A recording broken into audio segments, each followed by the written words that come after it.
Hello, welcome to the stream. We're back.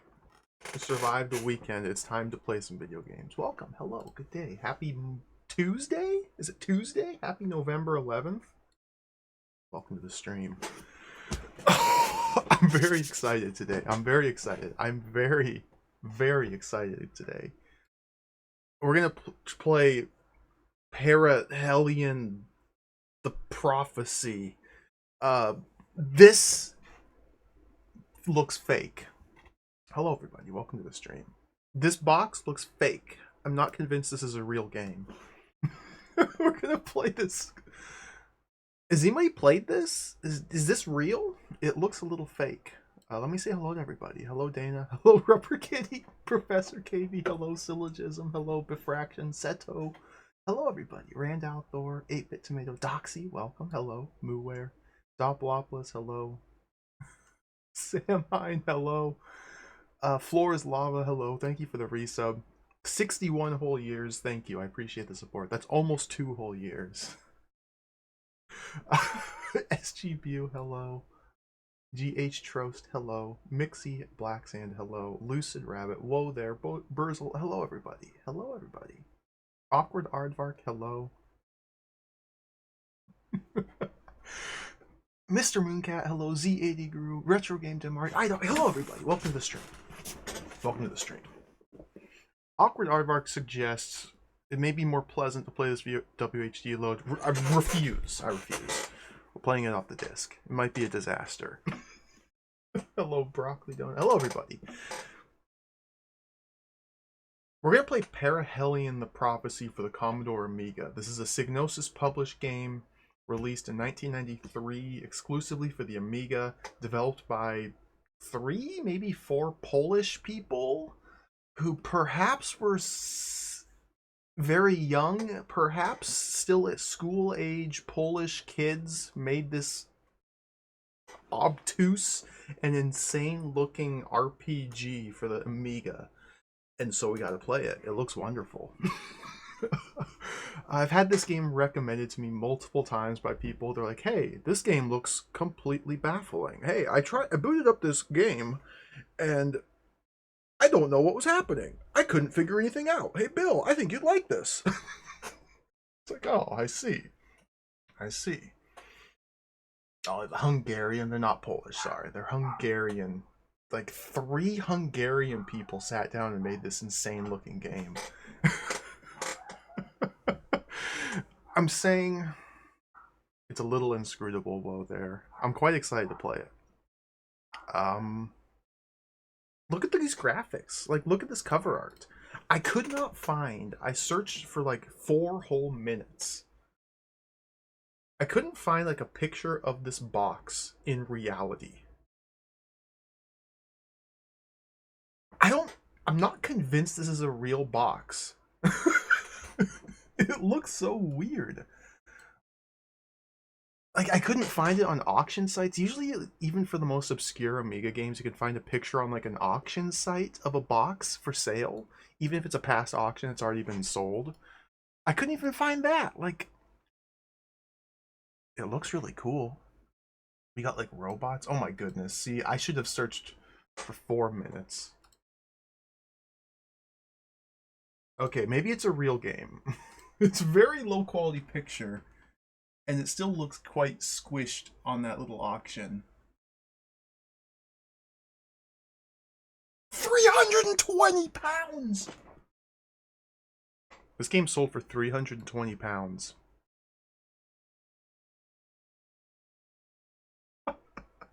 300 pounds for this game! I'm sure it's well worth the price. I'm sure it's well worth it. Look at this cool artwork. We got some weird symbols. We got like a post-apocalyptic desert wasteland. There's face. There's like a woman face. There's a robot face. There's a man face. There's maybe a space child face. There's some sort of cyborg face, body. There's faces and like buildings and clouds and space, and will the prophecy be fulfilled? Asks the Psygnosis Owl.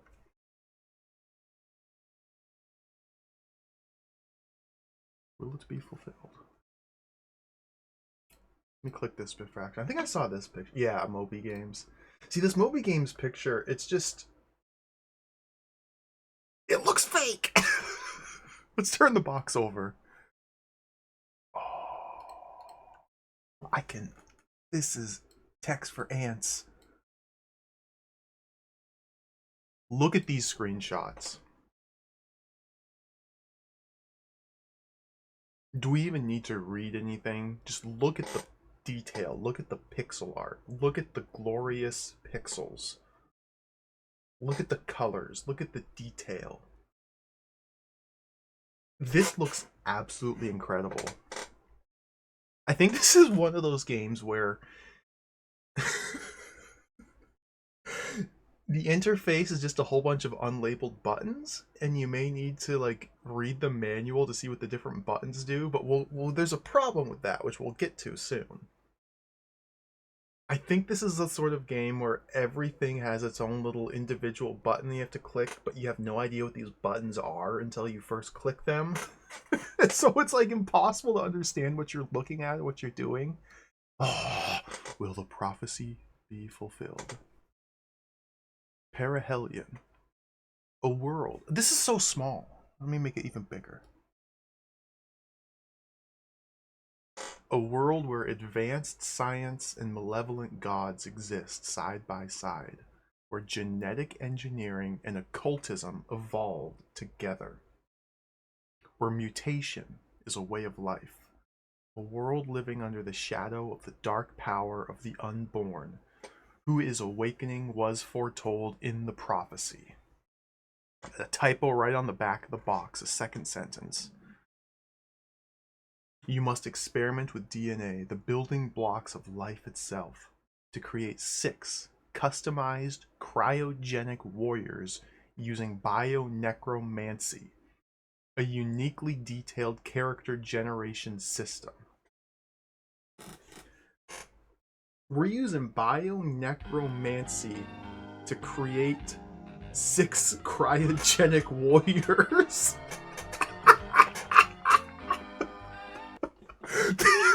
Okay, this game's sick. This is like literally the coolest thing. Omega number, hello. Thank you for the resub. Thank you for the 3 months. And yes, somebody mentioned it. Vano, I believe. CRPG Addict did play this game. I believe he finished it. So this is a real video game, despite how fake it may look. I haven't read his coverage of it, because I always knew I wanted to play this. Where was I? Bionecromancy? Create 6 customized cryogenic warriors using bionecromancy, a uniquely detailed character generation system. Utilize human, cyborg, and even insectoid characteristics to build a team worthy of the challenge. Then, wield psionic powers in the race to prevent the rise of an ancient force so great that it threatens to destroy the very fabric of Perihelion itself. Can you stop the unborn? Or will the prophecy be fulfilled? Oh. Look at the screenshots! I can barely take it. Like, this, it's just incredibly powerful and potent and incredible and fast. And oh my, this. There's like a barren wasteland with like dirt and sand. I think this is the inventory screen with our guy just yelling. Just yelling. Just full. I don't know what this bottom picture is. I guess there's like a mother and a baby. I don't even know really what type of game this is. I'm pretty sure this is an RPG. Although I've never found any RPGs that let us create warriors using bionecromancy. I'm pretty sure this is an RPG. I'm pretty sure it's a first-person dungeon crawler with combat encounters that kind of are similar to the gold box style of games. Which I've never played a D&D gold box game. Pools of Radiance, what have you. I've never played any of those games. I believe this has some similarities to those games, but this could be its own unique, strange, fascinating thing. Let me click this link. Oh, that's a real box. Thank you.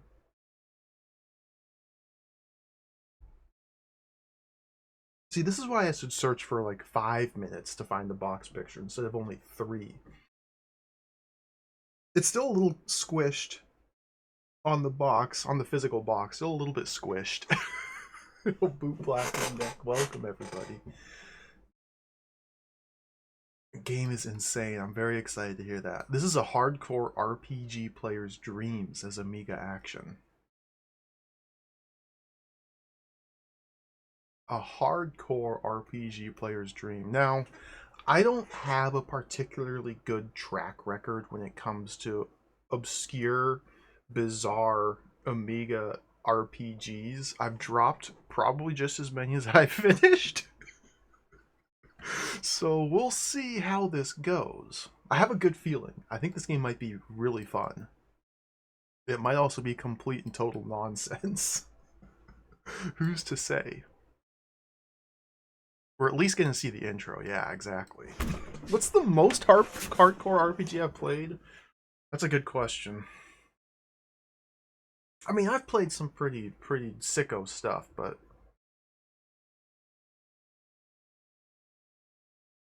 Mordor is pretty hardcore, but I also didn't properly finish it. I abandoned. I saw what was coming. I saw the future of me playing Mordor, and that future terrified me, and so I hit the eject button and I escaped. So, to me personally, doesn't count as finishing it, so I'd never really actually played it. It just doesn't count.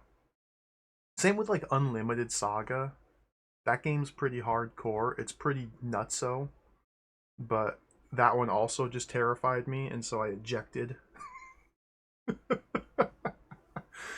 Ultima 3 was pretty hardcore, yeah. It's hard to say. I don't know.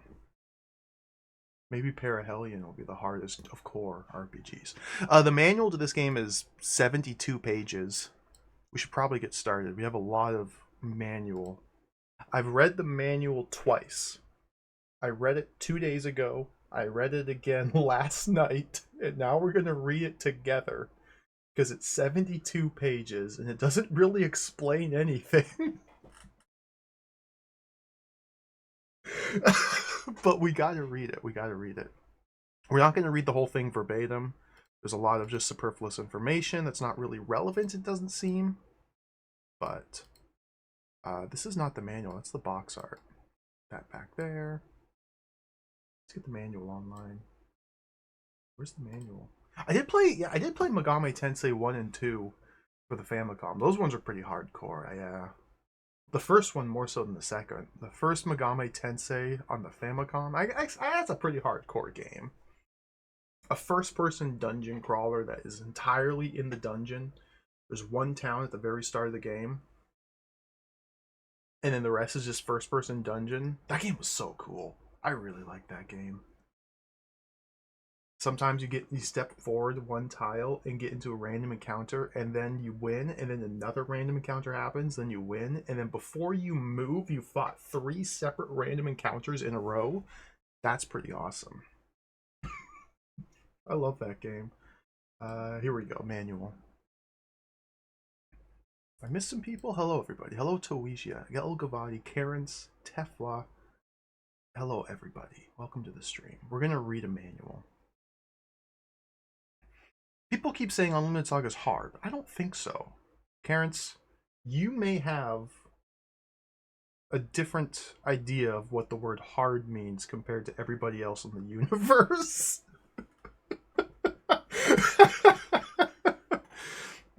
And there's lots of different shades of difficulty when it comes to Unlimited Saga. I mean, the way I played it was just to read the manual and play the game, and it doesn't work that way.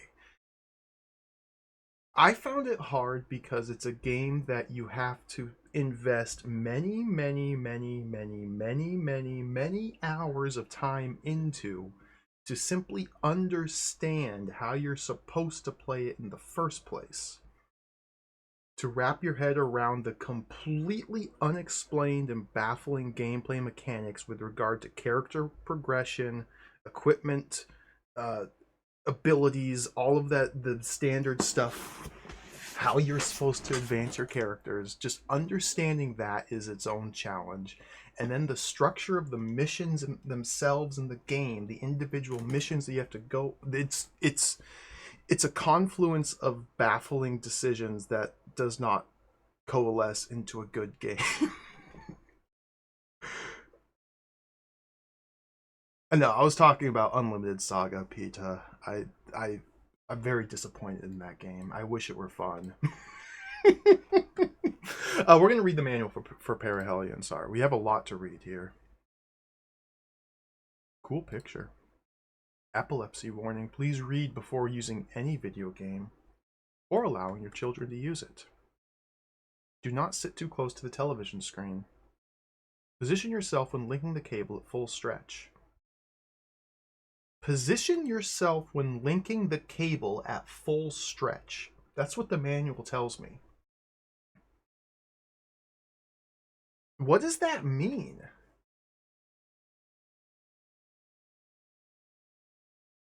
Play video games preferably on a small screen.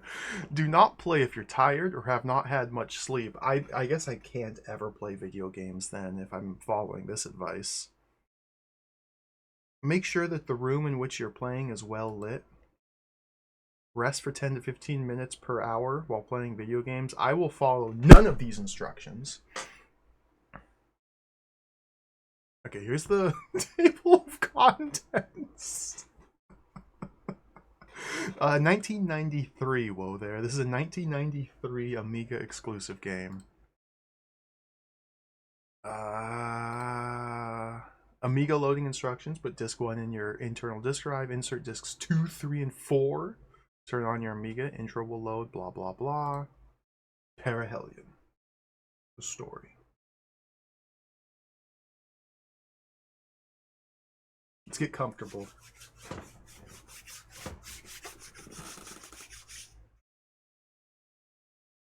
Perihelion, a watcher from beyond the veil. The Dane Newer Gate marked an absolute boundary between Institute and desert. To one side there was a district of low sprawling villas, walled and faceless. To the other was only barren waste beyond the city's perimeter. Nothing broke the emptiness of the desert but the track, a broad cobbled road that wound slowly upward toward the crest of the ridge that encircled Silhu. By the way, I've read this story twice. I have no idea what happens in it. This is incomprehensible, just as a forewarning. The heat was intolerable. By night, the desert was perceptibly cooler than by day, but scorching all the same. Though the great blazing eye of the sun was gone, the orange sands, radiating the stored heat of the day toward the sky, sizzled and shimmered with the intensity of a banked furnace. A strong wind was blowing. With the coming of the darkness, Finian had noticed. The flow of the winds reversed, blowing now from the heart of the continent towards the sea, but it made no difference. Shore wind or sea wind, both were oppressive streams of dry, baking air that offered no mercies. Why the Psionic Training Institute was located in such a godforsaken place was beyond the reasoning of Finian. No, that was not true. He knew full well why. He was just not willing to totally accept it. As a young Bio-Necron apprentice psionic, the psychological acceptance that discomfort on a material plane had nothing to do with the inward control of psionic powers was one of the first and principal lessons of his training. To separate the body from the mind, to recognize the mind as the focus of all action was the aim. To ignore physical discomfort, such as the nagging heckling discomfort that can only be found in a place like this was crucial if Finian was to progress. He tried to make himself love the desert. He pulled such words as bleak and dismal and repellent from his mind, as though pulling fangs from a wild beast, and instructed himself to see this landscape as tender and comforting. He made himself admire the contorted strata of the exposed rock faces and the great gouges of the dry washes. He found aspects of delight in the small, toothy, nocturnal creatures that occasionally scuttered by. As the night wore on, the desert did become less hateful to him, and then neutral. And at last, he believed that he could actually see some beauty in it. Terrorband, thank you for the raid. Welcome, Raiders. Hello. You were playing B-movie game for the PS2? That's awesome. I've never seen the movie, so I can't play the game myself. I hope you had fun with it. Welcome. Hello, everybody. We're playing Perihelion the Prophecy. This is an Amiga exclusive Hungarian developed RPG released in 1993. I've had tons of people ask me if I can play because it looks completely incomprehensible. So we're playing it. We're just reading the manual. Go ahead and get comfy, pull up a blanket. This is a 72-page manual. We're on page 7 right now. Again, we're not going to read the whole thing. But there's a lot of lore we do have to read. Hello, Barfy. Happy Drod to you. I played Drod last night.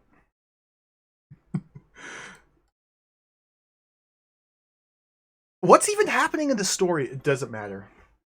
Moving away from his cell window, Finian lay down on his simple bed and, by degree, ceased to think about the desert at all. Meditation, sleep was not allowed during the time of the Manus, took over Finian's body. Finian's mind drifted, searching corners of his mind, searching for psionic tremors that could be utilized later for the creation of spells. He was standing on the open desert at the center of a shallow bowl of sand, a speck of pale, upright light in the midst of an endless expanse of yellow. Finian had never felt so exposed, so naked to the sky. The dunes sloped up and away from him. The horizon on all sides amid a tight seal of sand and stone-gray sky. After a span that could have been moments or years in such impersonal, fixed timelessness, the horizon was breached. I don't know what that sentence means. With a ponderous surge of an oncoming storm, the dark object appeared above the rim that was the outermost limit of Finian's view. It rose and rose, impossibly tall, until its shadow fell across Finian at the hollow's depth. The shadow's impact was so sudden that it seemed almost to resound as it struck a deep, reverberating hum that shook Finian to his very bones. The great bulk of the thing came clear against the sky as it stood for a moment, poised on the hollow's edge. It was a force, energy, something essentially wrong. It moved.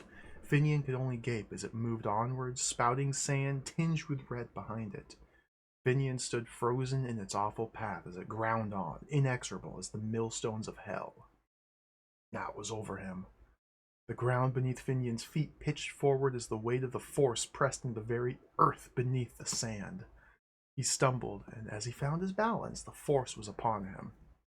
Finian stared, mute and horrified. A gray shadow passed before his eyes, a gray shadow with a flashing core that illuminated the black-formed silhouette. A fortress, it seemed, a citadel that jarred Finian with a bolt of cold fear. The force took Finian and shook him like a hound breaking a rat's neck.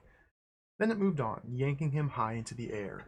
Dangling, he was pulled skyward, the ground rocking and pitching beneath his head like a pulsing green sea. The wind of the force's passage was all about him as he rose, circling towards the upper reaches of the energy. The blood sang in his ears. But even as he neared the apex of the energy field, the power left his body, and he felt himself falling. The ground leapt up. The two, Finian and the yellow sand rushed together with a noise like the horns of the final day booming through the hollow. He struck. The two came together, and the wind and the light and the music of the force blew away like a candle flame. A voice, it spoke to Finian. I know where you are, it said. Nowhere to run. Be still, except I come. No, Finian thought, he shouted, but his mouth was full of sand. Leave me alone. Except it is time. No, Finian tried to struggle free, but the weight of 1,000 years of sand were upon him. It is time. Even as this last cry echoes out through the cell, Hessian, Finian's Psi tutor, was crouching over him, a look of real concern over his face. And then I woke up, explained Finian. All around the craggy, high-ceilinged stone room, in wall niches and in the very floor, pools of oil bloomed with fire. Hundreds of such lamps, each with its floating wick like a slender white worm, gave the cavern a light that far outshone the bright day outside. Despite the candle flames and the noon sun outside, the room remained cool. The center of the light sat 4 figures. The psionic council sat in silence, contemplating the apprentice's words. For contemplate they did. Bionecrons, whether apprentice or adept, tapped into true psionic powers and visions, such as experienced by Finian, were not to be ignored. What? Bionecrons, whether apprentice or adept, tapped into true psionic powers, comma, and visions such as those experienced by Finian were not to be ignored. Okay. Leister Numchika, master of the Institute, stared into the flame of a candle caught in his vision. He was the first to break the growing silence. Rexelian 27 must know of this. Cadus, hello. We're playing Perihelion for the Amiga. We have a 72-page manual full of incomprehensible, mostly English text here that we're trying to read.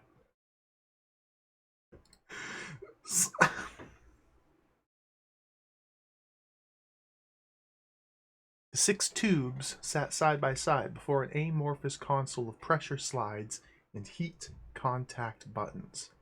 The formal glass, half misted, failed to totally hide the black sealed containers within. Did I skip a page? No. Okay.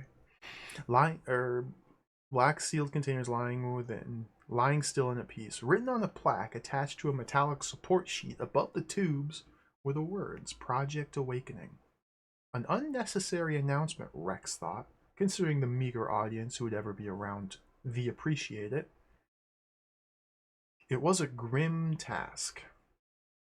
6 unborn souls had been selected for a task that might never come to pass. 6 unborn as guard to protect the world from the unborn? 6 unborn as guard to protect the world from the unborn. Odd. Here was Rexelion, Emperor of Perihelion, aiming to protect the world from an entity that might not exist for all he knew, with 6 people that did not exist either. Still, the task remained grim. What lay before him was the result of work by scientists, psionics, and mediators. The insurance in case of infiltration by the unborn from the planes of existence into the world. His world. Is everybody following? So, Finian has a dream because he's a bio-necromancer psionic apprentice. He has a dream that he's in a desert and he's meditating in the desert and some giant thing, a UFO, flies over him and starts to abduct him, and then it drops him in the sand. And that's a dream. And then he wakes up from his dream and his teacher is there and he's like, hey man, your dream is scary. We got to tell the Emperor about your dream. And now this is the Emperor who is in front of some tubes which has the unborn, which we need to protect against the unborn because the infiltration by the unborn, they don't exist. And okay, everybody's all caught up. All of this resulting from the calls of a prophecy via one young apprentice from the Institute of Psionics. Foolish and impulsive? No. Rex had learnt to listen to the Institute, even if he did not totally agree with everything that emanated from the place. Even if the threat of a god gone mad was never to come to fruition, it was always safer to take precautions. Look what happened to Gornikar. Rex shivered at the thought and turned his mind back onto the tubes. Well, he thought, I pray that they 6 never have to awake. May their sleep be a long one. I think these are the 6 characters we're playing as. Yeah, you remember Gornikar? Hello, Zetsubera. Welcome. Hello, everybody. I know I missed a lot of people. Hello. Sorry, I'm getting really engrossed in the story here. Alright, that's the story. Now we get the spell selection. Well, you see, these are the spell runes. This is the key for the different spell runes. Curiosity, quietude, devotion, delight, calmness, distress, anger, detestation, sorrow, anxiety, love, generosity, confidence, pleasure, modesty, hatred, envy, distrust, pain, arrogance, forgiveness, friendliness, repentance, tenderness, sincerity, vengefulness, hostility, remorse, roughness, baseness, ecstasy, bravery, pride, sobriety, hope, despair, fear, shame, daze, disappointment. Okay, those are the different spell runes. These are the spell types.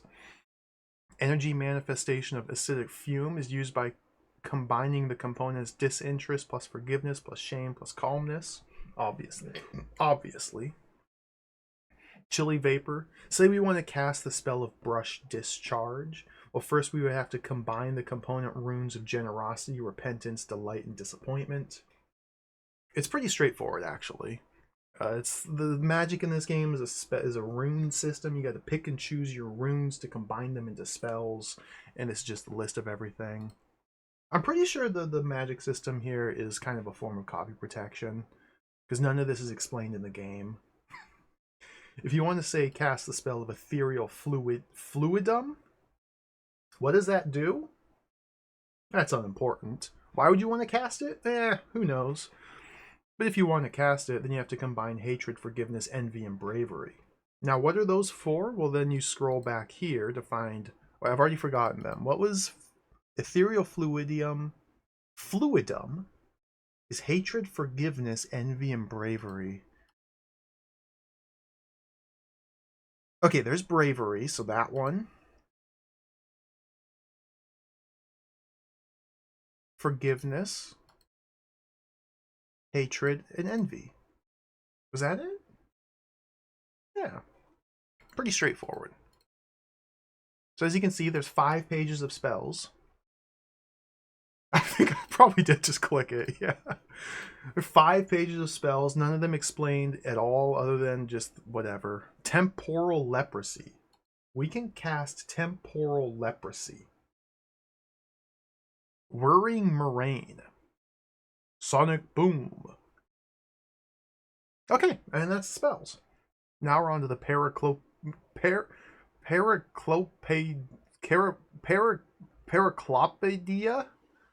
I don't get this at all. That little pan- Shut Okay. up, Mr. Button. You are not brought upon this world to get it. Come on. Thank you for the cheer.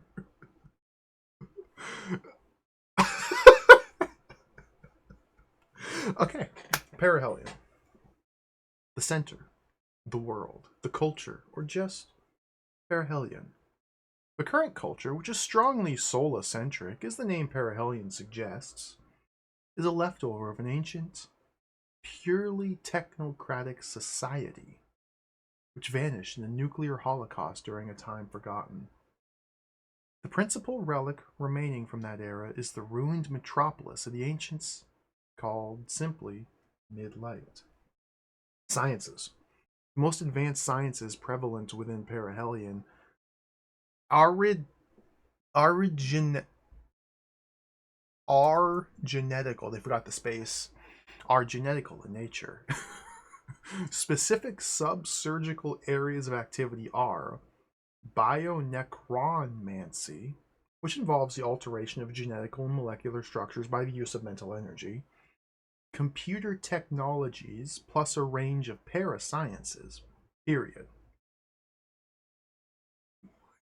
Other branches of knowledge originate from the largely lost ancient culture. Examples include those nearly lost subjects of nuclear power and spaceflight. Gods. Hyper-intelligent entities that can best be described as immense pools of living energy set amongst the abyss of space and time. In Perihelion, these entities are neither the center of belief or disbelief. Faith does not enter the equation, as every being in Perihelion knows and, more importantly, feels their existence. You notice how they use two separate types of, like, this is like a backtick? That's not an apostrophe. Or a single quotation. That's a backtick and then a single apostrophe. Like, whatever. This is the most pedantic thing to bring attention to. More importantly, feels their existence. On an emotive plane, their actions range from the gentle to the sadistic. Each entity has been given a name. Ivory, Morpheum, Chrome Panther, Whisper Dance, Lavender, Neon, Toxic Waste, Vitriol, Carnivore, and the Unborn. There are a range of mediator orders. These men and women have dedicated their lives to serve a certain entity.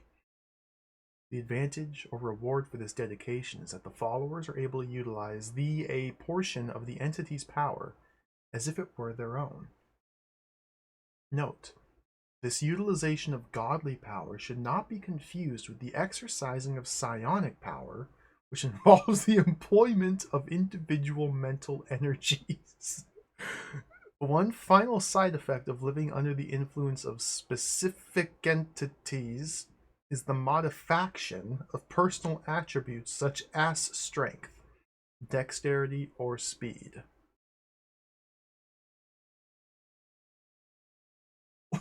What? So the gods in this setting are Chrome Panther, Toxic Waste, Ivory, Neon, can't forget Lavender or Whisper Dance, Chrome Panther.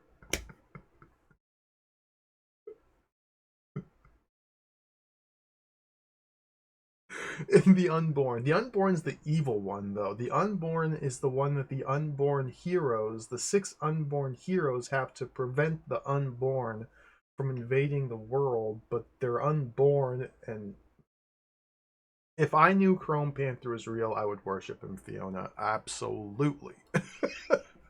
That's such a cool name. Okay. Everybody's following along. We're almost through with the lore. We're almost into like how to play the game part of the manual, and it's just as confusing. Psi powers.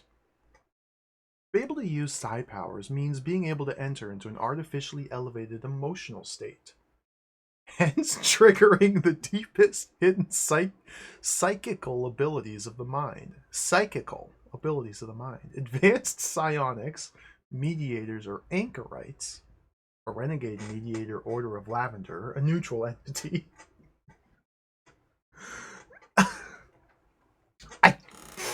Advanced psionics, mediators, or anchorites. Anchorites are a renegade mediator order of Lavender. They're a neutral entity. Can create remarkable effects including shape-changing, teleportation, creating lakes of fire, radioactive rains, and other phenomenons by voluntarily activating a handful of emotions.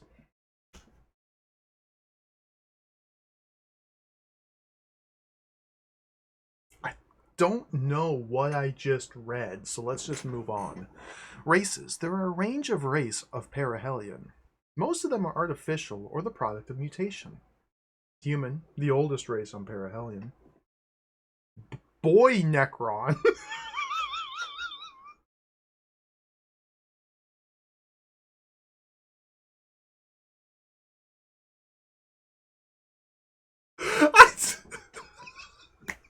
That one caught me off guard.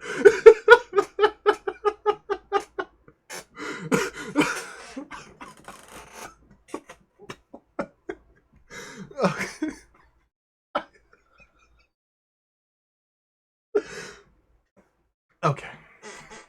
Boy Necron. Bio Necron, I'm sure. The race, together with the revolutionary science of bionecromancy, were created by an entity known as Neon. He manipulated a unique substance during his work, known by the bionecrons as organic metal. With an appearance similar in many ways to mercury or chrome, organic metal is warm to the touch and smooth, resembling human skin. Bionecrons thus have a strong body form. In addition, wounds heal quickly. However, they're vulnerable to the source of their existence, the psi powers. Symbionts are a mixed artificial race, the bridge between humans and bionecrons. They have the ability to see into the future in a limited fashion. However, they're not able to reproduce. Thus, due to the finite state of living, they're a doomed race. Cybern. The Cyberns are a result of an experiment to use cybernetic DNA together with human elements. They have a very powerful physical abilities, but lack significant mental attributes. Chimeras. This race was created by science in the time of the Bionecron Wars, when the Bionecrons, using their superior abilities against the humans, claimed to be the reigning race of the planet.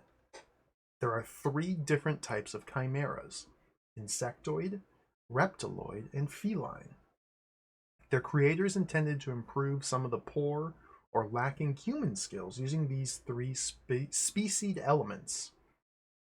Among the notable features utilized by the chimeras are excellent reflexes, night sight, hypnotic gaze, natural armor, active sixth sense, and controllable body temperature.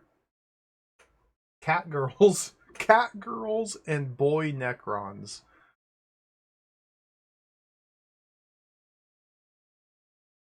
Pretty cool. We could get a bug girl as well, or a bug boy, or a lizard man. Lizard man, oh, I like lizard man. Monsters, of course, can't forget monsters. Creatures from sub-dimensional space that defy legal classification. The latter are stronger than those monsters that originated upon the planet itself.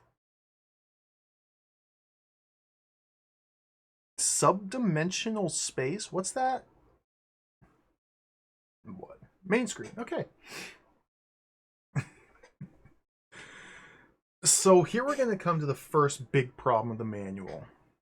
The first big problem. You see this page here. Main screen A, the main screen key.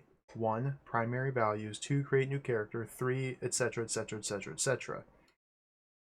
This is obviously a listing of different icons on the menu and explaining what they do. Format a save disk. Creating a new character. Starting at the main screen that appears after the animated introduction, move the mouse pointer to the Create New Character icon 2 and click once. You may notice not any picture here is labeled with numbers 1, 2, 3, 4, 5, 6, 7, 8, 9, 10, 11, 12, or letters A through M.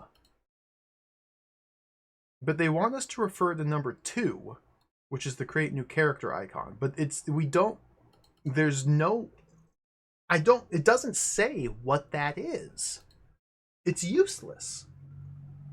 Is it this one? Is this number 2? Were they supposed to like label this picture here with letters and numbers and they just forgot? But if it's number 2 from left to right, that would suggest that this guy here is number 2, but the arrow's... Big problem. Big problem. Here we have a list of races. So this is the character creation. So you press button M, N, icon 4, which we cannot even reference what they're referring to. You just got to figure it out. Just got to figure it out. Click OK, which is the C button. I think OK is probably the one that says OK. Character window L. Scroll buttons A and B, change the selection. J. None of this. Whatever. We'll figure it out. Equipment screen. Dude, look at this! This gets me so excited to play it. Look at this. This is the equipment screen. Just a guy with an eyeball armor yelling. That's awesome. Yeah, the art is fantastic. So A is the backpack. Which one's A? Unimportant. B is the head slot. Right hand, left hand, torso, lower body. So we just, you just gotta guess. Just gotta figure it out. It's not a big problem. You just guess. Which slot's what? Yeah. These, man. Yeah. Just figure it out. Yeah. We don't need to explain. Moving equipment. This is transferring it from character to character. Dropping items. Important to note, once an item's been ejected, it's gone forever. Psi Power screen. Access the Psi Power screen by clicking on icon H. Here we have 15 different buttons, which are labeled here, but nowhere else.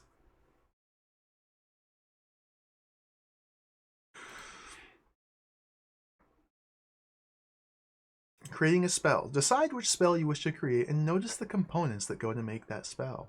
Examine the spell runes key found in this manual and move the mouse pointer to roam over the spell runes on screen. When the pointer moves onto a rune, its identification is displayed in the text bar O to familiarize yourself with the different rune types. Click on icon E to initiate the spell creation process. The creation started message will appear C followed by 4 empty rune boxes. Click on the spell rune components that form your required spell as printed in the spell type section printed elsewhere in this manual. As you click on each rune, it will appear in an empty rune box. When you finish inputting your runes, click again to icon E to enable the computer to analyze your choice to see if it's a legal spell. If not, you must start again. If the spell is legal, you'll be presented with another choice asking you how, when you cast the spell, you wish the spell to be dispersed. Examples include a sphere-shaped spell dispersion or a cone-shaped dispersion, tunnel, etc. During battle, the type of dispersion will come into play depending upon how the enemy gather their troops.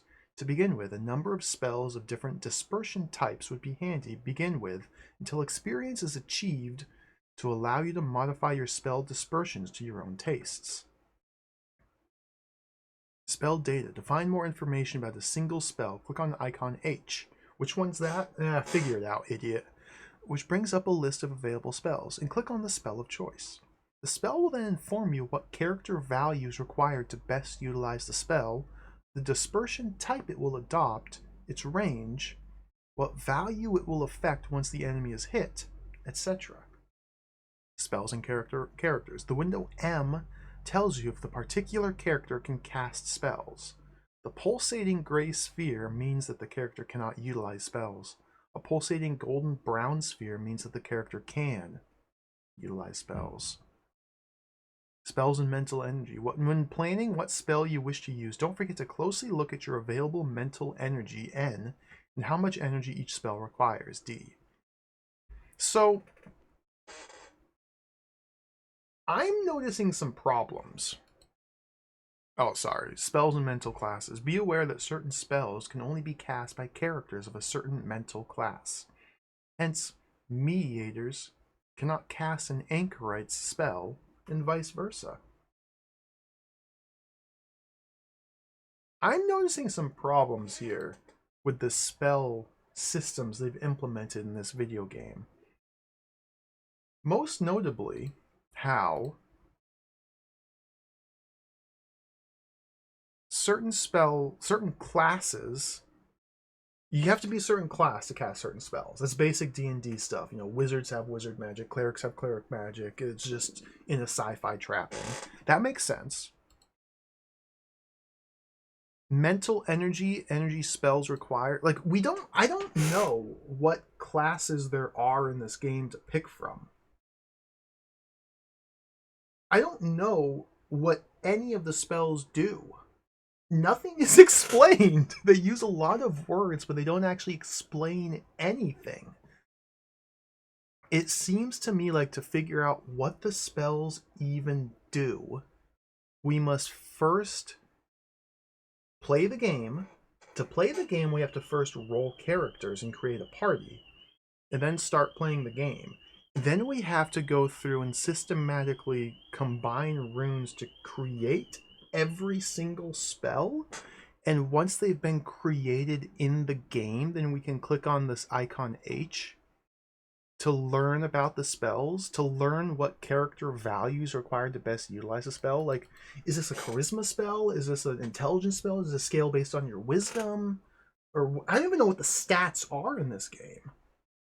So if we want to know what stats we want to use, or we need to use to best use the spells, we have to first create a character, a whole team of characters, at which point we can no longer modify their stats because they're already been created. So we have to first create a character, an entire team, and then mix every spell in the game so we can read about each one individually to learn what they do and which stats are required to cast the spells. And then we can start over again and roll new characters using the knowledge of the spells to better tune our party to be able to cast certain spells. Right?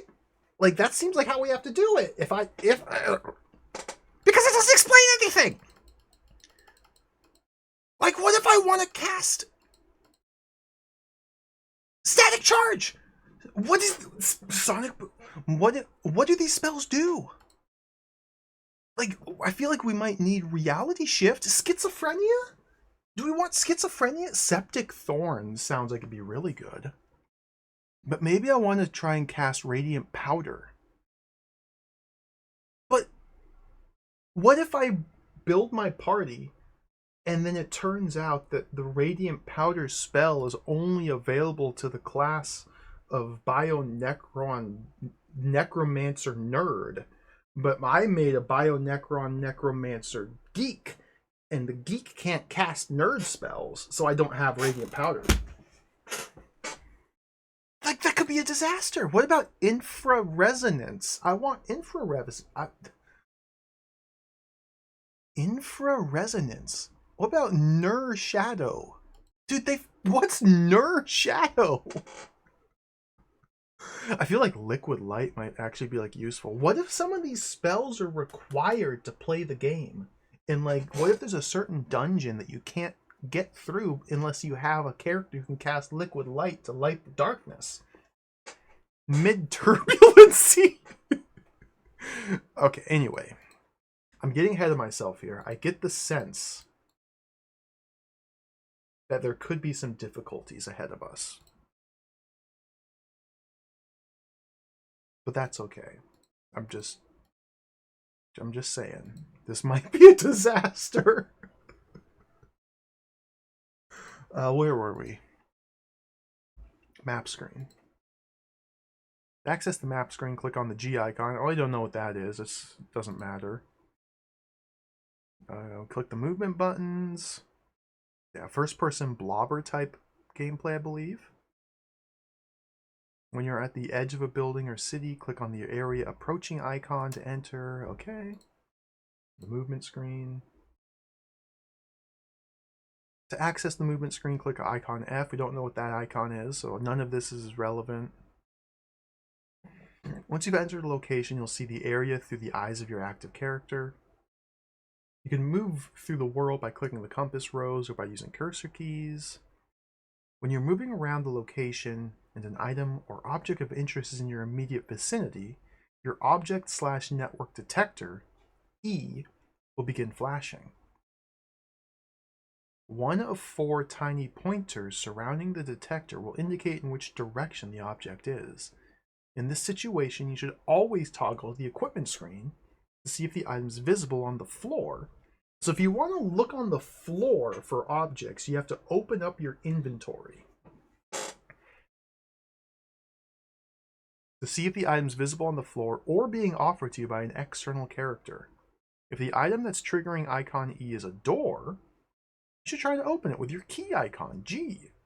If an organism, a guard, etc., is in the immediate vicinity, then the organism detector, F, will flash in a similar way. You walk into a room and someone appears on screen, A, you can talk to them by accessing the network screen. I, main screen, or J, movement screen. See the network screen instructions. Or fight them by accessing the battle screen, G, main screen, or K, movement screen. What? Network screen, okay. Access the network screen by clicking on icon I on the main screen or icon J on the movement screen. Okay, we got the report, input, help. To familiarize yourself with the network screen, try typing help when you reach a network station. You'll see a list of commands that will allow you to navigate around the network area and help you save credits. Each call into the network costs money. You'll also find out about some extra in-game functions. 2 particular commands to note are analyze and scan. If you have highlighted an object in your inventory, i.e. clicked on it in the equipment screen so that it appears in the window O, you can move to the network screen and type analyze. This function then gives you full data of, for example, a gun, listing its weapons range, ammo, user class, weight, and so on. Similarly, when faced with an organism of some sort, enter the network area and scan the organism to find out more about it. So it seems like we have this separate network terminal screen, like a text parser, which we're going to have to be using quite frequently to do anything, to interact with the game world. During movement, if you come across someone you wish to talk to, just type in the word talk into the input screen and press return. Okay. You can only access the network when you've entered a network location, signified by the flashing network sign at the top left-hand corner of the movement screen. To log on, type login. You'll then be asked for your net code. Once you've entered the net, you can access the information you need by typing read, and then the file name of the file you need to read. A little help. To get you off the mark, here's a free netcode clue. Netcode clue. Norman Bates was 1...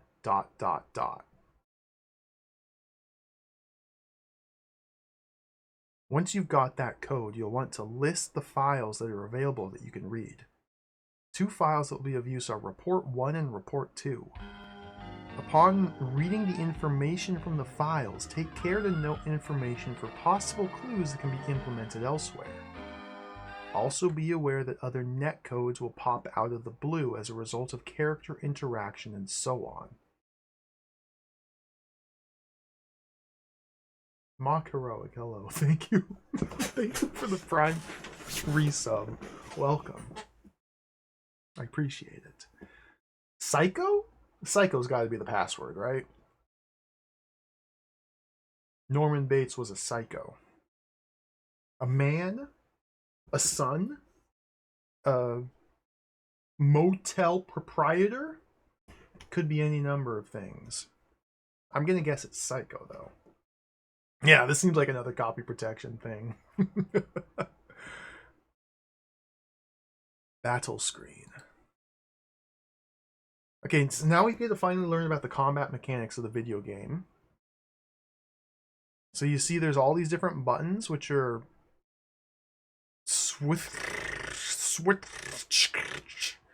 equipment screen. You got the bandage button, the abort button, the radar button, text bar, all this stuff. Pretty self-explanatory. Oh, this is the first time we get a look at what the different stats are. You know how RPGs, your characters you control in an RPG, a role-playing game, their character abilities are like governed based on these stats, these numbers that are all important. We're just now figuring out what the numbers are. Stamina, vitality, strength, dexterity, speed, intelligence, concentration, sixth sense, perception, morale. So we have 10 separate stats? It'd be cool if I knew what any of these did, but the battle sequence is, to all intents and purposes, a separate game in itself. This tactical game is turn-based. You can take your time in selecting your weapons and tactics. To begin the battle, you must move and/or decide how you want to attack. Psi powers or physical. Each member of the team is automatically selected once the type of attack is decided. Next stage is targeting. Sixth sense being the 8th stat. I didn't even notice that. A gray box appears over your active character. Use the compass rose keys to move the box over your target. You got line of sight to deal with. Once the gray box is positioned over your target, click on the physical attack icon or the psi power attack icon. You'll then see your projectile fly towards the enemy. The effectiveness of your spells depend on the type of defense the enemy is using. If you're hit by a spell, look out at your statistics to see what effect it might have had. You can change your equipment around before you engage in battle. Note, however, that you cannot change your weapons during active combat. Ranged weapons are useless during melee fighting. Post-round effects. After the round is over, each character will take a drop in vitality. If this figure reaches 0, then the character dies. Bleeding wounds must be bandaged if the character is not too worse. Hence, you must get a character with a bandage kit over to the injured party member as soon as possible. Okay. Bandaging a wounded comrade. To bandage a damaged party member, you must be adjacent to him. The bandage icon F is then clicked upon and the gray box moved to the target. Statistics and experience. As the party endures battle, their statistics will vary, mostly for the worse. As you can imagine, this will affect their combat performance. However, in addition, during combat, your characters will gain experience and thus gain extra points for their statistics. During continuous range combat, for example, your character might gain an extra 10% of perception.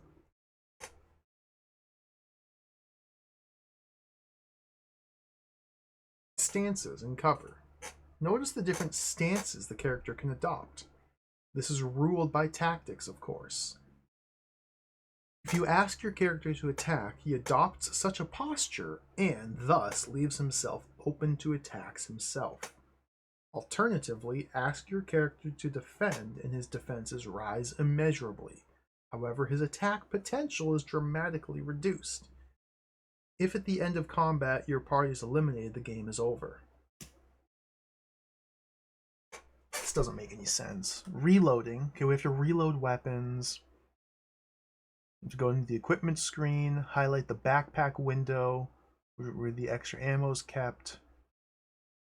Once the window containing the extra ammo has been highlighted, click the ammo to transfer it to the selected item window, then move the mouse cursor to the window containing the empty weapon. Sure. Okay, credits. The world of Perihelion was created by Edvard Toth. Game concept and game theory, Edvard Toth and Gyula Zenterme. Apologies, I cannot pronounce Hungarian very well. Game design, story, and scenario, Edvard Toth. Programming, Gyula. All graphics and visual concepts, Edvard Toth. Original soundtrack, sound effects, musical dramaturgy, Zoltan Veg. Additional design and ideas, special animated sequence. So yeah, you can see there's 3 people primarily that made the game.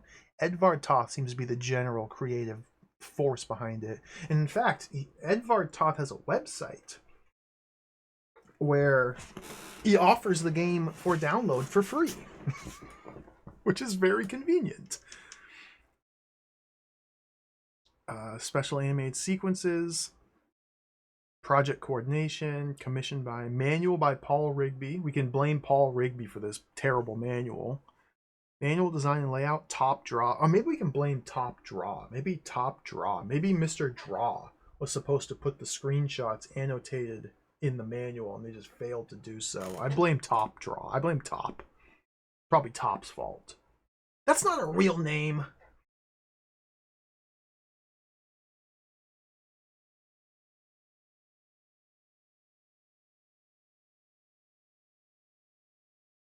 Okay.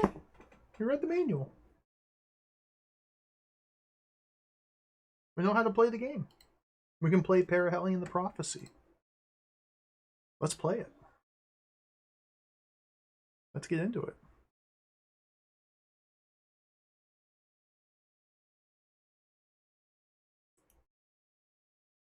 Is everybody ready?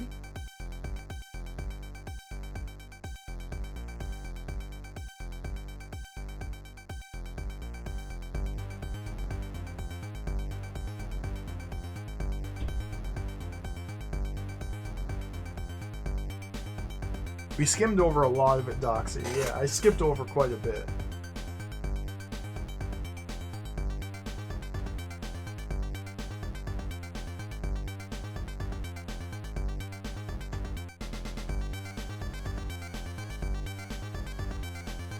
I love the bouncing frog in the bottom right.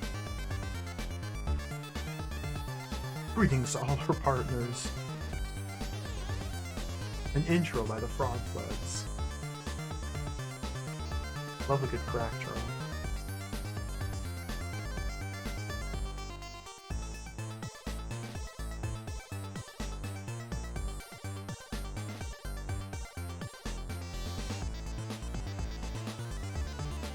Ring these paradox boards. Call Green's Cloud Gay Shop. Whoa. But there's no number.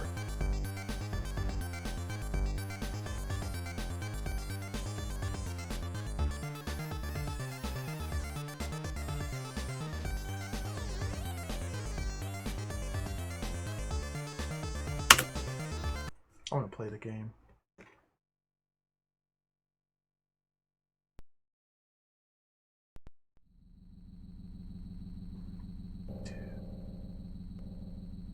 Press left bounce button now to skip intro, or right one to proceed. Ah, we're proceeding.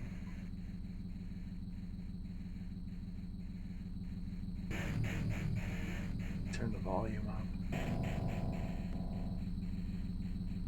So all I've seen is the intro and the character creation. I've never actually gotten into the game proper. I have not messed around with it. Recommended audio-visual environment. Contrast and brightness settings there. Volume all the way up.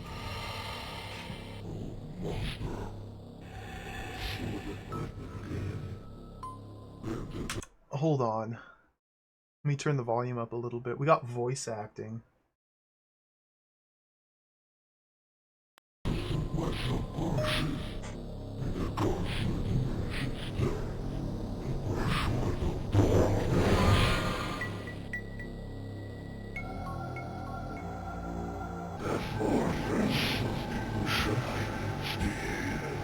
Be it up in the edges of the world where bother beyond expression.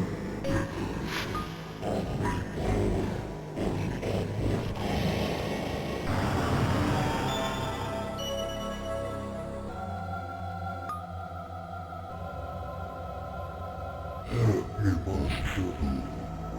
Back in early twilight, we are those kids of sleep. Dude, this is sick.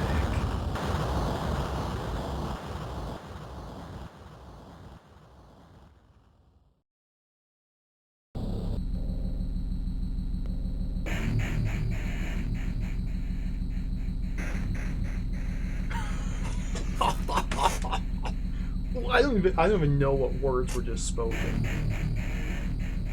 I don't even know what was just spoken. It was just awesome. Please wait.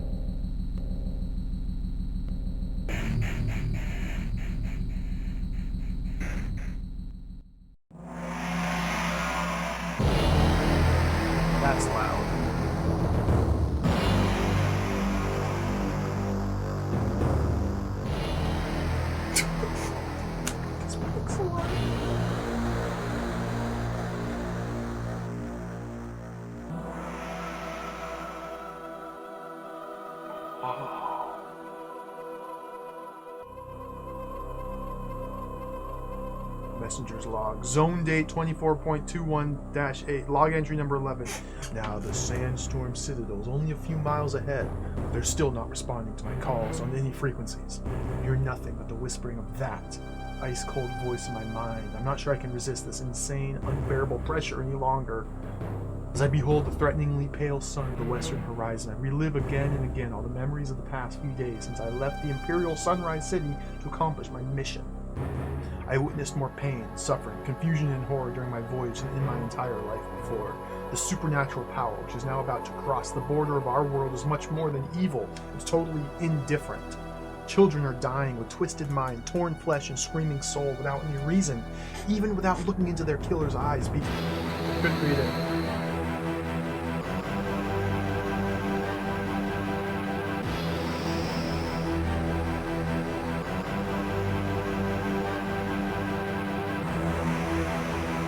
Messenger's log, zone date 28.21-A429-18, log entry number 12.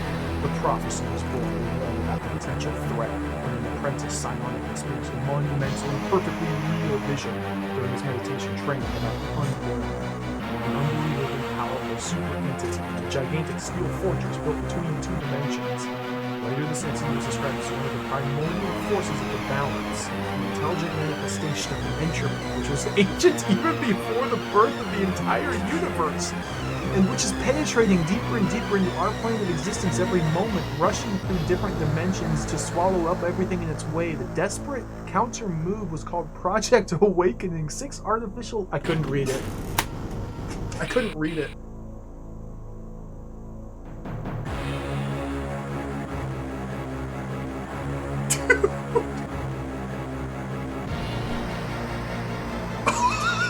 Commander's log, zone date 38.21-A429-18. Last reported entry. About a week ago, we suddenly lost all our direct conventional and telepathic communications channels between the Citadel and the Emperor, so we expected the visit of an Imperial messenger from the primaries.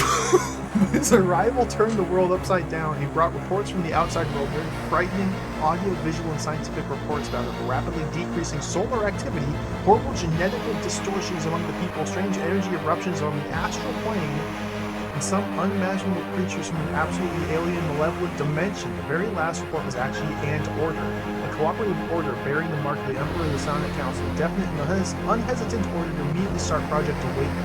All my life I've been persecuted by the fear of this day, and now it becomes reality as the ancient prophecy fulfilled. I almost got there.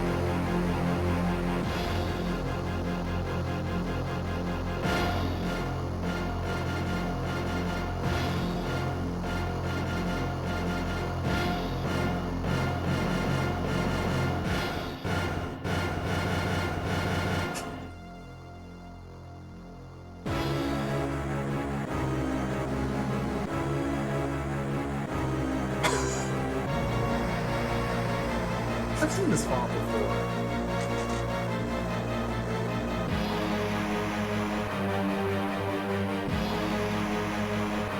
Pretty cool.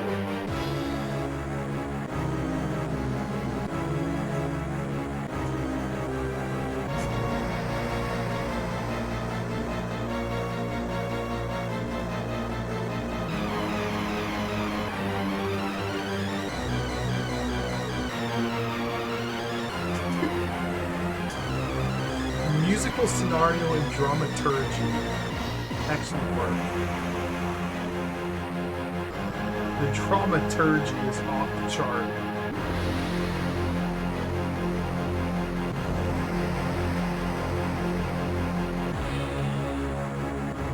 Play tested. Hey, this game had testers. That's a good sign.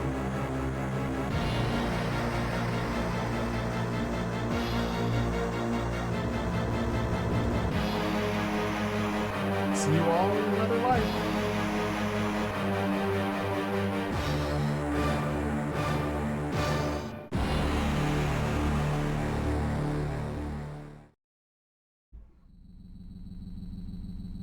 Wonderful. That's the intro. So everybody's all caught up on the backstory. We read the manual, we got the lore, the intro. Everything makes perfect sense now.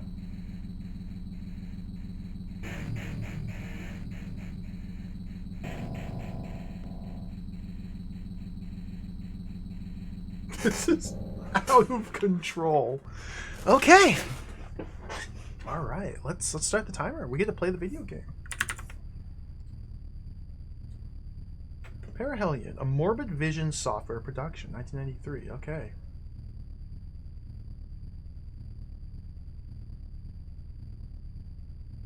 Oh, okay. Fortunately, some of these buttons have descriptions down there at the bottom. Battle. You cannot switch to other screens while the party is not complete. Oh. Look at the pixel art! Look at this eagle. Look at this line. Is this the line that indicates if we can cast spells or no? What do you... blood. Okay, the blood button doesn't do anything. Resistance values, personal information. Okay, create a new character right here. Load game, save game, format save disk, abort disk request, dismiss character. Let's create a new character. So we have to first create 6 new characters for our game. Human? Okay, master. At first, please select my race. So we can be human, Bionecron, Cybern, Symbion, Insectoid Chimera, Reptiloid Chimera, or Feline Chimera. What are the different races again? What are the different benefits conferred by selecting a specific race versus another? Is there any way I could possibly know, without extensive empirical testing, what the differences between the races are? I think the answer is no. Oh, we can only create 6 characters, and there's 7 different classes here. So we have to pick one not to have. We're going to get a feline chimera for sure. One of these was like a muscle... Cybern? Okay, humans are humans. Bionecrons are Bionecrons. So those ones are pretty obvious, pretty straightforward. I don't remember Cybern or Symbion. One of these is like weak to psychic but physically strong, and I don't remember what the other one is. Symbions are the psychics, but they can't have kids. Cyberns are robots. Thank you very much, Fiona. I forgot so much of these. Let's start with a human. Just start with a human. Okay, so these are the different classes. Here are the available classes for me. Just pick one of them. Wouldn't it be really cool to know ahead of time before creating characters? Wouldn't it be really cool to know what the potential classes are? Or what these mean or do?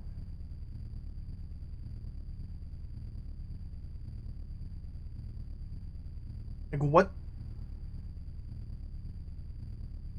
what's the difference between a knight, a mercenary... Oh. Anchorite? Anchorite is like an evil mediator.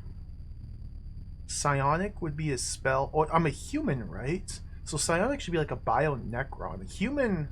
Maybe a human mediator would work. What? Now you have to select my morality class, so my soul is in your hand. Extremely positive, strongly positive, obviously positive, or moderately positive, or neutral.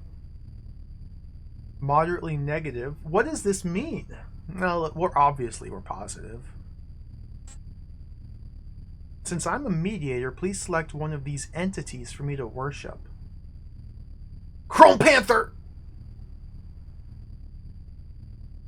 Morphium, strongly positive entity, stimulates vitality and stamina. Chrome Panther, obviously positive entity, stimulates speed and morale. Whisper Dance, moderately positive entity, stimulates speed and sixth sense. Chrome Panther. You can freely re-roll my values using the arrow icons. Okay, so here's our stats. Stamina defines the point when the character loses consciousness. Vitality shows the character's overall physical condition and life force. Constitution informs about the character's natural physical protection. Strength affects the character's close combat wounding and endurance. But we're a mediator. What type of weapon? Dexterity affects physical attack/defense rates and related action time. Speed affects the overall operation time, including movement and equipping. Primary mental values, we have intelligence, affects mental attack defense rates. Concentration determines the character's mental energy. Sixth sense shows the initial strength of the character's mental protection. Perception affects range, attack/defense rates and related action time. Morale stands for combat courage, the character's intention to confront. What?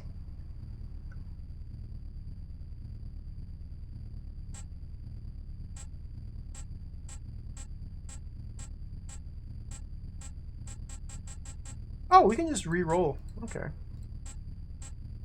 So what do we want our mediator human stat to be? What's a mediator do? Like, what's their role in the team?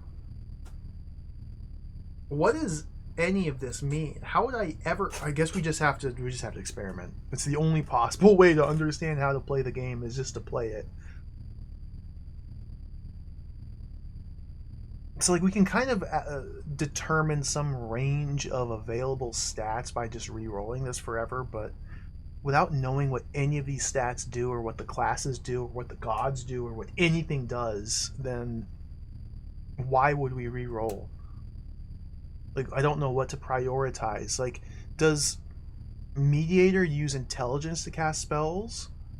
We probably need mental energy as like our mana pool to draw from, like magic points. And then... Okay.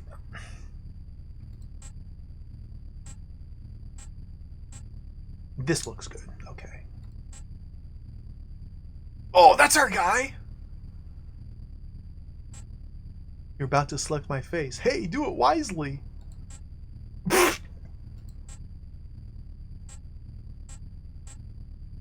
Oh, sick. This guy kind of looks like Arnold. I like the guy's comb over.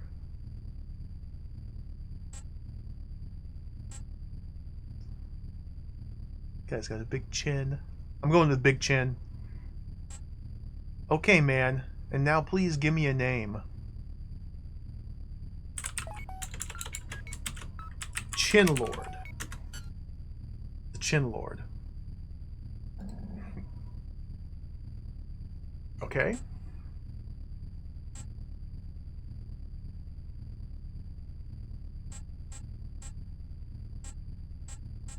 Oh! So these... Okay, so we have one character created. So let's make a new one. Let's go into slot 2 here. Create a new character. Okay, so that's a human mediator is now in our party.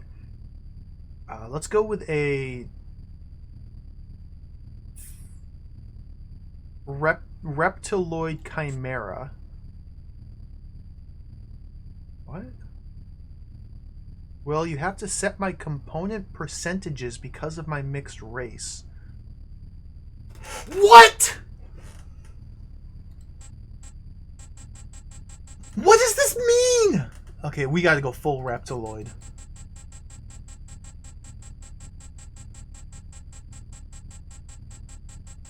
$20.80. Okay, good. We already have a mediator. Psionic wasn't one of the available jobs for the human. Mercenary or assassin. We can't be a knight. What's the...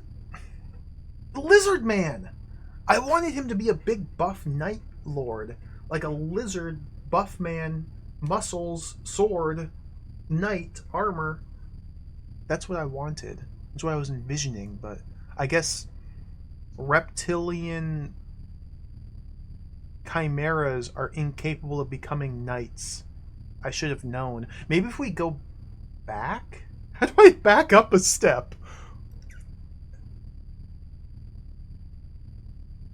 Like, if I change the human to lizard ratio, would that change my different available classes? Dismiss. Can I not back up? Oh my god. Okay, whatever. We'll be a mercenary. And now our morality class. Well, our mediator was obviously positive. Mercenary is going to be pretty extremely negative. We don't worship a god. Morale is very low. Okay, we gotta re-roll this. So, like, I don't know what a mercenary versus an assassin versus a knight means. I don't. What if a mercenary is a thief and an assassin's like a rogue and a knight's like a knight? Like, how do we, like, apply these abstract sci-fi classes to, like, D&D archetypes to make sense of it? Like, this does... Whatever. Just whatever. I'm going to just assume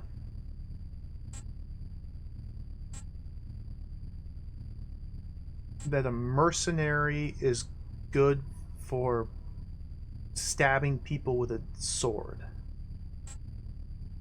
So we want close combat, wounding, and endurance. We want high strength. Probably want some high constitution. Probably some dexterity. We want everything. All these physical stats. Mental, just ignore. Because we don't have the opportunity to worship a god, which I think means we can't cast spells. Although the spells may be relayed... Our ability to cast spells may be based on... I don't know what I'm doing.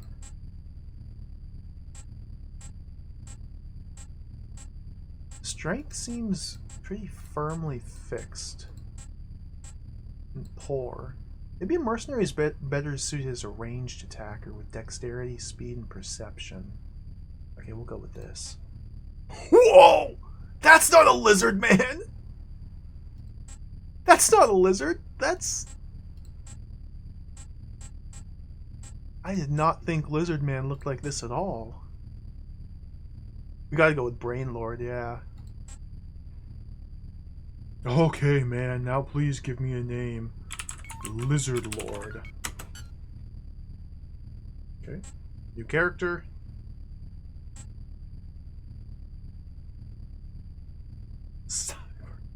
Cybern? Cyberns were the one with strong physical. Right? Hold on, I gotta check the manual. I would hate to screw this up now.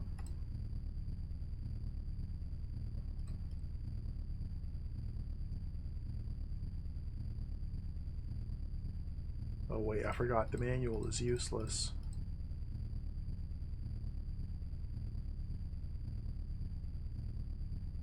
Where does it tell me about the different races? Oh god, I missed it.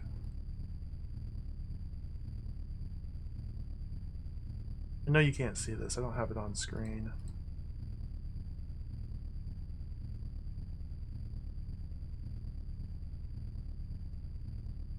I was all the way back up in the lore.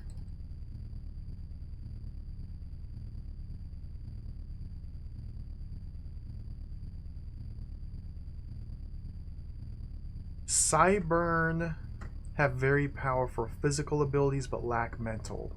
Symbions can see into the future, but they cannot reproduce.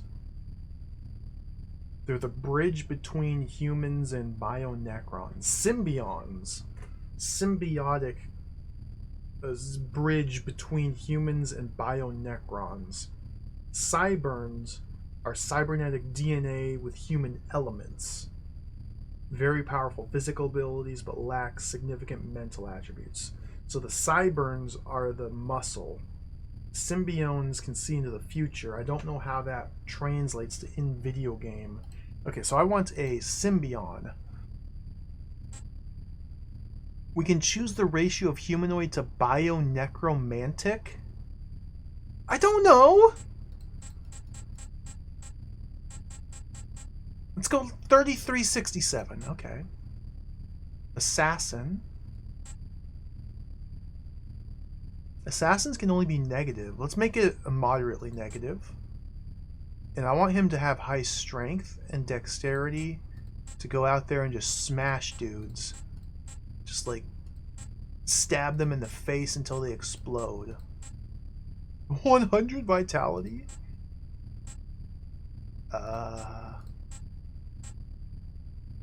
70, that looks good enough.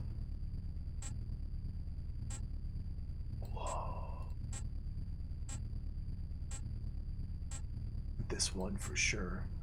Give me a name. This is B-throw. Okay, next character. Now we need a Bio-Necron. Psionic. Bio-Necron can be knight. Okay, no, psionic. Moderately. No, let's just be straight up neutral. Do I not get to select my gods? I thought Bio-Necron is like a spell. A spellmaster.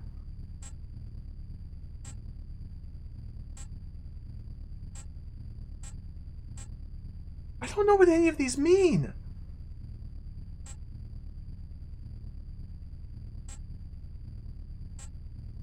$100 stamina seems pretty good.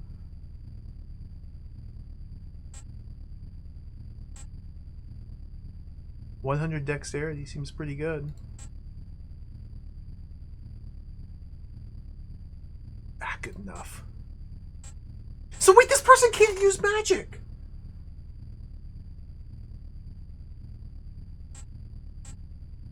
Don't you need a god? I don't know what's happening.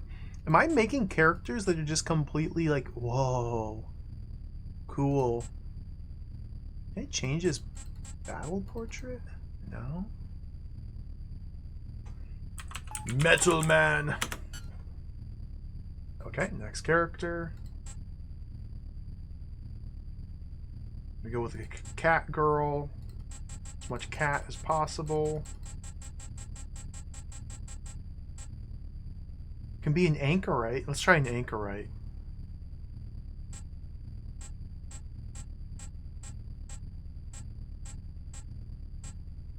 I don't know what I'm doing. None of these numbers mean anything to me. I couldn't pick a god.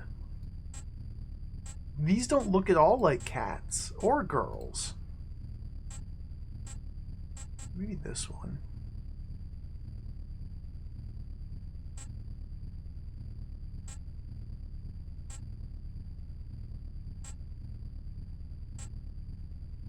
There's no eye. Go with you. Cat. Okay, last character. Cyburn? So we're gonna skip out on what, the bug? I did a Symbion. Symbion is like the blend of human and Bio-Necron. Cyburn can see into the future. Everything's got the freaking ratio! Like, what do I... I'm just gonna leave it 50-50.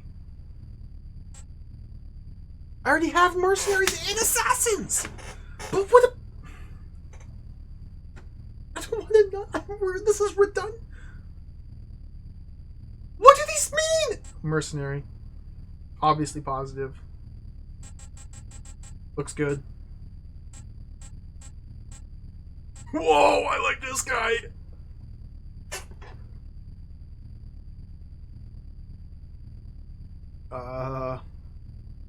This is Batman. Okay, we made our party. I think my party sucks. I don't know though. Maybe it's ultimate. Like, I can't make any sense of any of this. Okay.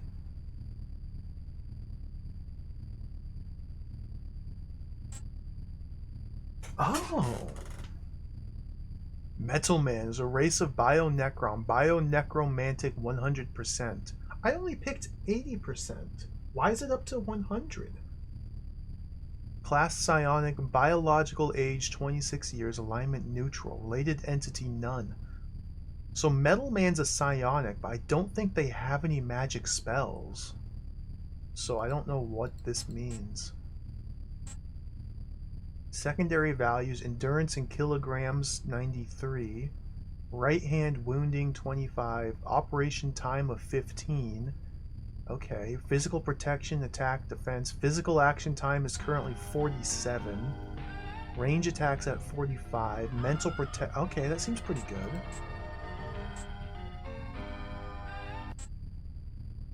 Here's all of our resistances. We have high temperature and low temperature resistance, organic and unorganic material resistance, radiation, pressure, electricity, extreme sound, extreme light, pathogens, stab wounds, cut wounds, hit wounds, shot wounds, mental influence, and astral influences. These are all the different resistances. Good God.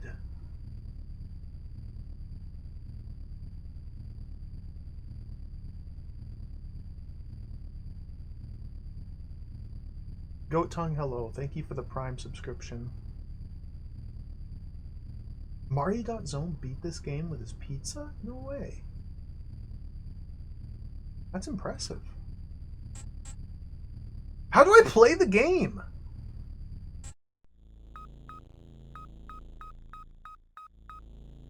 What? Psi computer activation sequence ready.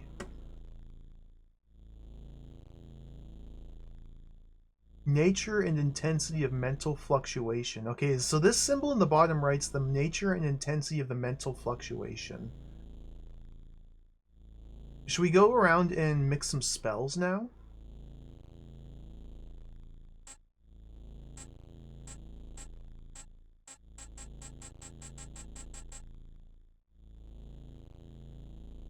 Like, we need to go through and craft every single spell that was listed in the manual so we can learn what stat requirements are necessary to cast the spells effectively, and also what the different dispersion techniques are used for. Like, do we want cone? Do we want sphere? Do we want the other dispersion techniques?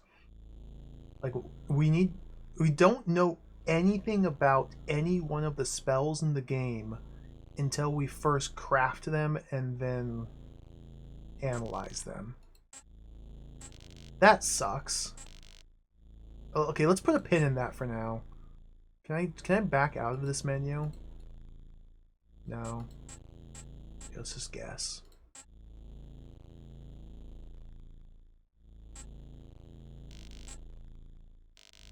Illegal selection. Aborted. Okay, how do I get out of this menu? Right click, okay. How do I play the video game? Battle. Whoa! After leaving its ageless protective walls, the party casts a final glance back to the Citadel, which has been their silent and calm cradle for centuries before this nightmare has begun. As the wind brings noises of alarm signals and explosions from the distance, you suddenly realize that the Citadel is dying in the ruthless grip of that mysterious dissolving power, which is now obviously sensing you and will spare no effort to pursue you until the end. Presently, you're alone with a sand glider unit in the middle of this desert, totally puzzled and not knowing where to turn. Maybe the only usable information you have is that last file entry on your net station.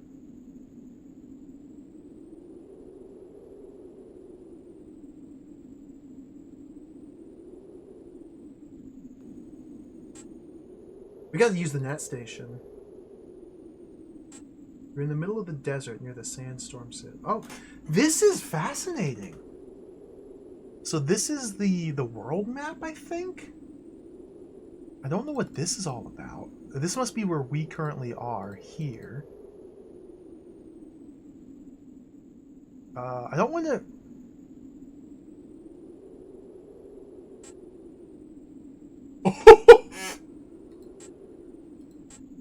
You cannot go that way. Wait, we're playing the game. I'm playing.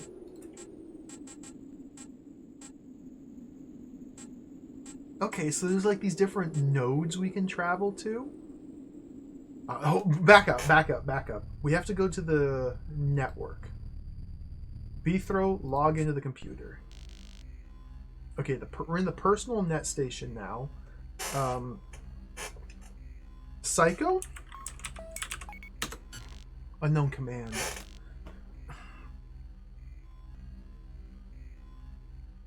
Log in? You can't reach the network.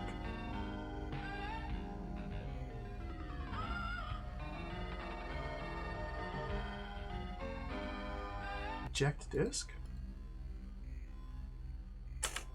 I lost my text parser. I can't...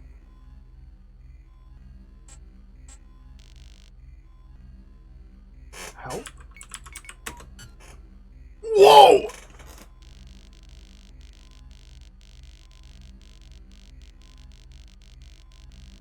Ooh, left empty hello. Thank you for the 48-month resub.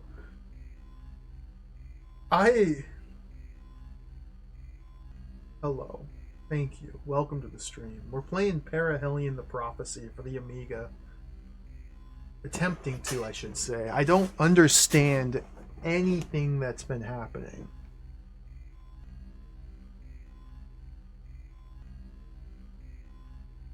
Okay, so help got me to the help file.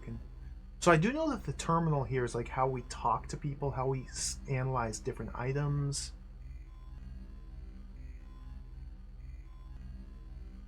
But I guess let's check the directory. We can't log in or log out until we come to a network node. So there's the terminal, and then there's the network. And to plug in our terminal to the network, we have to be standing in like a connection node area, and then we can log in. And maybe even upload and download some stuff. Maybe we can download some games or some cool, funny little cat pictures. Commands marked with a symbol are used to communicate with other net stations. Yeah, we need a net station. Oh wait, it continues. Network prices? Okay, I don't know how much money I have. Read command requires 50 additional credits for each additional page. Dir command requires 10 additional... What? All network services are free of any taxes. We do not take any responsibility for any training. What?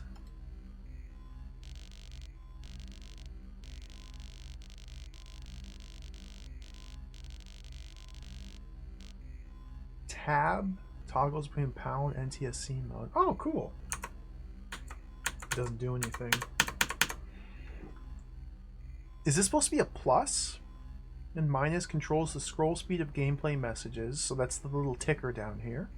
Up and down arrow key skips forward backward between previously used network commands. Left mouse button, hold it down to increase text typing speed. Okay. So we want dir. List of files on person. Farewell. Farewell.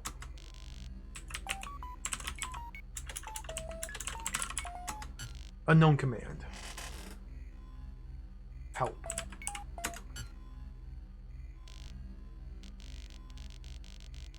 Do we have to analyze? Oh, we have to read. We have to read it. We have to read it, of course. Read farewell. So we're in the personal net station. We want to read farewell. Unknown command. Dir. Unknown command. Dir. Farewell. Dot farewell? Do we need to read dot farewell? Unknown command. Is that a directory? Maybe that's a directory. Maybe we change directory to farewell. Unknown command. Help?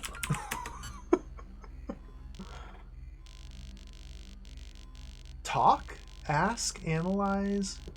Scan, directory, read, delete. I can't seem to read it.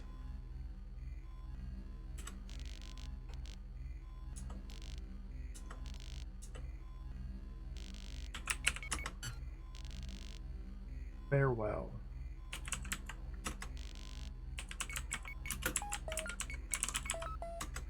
Unknown command. Well, this is a problem. Am I typing it correct? It's very hard to parse this font. Is that an O or an A?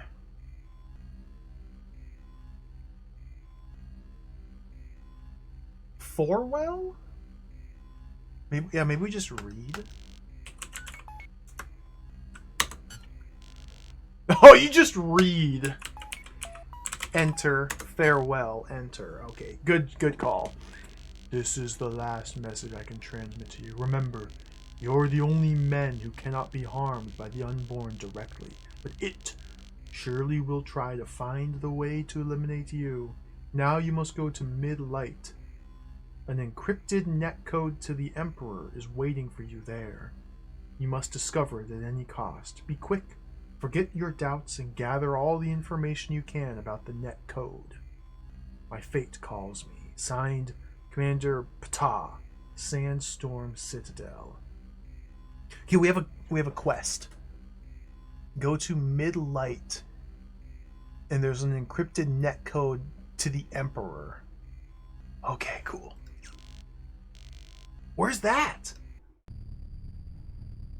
How do I get there? Are we there yet? Movement? What?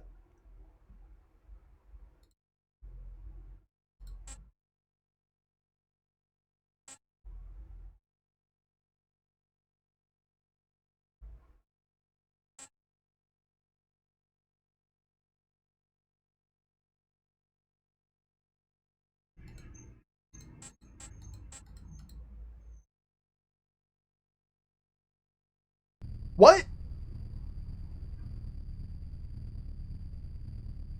Equipment.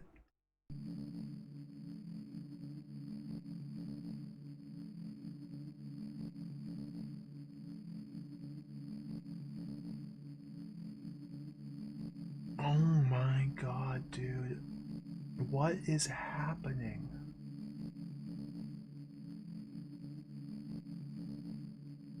Endurance level 16.52/71.88, 24%. Available action points. Action points required to move. What the? What? Symbol of Rex Hellion. Okay, so now the symbol of Rex Hellion. Okay, so this is the backpack. Okay. Okay. What?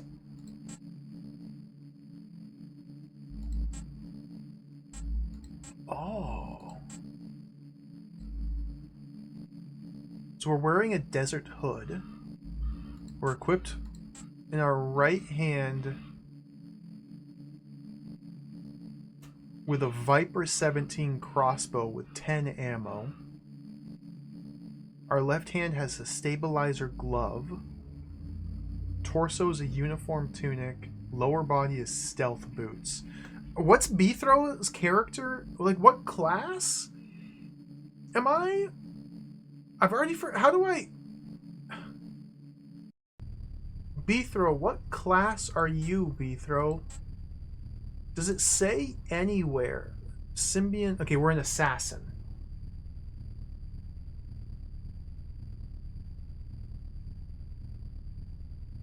So I guess this is kind of... Maybe... Okay. Maybe we can, like, assess the starting equipment of our different characters to kind of determine the analogs of the different character classes in this game to Dungeons and Dragons. So Mercenary...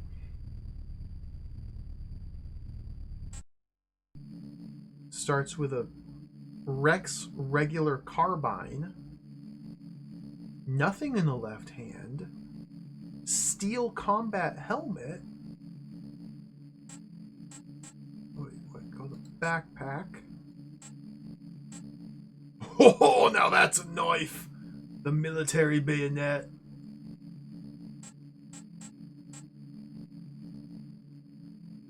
So wait, what handedness is Lizard Lord? What handed?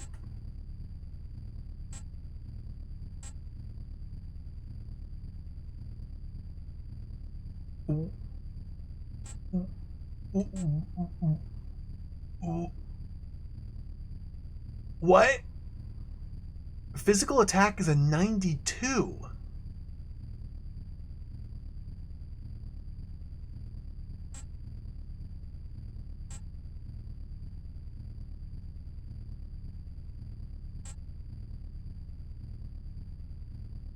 Stat?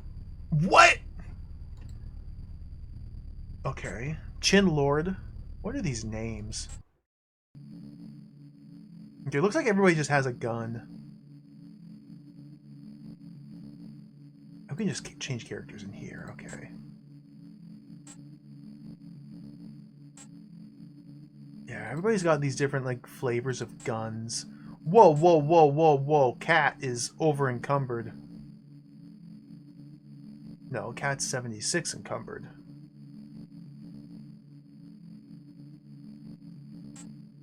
What's this? Arrows? Oh, because that's a crossbow. What's this? Tiger claws? Should I, like, put these in here? What am I... Batman?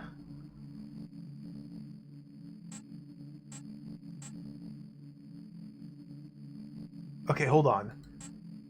Everybody starts with a symbol of Rex Hellion. So let's click on the symbol of Rex Hellion to put it over into this slot. Okay, now it's in this slot. Now let's back up and go to the network. And analyze.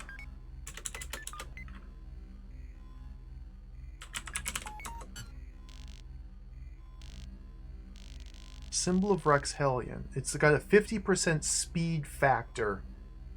Okay, that was completely useless. I thought this might actually be useful, but no, it's useless. 50% speed factor. Okay. End of information. Do I need to, like, analyze my different weapons? Movement. Nope! We have to get to midlight. Map.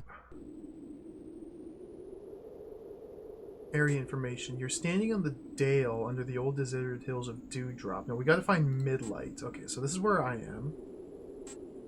You're at the shore of Molten Dawn, watching its amazing red waves. I don't want to be here. Up. Eastern Crossroad, no. Approaching a quite strange and strong-looking construction. I don't want to be there either. I gotta find midlight. Might be this town over here, like this town here.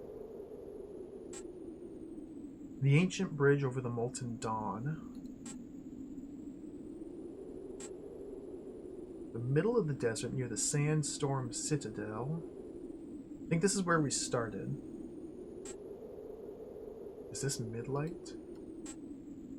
The city limits of midlight. Okay. So do I do the lightning button or the arrow button? Arrow button.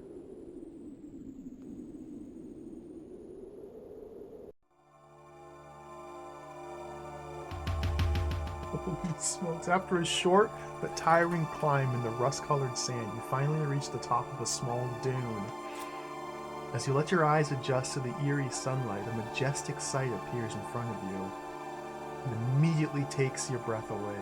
Tokes your breath away? You're facing the ancient city of Midlight, a memento of the vanished past in this decaying, damned present. In a strange mood, you decide to advance towards the once so powerful metropolis, which is nowadays only a haunted shade of itself.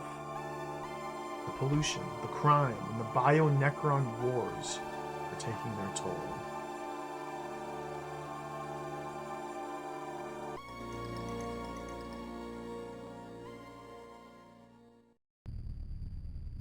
What? What just happened? Are we there?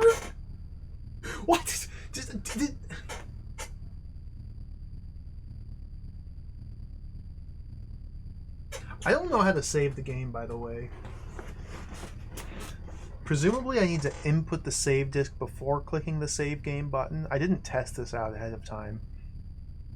The game... The developer of the game offers this for free download from his website.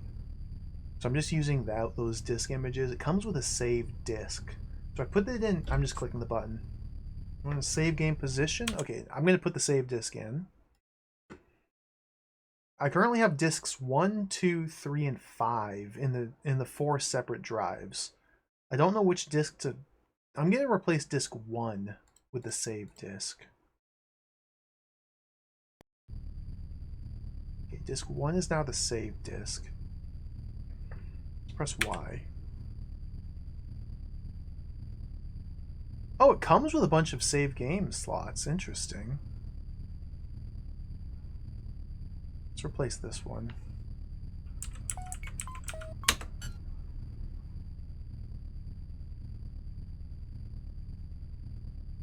Game's been saved.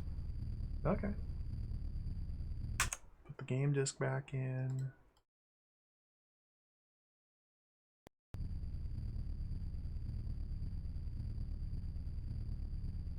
So presumably we've arrived at midlight and now we can go to the movement screen.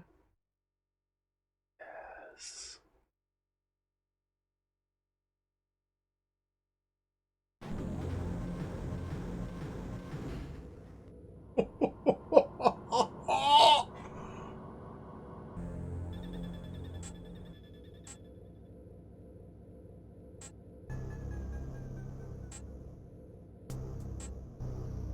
You're a cat. We're gonna have to draw some maps here.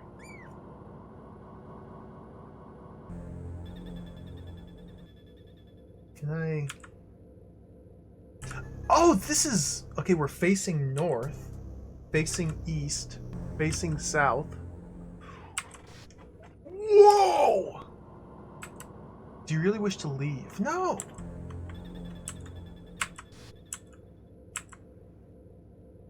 Oh, no! No! They go north.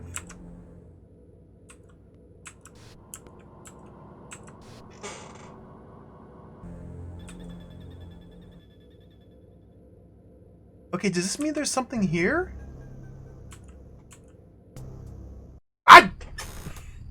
If you right click, it brings up this menu here. Okay, no, go back to this. Go back to this. I wonder how many views this game... How many views are there? Oh, God.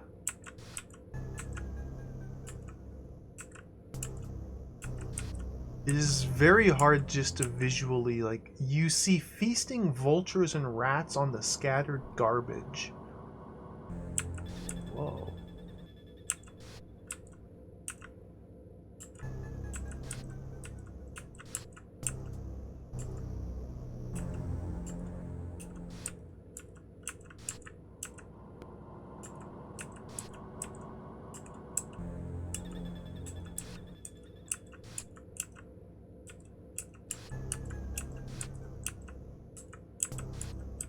This town really sucks.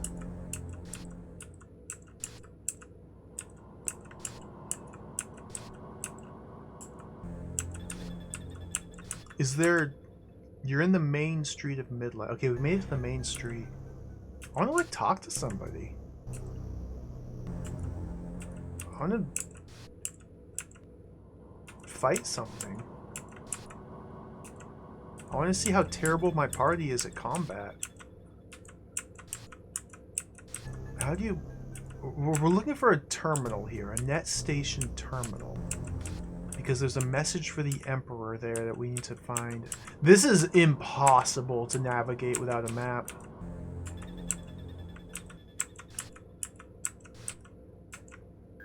Okay.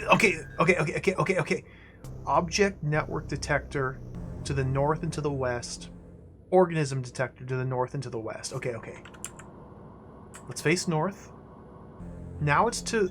Am I right? Wait, what? Wait, what? What? Open door? Look? Interrupt looking?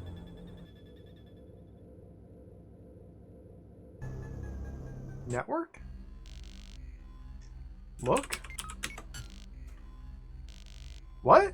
Talk?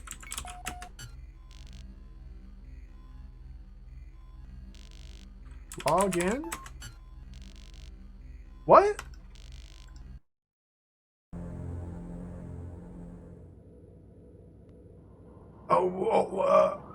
Equipment? There's no items on the ground here. Can we deselect this? There, yeah, it's deselected.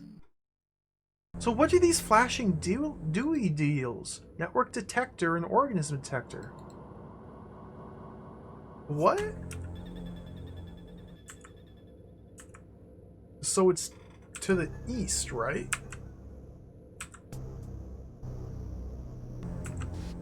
Oh, this is a... Okay, open the door.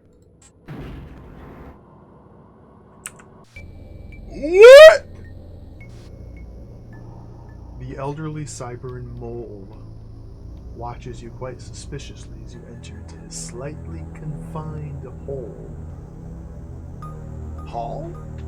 But after recognizing the imperial marks upon your clothing, seems to be relieved a bit. As you look around the place, you see different chests, weaponry, and packages, which clearly shows that the owner of this place is prepared to defend his property, or leave it as quickly and safely as possible.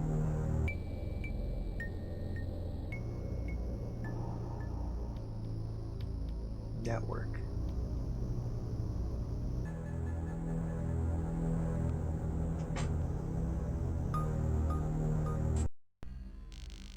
Talk.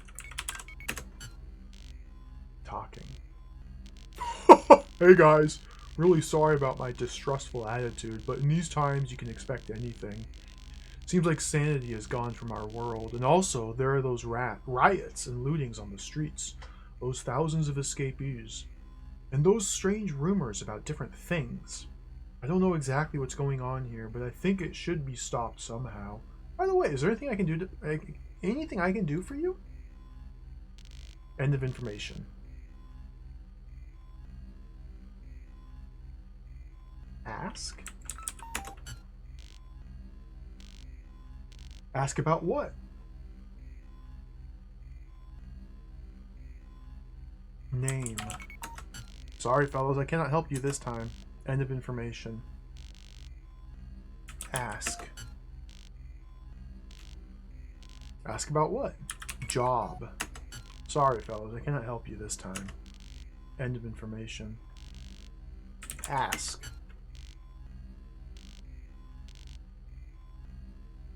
Network. Cannot help you. Ask. Why does it kick us out of the dialogue box if I pick a bad answer? That's very silly. Rumors? Log on?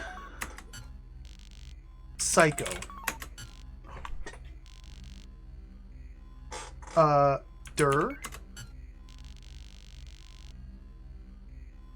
Council results, priority reports, report 1, report 2.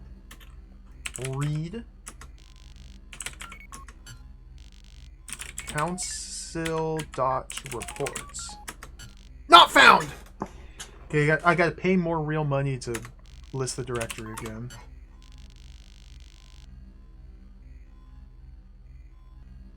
So, I'm noticing an inconsistency here. .council.results. 2 words separated by a dot between them. Which makes sense if this is like a terminal-based directory, you can't have spaces and file names. But then underneath that we have priority space reports. So when I want to read the file, do I type it with the dot or with the space? And we have to pay real in-game money every time I try to list the directory. Council results. Council dot results. Okay. Read. Council dot results. Searching. Unauthorized user. Is this the amount of money I've spent? It's going up very high. I thought I logged on. Okay. What was the other one? Priority space reports. Okay. Read. Priority space reports. Hey, it worked. Okay. Unauthorized user.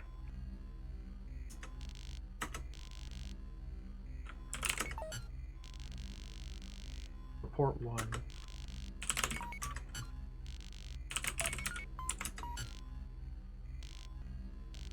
Okay, we can read this. Well, read may be speaking a bit too soon. Zone date 42.21-A429-21. How does that relate to the zone date in the intro? We got multiple zone dates in the intro. Report source, Dr. Inu Hyun. Today I did a very special mental intervention. The first similar one since years. In normal case, the use of such mind decryptions is prohibited, but I did it on a special request, or better say, order from the government. The patient, despite his young age, endured the procedure surprisingly well. The encryption can be decoded by that unique necklace of imperial confidence. The necklace! Okay, we have that. End of information. Read. Report 2. Dr. Shamar. I've never seen anything like this before. The most various mental malfunctions, including persecution, mania, schizophrenia, paranoia, different catatonic states, and psychosis. The reason is still unknown, but if the number of our patients will keep increasing by this rate, we surely will collapse under the pressure. Also, there's no explanation for those horrible DNA alterations I've seen lately. End of information. What? Log out.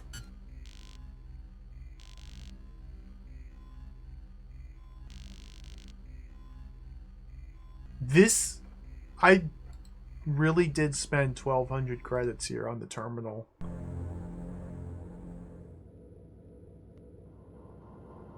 Was that good? What?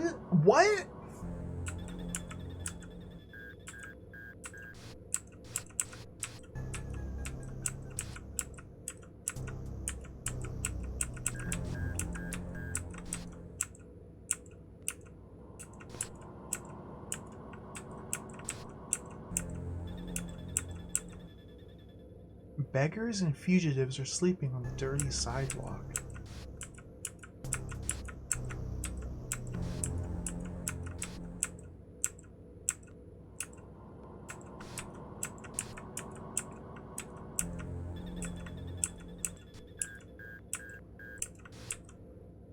That's that building.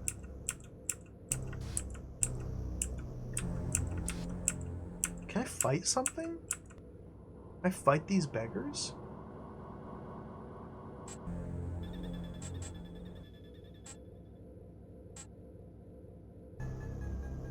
Was I supposed to use my necklace on the terminal to access the stuff?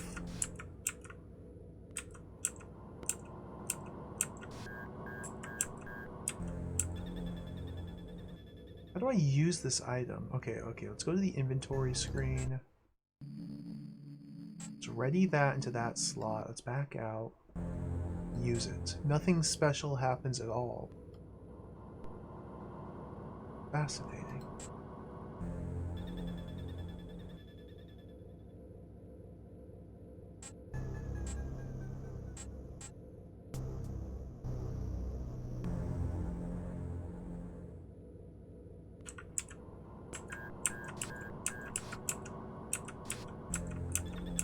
I think I need to draw a map. I'm just walking in circles. I don't know how to get out of here.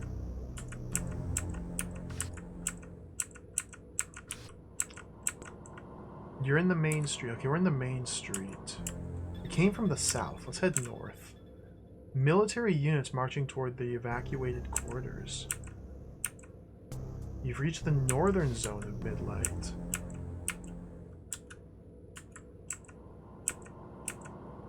The howl of a lonely dog echoes through the ruined walls around you.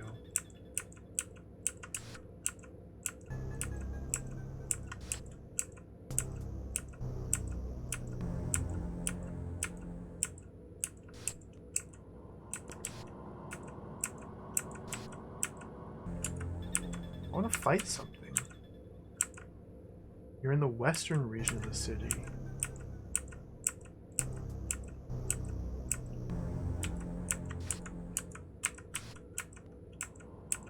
Oh! Open.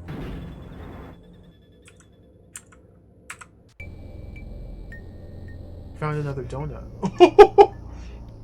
The first thing you notice after a single moment about the keeper of this small and dusty store is that he's obviously one of the few still remaining veterans of the Bio-Necron Wars. The cold, lifeless stare of his typical blood-red Bio-Necron eyes and the little tattoo on his pale gray skin makes it clear he has been put under the torment and agony of a mental modification process after the so-called victory. Well, nobody deserves a life like this.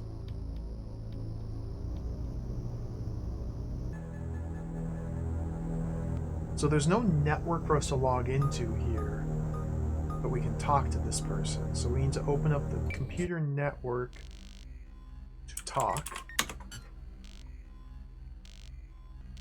I'm absolutely not willing to talk to anyone now, especially to such imperial dogs like you. Anyway, wait. I'm gonna try to help. You need something specific.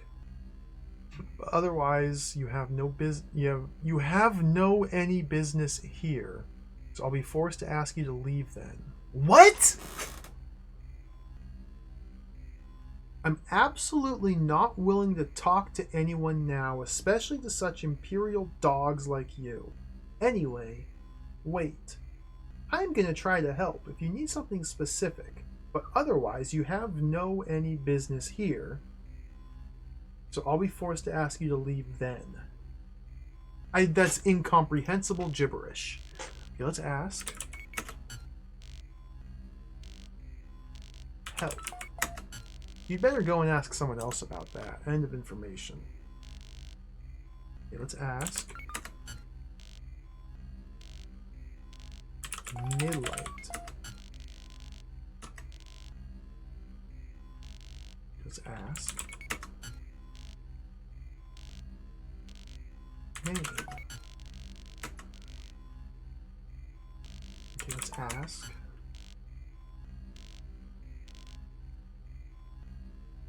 How are you?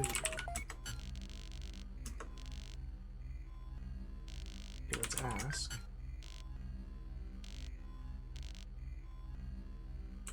Emperor? Okay, let's ask. Spy? Okay, let's ask. I can't get anything out of it. He said he'd help.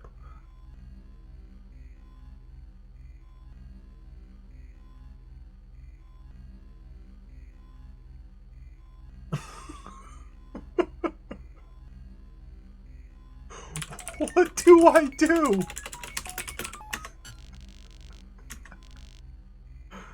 Maybe he hates Lizard Lord. Okay. Bethro. Ask.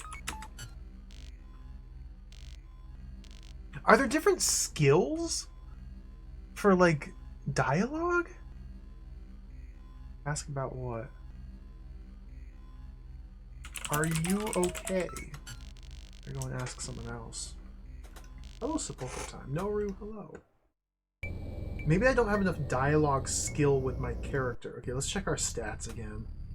Maybe these stats... No, these are resistances. Maybe we need like a high enough astral influence resistance because they're mentally, astrally probing our brain. 14 years old? Wait, Beathrow's only 14 years old? 14?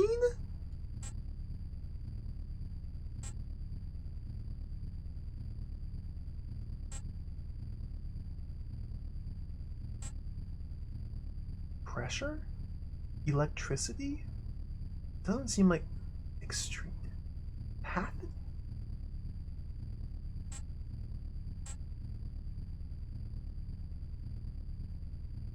This is Batman. This is Batman. Wait, how old's all my characters? I gotta figure this out. Batman, 28 years old, okay. Cat, the feline, 80% feline, 20% human cat girl, anchorite, neutral, lavender? Lavender? 29 years old. Metal Man, 26 years old. Beathrow, 14. Lizard Lord, 20. Chin Lord, 36. Yeah, this looks like a 36-year-old man. 100% human, Chin Lord. Chrome Panther, obviously positive. Chin Lord worships Chrome Panther, and he's obviously positive. Because he's a 100% humanoid mediator. Worships Chrome Panther.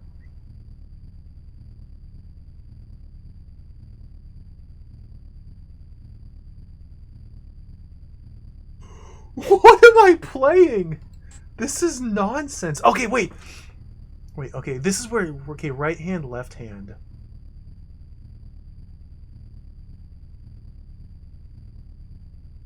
What?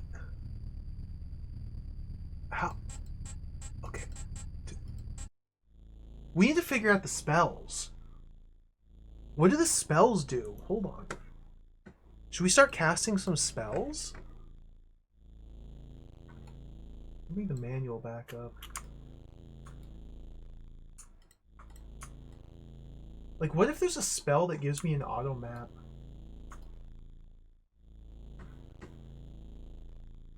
Can we cast the Mappa spell?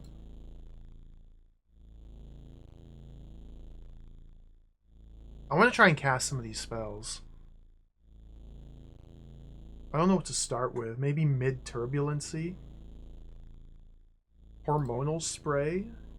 Drifting silicon? Ecstatic trance? Fulminating damp? Man, these all sound really good. DNA stimulants? None of these really sound like they'd be a map. Maybe alpha catharsis is a map.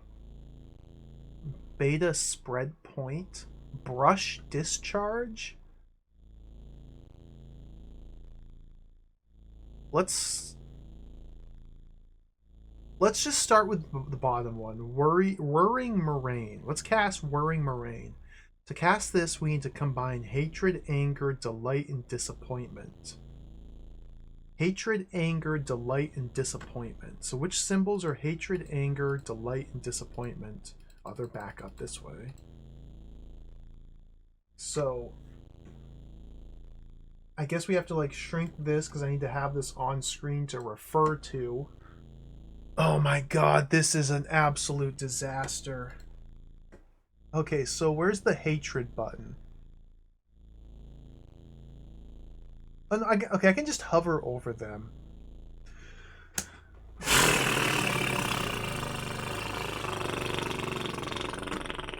Okay. Hatred, anger, delight, disappointment. Which one's hatred? Delight. No, we have to first craft a spell. Create spell entry. Creation started. I hope the sequence doesn't matter. I'm going to try and do them as I find them. So there's delight. I'm looking for hatred, anger, delight, and disappointment. So we got delight.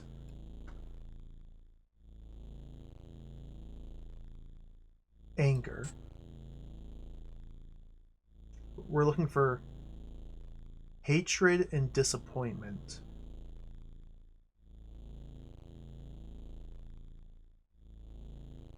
Hatred. This spell system sucks.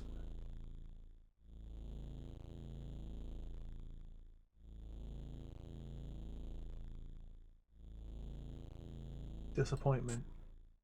Okay. Analyze.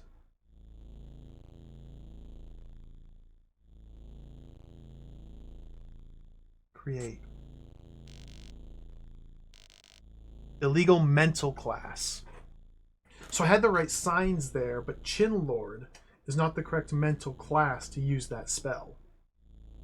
So we've now established that the spell of Whirring Moraine cannot be cast by a Chin Lord. And Chin Lord is a mediator. A positive mediator who worships Chrome Panther. So perhaps the Whirling Moraine spell could be cast by a mediator who worshipped a different entity. Perhaps I can't cast it as a mediator, period. There's any number of reasons why we couldn't cast it, but this is not good. Okay. See, like, I thought a mediator was one of the spellcasting characters. Like, I thought they were all about that. Let's try acidic fume. No, let's do something simple, like Black Frost. Black Frost is just shame plus daze. Let's just try shame. Oh, did that go into the... wait. No. Shame plus daze.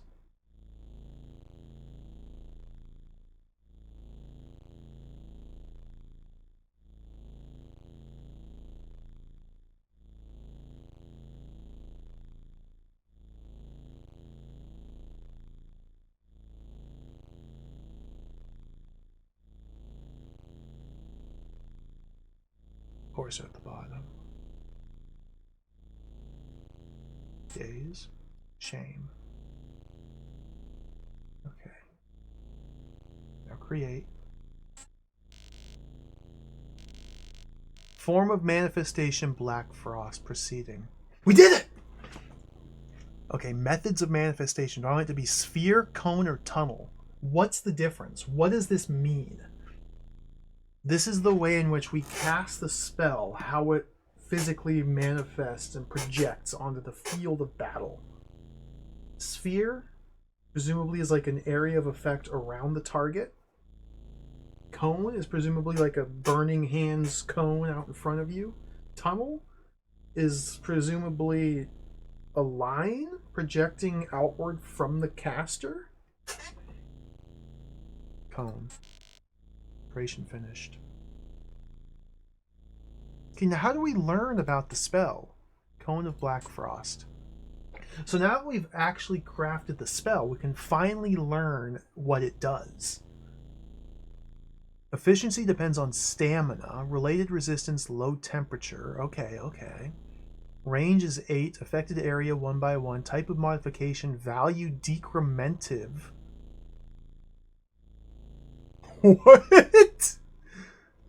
Value decrementive. Sure. Yeah, I agree. Effective value stamina. Oh, okay. No. I get it. So,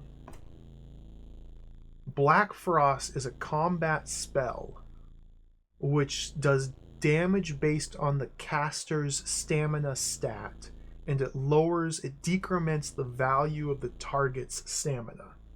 So we use our stamina to affect the stamina of who we're casting it on. What does stamina do? Is that life? Is that...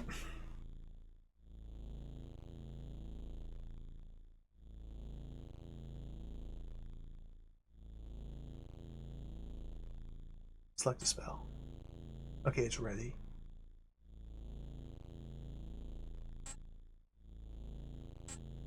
Okay, so that's one spell. The manual has, let's count the number of spells in the manual. Oh, it's now a shrink.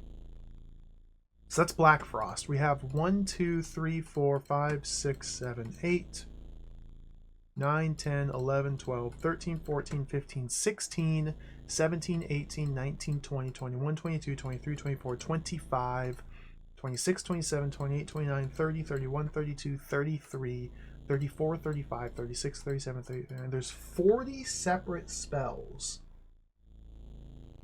And we can't figure out what any one of them does until we first craft them, or mix the runes to craft them.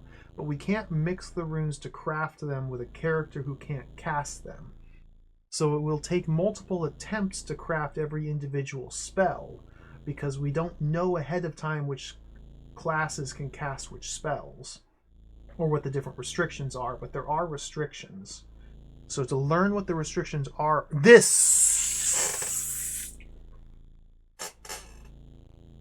is going to take some time. So what did we learn about Black Frost? We don't even get to learn the specifics of the restrictions about Black Frost. All we've learned about Black Frost is that our mediator can cast it, and it does damage based on stamina.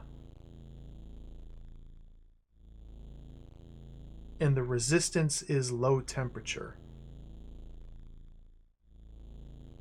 So like learning that this is a combat spell seems good. We know a mediator can cast it, although I don't necessarily know if we can cast it because we're worshipping Chrome Panther, or because we're a mediator, or some combination of those. Maybe our alignment, because we're obviously positive, that could factor into things as well. What are the other... This is a disaster. This is a disaster. Are there... Let's do another spell.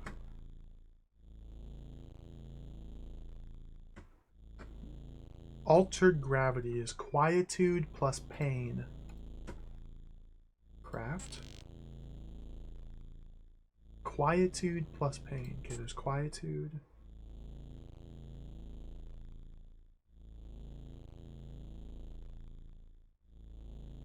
The manual doesn't even list what the different classes are. No. Pain. Okay, craft. Form of manifestation, altered gravity. Oh, we got it! Okay, nice. Ring. Tunnel. Field. What's... Field?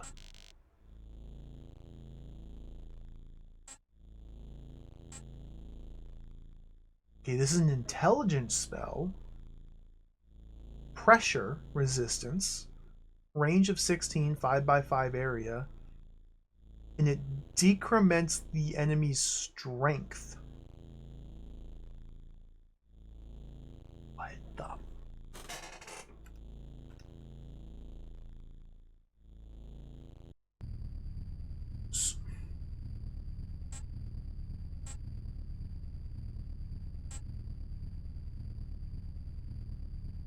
Yeah, all of these stats have like a current value and a maximum value.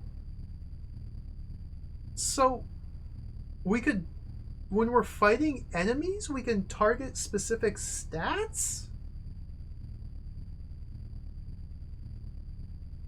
There's 40 separate... Okay.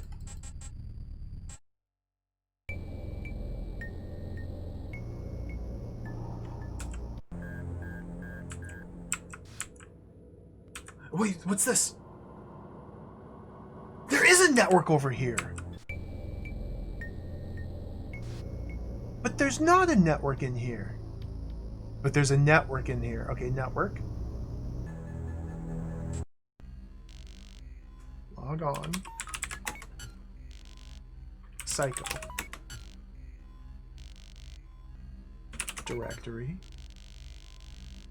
It's the same one.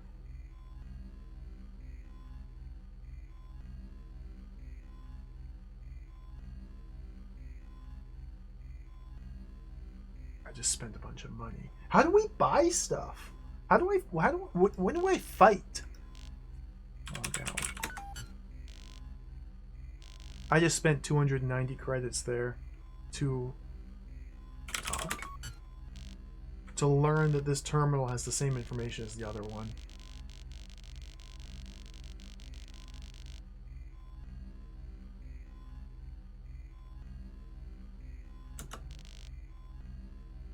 Let's get out of here.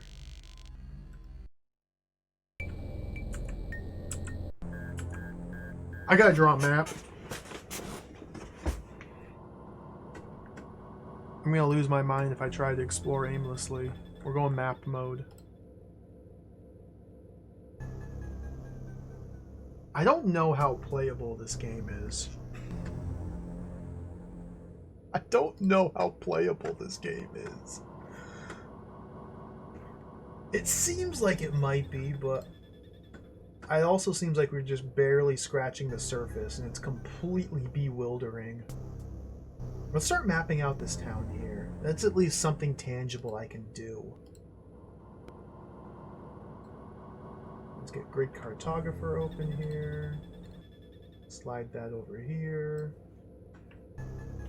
Crop that out. Shrink it down.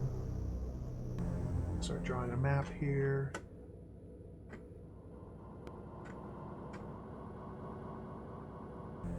So where am I?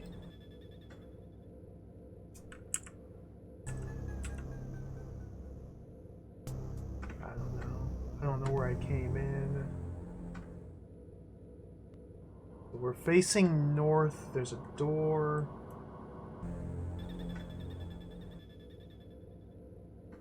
And there's a...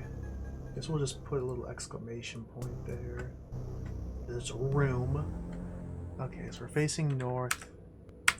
Can't go east, can't go west. We can go south. 1, 2, 3, 4, 5, 6, 7, 8, 9, 10, 11 steps to the intersection. Whoops. South. 1, 2, 3, 4, 5, 6, 7, 8, 9, 10, 11 steps. And the intersection has a turn to the east. Okay. Let's keep going south. Standing in this tile. Here we go down 1. Okay, and then it turns east again. Like that. Yeah, boop, boop. Okay. Let's keep going south. 1, 2, 3. Okay, that's the dead end. Wait, where was that? From the intersection, we go 1, 2, 3. Okay. Like this. 1, 2. Turn to the north.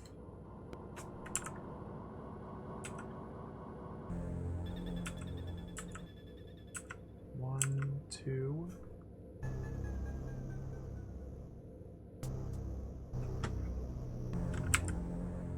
There's only filth and raging misery everywhere. Okay, there's also a thing here. Organism detector. Filth and raging misery everywhere.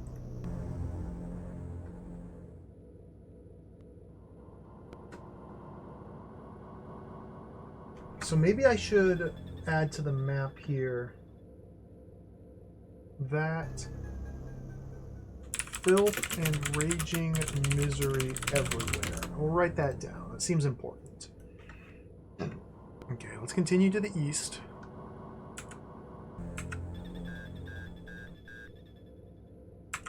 One.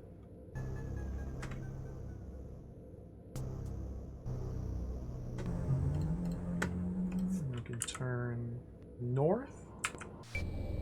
What? As you walk these dirty streets, your eyes suddenly alights on a simple escapee girl who's holding her little baby. Cannot explain why, but she's just one among the hundreds of those poor and homeless people. You sense something weird about her and her baby. Anyway, perhaps your senses are playing games with you.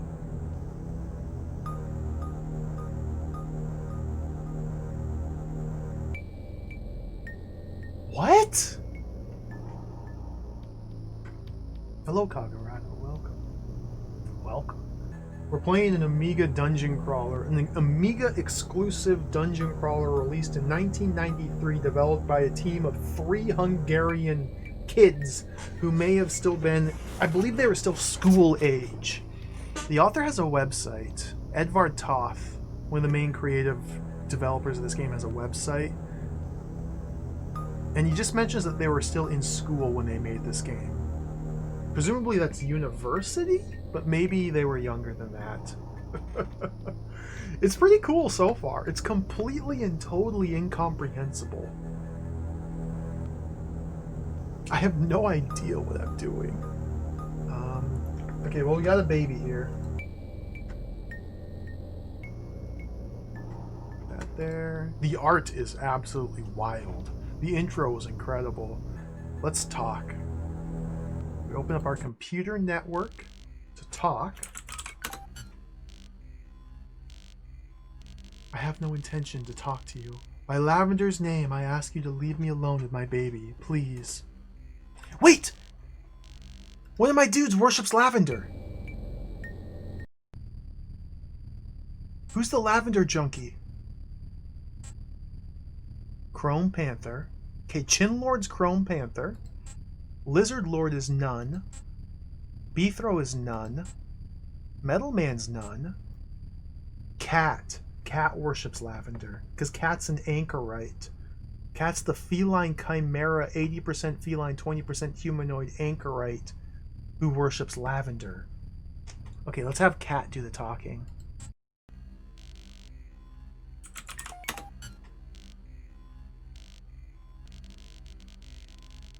I ask you to leave me alone with my baby, please. Ask. Baby. Please leave me alone. I already have more than enough trouble. I don't need you to make even more.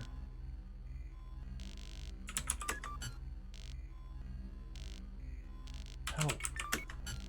I have not gotten a single response to this conversation system yet. I have no idea what it's looking for. Is it looking for full sentences? Do I just need to find specific keywords to ask characters about? Should I have something to start with here? I can't... Nobody I've tried talking to has given me anything when I ask them. Maybe we can ask about Lavender.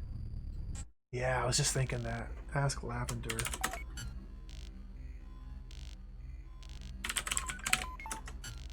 Please leave me alone.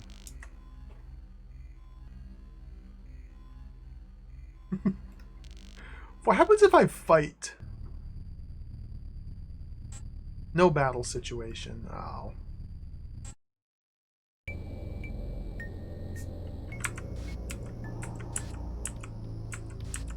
Okay, so that's just the woman tile. That's just her little tile. Okay. So we're standing here. Let's proceed north. 1. Oh, it's just a dead end. Okay. Now I do have this look button here. Oops. If we go back to the woman and look at her, every time we leave and come back, we get that little animation, which is pretty cool. Look. Okay, we're able to replay the dialogue that plays when we first encounter them. That's what the look button does. Okay, I don't care. Let's take this north turn. 1. Oh, it's a dead end. Okay, well, the city might not be that big. Let's go east here. 1, 2, 3, and that's it.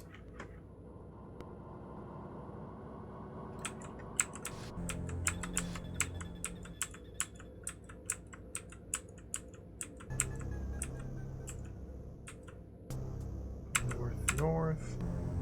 Western region of the city. Okay. There's the long hallway up there to that thing. We go east here. And that tile, we go 1. It's nice, comfy mapping here. 1. Seems very important to map this because it's incredibly confusing just visually based on the images here to tell where you can and can't go. Looks like we're doing a worm tunnel style mapping. 2.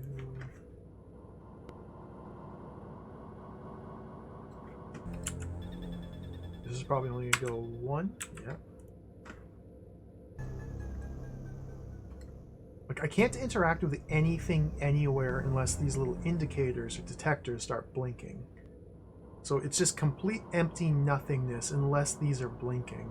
Like, none of these sidewalls can be opened or visited or anything at all. There's no encounters here. I guess because it's the town.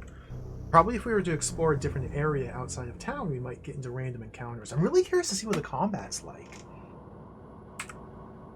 1, 2, 3, 4, 5, 6, 7, 8, 9 steps north.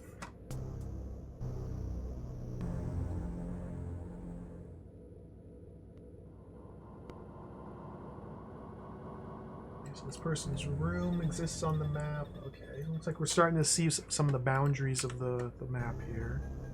It's east. 1, 2, 3, 4. Then we can turn south. 1, 3, 4.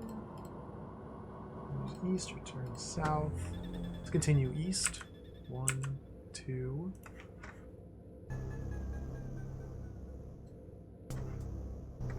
Going east. 1, 2, 3, 4, 5, 6, 7, 8, 9. 1, 2, 3.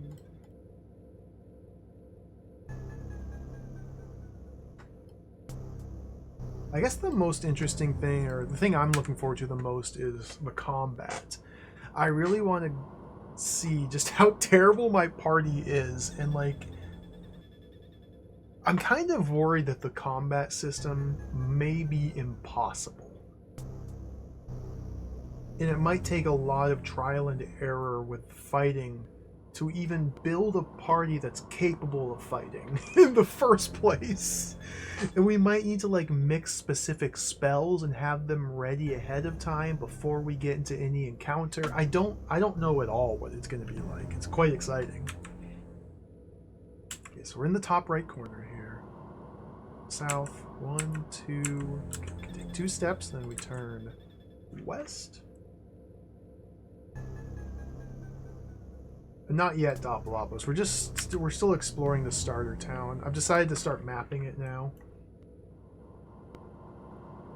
We're still in the starter town, mid-light, just kind of getting a feel for things. It's gonna take probably about a couple weeks to get a good feel for things. I don't know if we're ever gonna get a good feel for things. 1, 2, 3, 4, 5, 6, 7. 7 steps, then we turn west again. Whoa, don't do that. 1, 2, 3, 4, 5, 6, 7th step, turns west. Going south. 1, 2, 3, 4, 5, 6. Turns west again.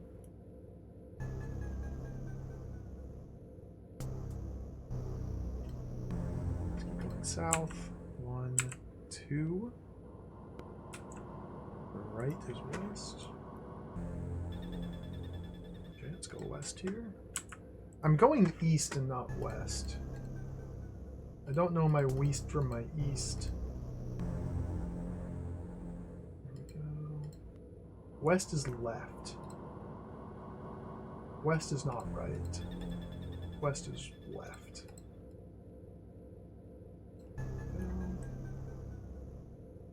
Okay, we're in the very bottom corner. Yeah. 1, 2, 3, 4, 5, 6, 7. You feel only hopelessness and desperation seeing this doomed town.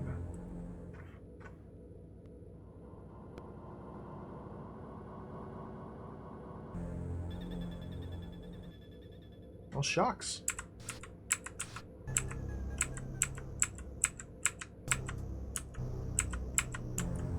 Let's take this all away. 1, 2, 3, 4, and it turns north.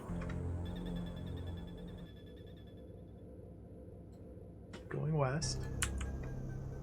1, 2, 3, 4, 5. Into T junction. 5, T. So south here should be the exit. 1, 2, yeah, okay. And this is out of the town. So we come back to the start. So we can kind of just tell here the maps may be all 18 by 18. At least this town seems to be 18 by 18. Not too terribly large. This is manageable sizes. Deselect that. Let's make a note. This leads out to the world map. Okay, let's start mapping out the interior. So face north. Just keep going north. 1, okay, turns out to... I've not gotten into a battle yet, no. I did save my game, yeah. 1, 2. Feasting vultures and rats on the scattered garbage. Okay. North. 1, 2, 3, 4, 5, 6, 7, 8, 9. 1, 2, 3, 4, 5, 6, 7, 8, 9. There we go. Yo, Digital Duck, hello. Thank you for the raid. Welcome. Welcome to Perihelion the Prophecy for the Amiga. I'm trying to figure out how to play this dungeon crawler. Thank you for the raid. Welcome. Hope you had a great stream. We're drawing maps. We're exploring strange new alien worlds. 1, 2, 3, 4, 5? My map is already wrong. My map's wrong. My map's wrong. And stand here, face south. 1, 2, 3, 4, 5 steps south, and we get a west turn. 1, 2, 3, 4, 5. That's down here. Oh god. Okay, so it's right there. Keep going south. 1, 2, 3, 4, 5, 6, 7, 8, 9. 9 more steps south. We can go west again. 9. So this needs to be down 1.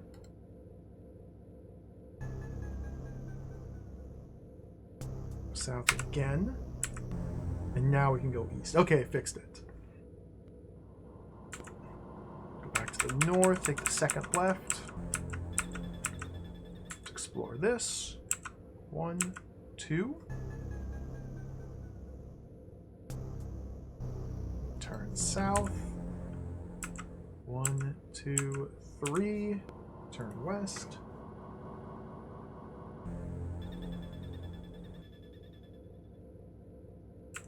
One. You can go south again, or keep going west and then north. Okay, let's go north. 1, 2, 3, 4, 5.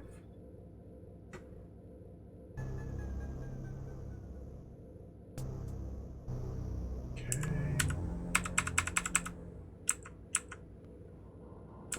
Correct.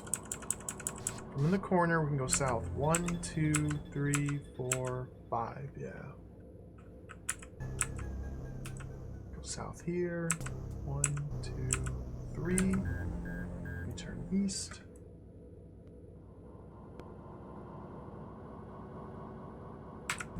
1. And south is the door.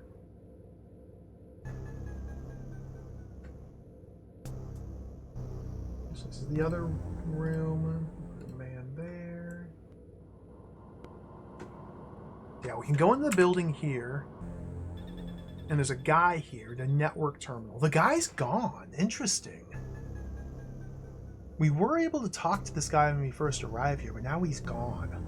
There's a network terminal we can log into and pay money to read some reports. And there's 2 other reports which are locked. We need to log in under different credentials or different profile to read the locked reports? Or maybe we're supposed to use the symbol somehow? I don't know.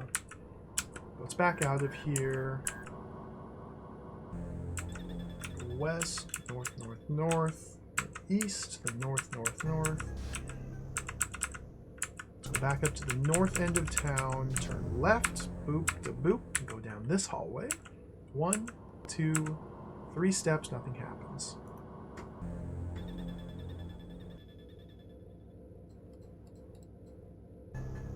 Okay. So now we want to go all the way to the east end of town. We're almost done mapping this town. This is actually a very easy to map town. So we're in this area right here. Go west 1, 2, 3, 4, 5, 6, 7 steps, and it turns south.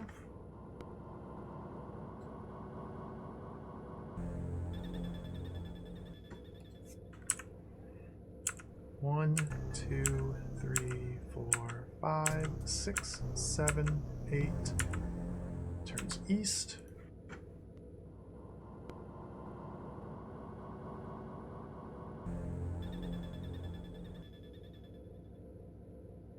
These are probably supposed to line up. I might have messed up here. Keep going south. 1, 2, 3, and it turns east.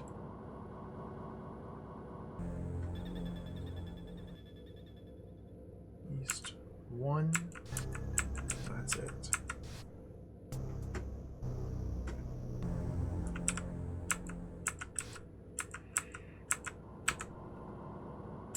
One, 2, 3 into a T junction. Okay, 1, 2, 3. Go north. East.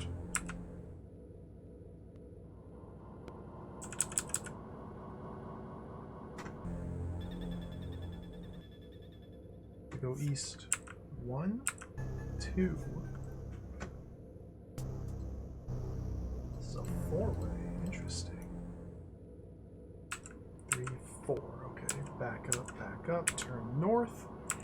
1, 2, 3, 4, 5. It's west.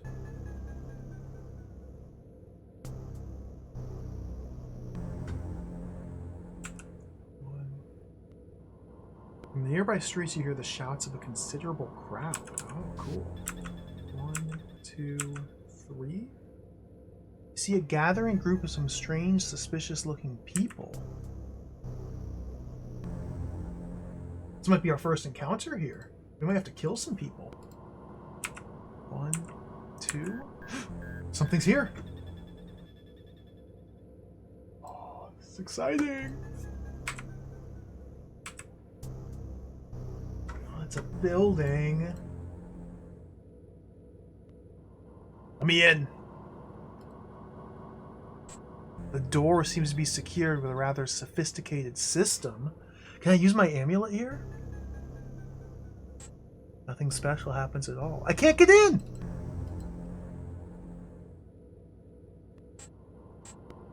Attack! It's a locked door.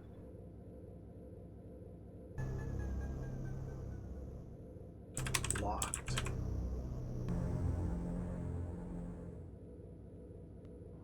Locked door.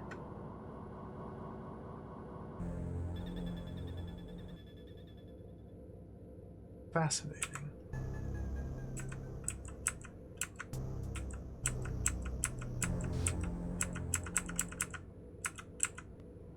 Okay, back to the crossroads here.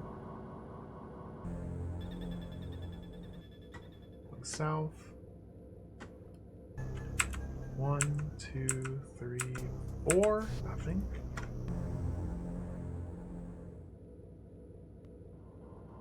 It's probably it for the town.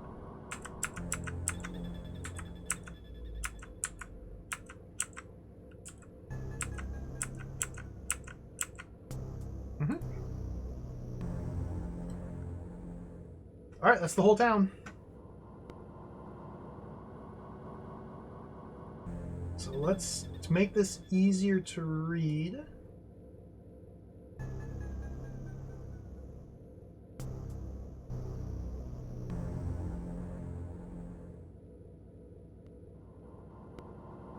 fill in the negative space.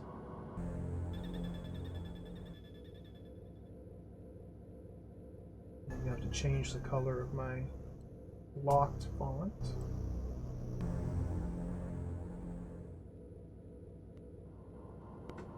To make it much easier to navigate and read just at a glance. Oh yeah, oh yeah. Maybe I should use brown to match the aesthetic of the game. Do a little perimeter here.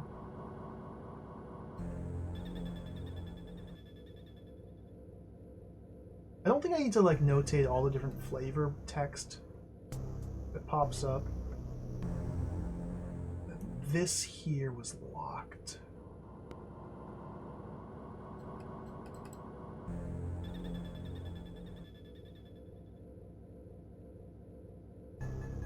Should be a little bit better. No, it's not. How do I... Why is it not changing the color of the text? Oh my god. Locked. Okay. Okay. Hot mazes. Oh. We got one town mapped out. We've accomplished literally nothing. I've spent a bunch of money on useless information. I don't know if my characters are good or bad, or how to build good characters, or what good even means. We worship Lavender and Chrome Panther. Let's go fight some monsters. Let's get out of here. I still have not engaged with the magic crafting mechanics yet, and I'm kind of reluctant to do so. But we're going to have to do it eventually. And I don't know where I am. Wait, I just finished drawing the map. I don't remember where I was. Oh, God. Okay, I know where I am. We're in the eastern quarter of the city. Back up, turn south. Go south till we can't anymore. Turn right, go until we can't. Turn left. Back out to the world map. Okay, so there's the first town. Go to map view. So that was Midlight. That's the town of Midlight.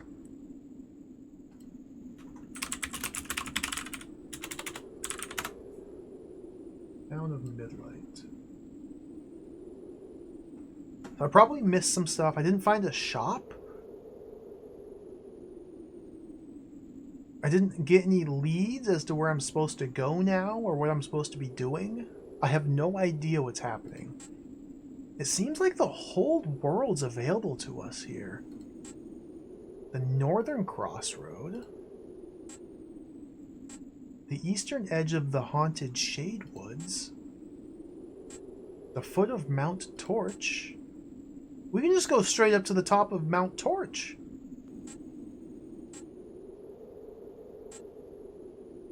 A large crackle at the dark side of Mount Torch. We can just go here. It's crazy how we can just seemingly just go anywhere. The dark western side of Mount Torch. The most abrupt side of Mount Torch. Oh dear. We're not ready for Mount Torch yet.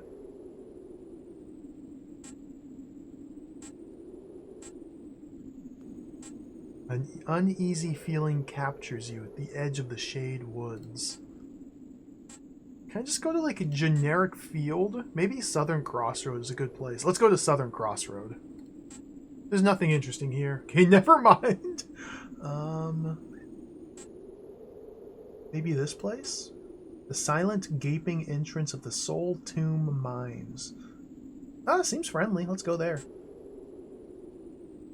This old mine is an evil, dangerous place. It's a foolishness to descend into it without a truly convincing reason. You telling me I can't go there? You're telling me I can't go there. It's foolishness. Okay. So we need to have a reason before we go to the Soul Tomb Mines. Okay, that's fair.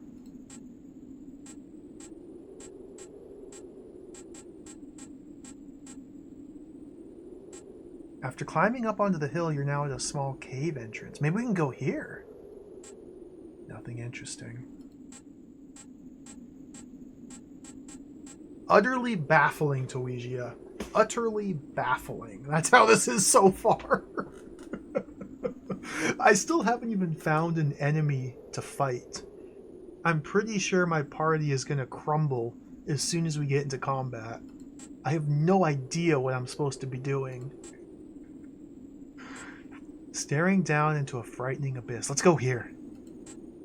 I can't go anywhere.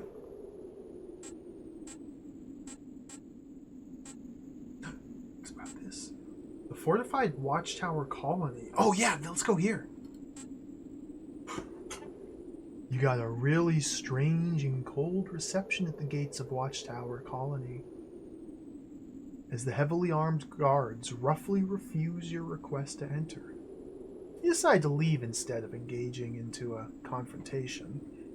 There's obviously something's wrong about this place. Those guards are deeply frustrated, or better say, afraid of something yet unknown. It turns out we can't go anywhere. I thought we could go everywhere, but in fact we cannot go anywhere. Near the sand. Okay, this is where we started. Can we go back here? There's nothing interesting though.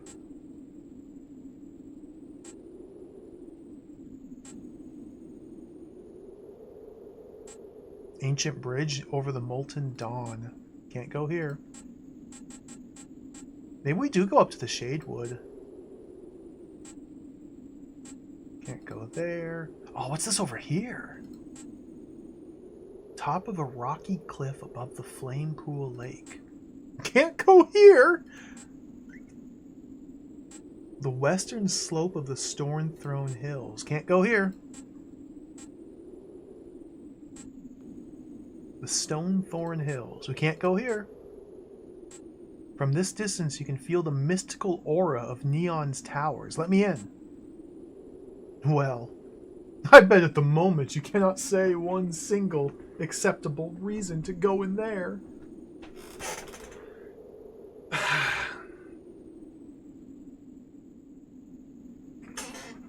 Okay. Okay. Fine. I just want to go somewhere. I want to fight a monster. I want to encounter some wild slimes in the wilderness and attack them for 2 points of damage.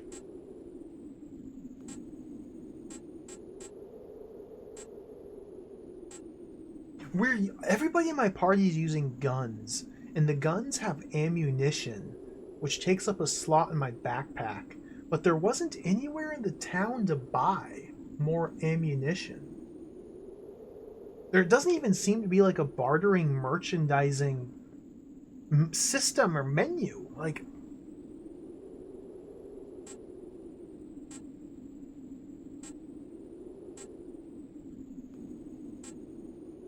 oh, a quite strange and strong looking construction. Let me in there. This stronghold is so extremely guarded that even to watch it from a distance seems to be truly risky action.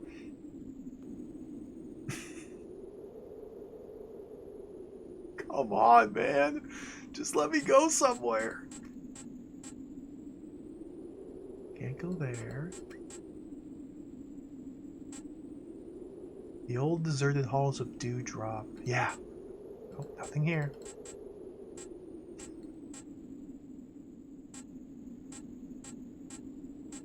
There's totally like 1,000 guards over there. You can't make it. It's too dangerous. Just don't even try. Yeah, maybe we can go up here to the woods. I can't go anywhere! Okay, I think we literally can't go anywhere until we first solve the puzzle of what you're... There's nothing but an ordinary dark crackle. Perhaps it leads into a cave down below. Ooh. So there's probably some like key word I'm supposed to learn or information I'm supposed to get in that starter town from one of the people that tells you, hey, Mount Torch has cool snacks. And then our characters will have a reason to go to Mount Torch to find these snacks. But until our characters have a reason to go somewhere, then we just simply aren't allowed in. Yeah, I want cool snacks. Oh, I guess we're going back to town. All right.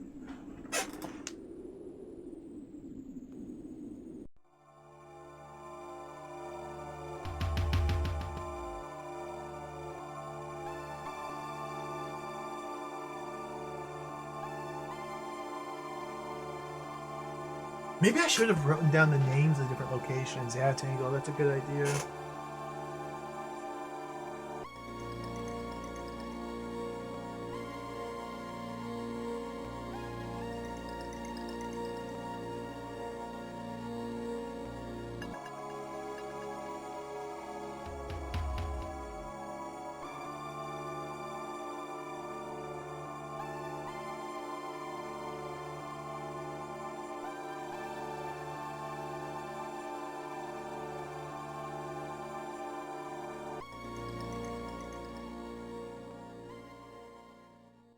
Awesome.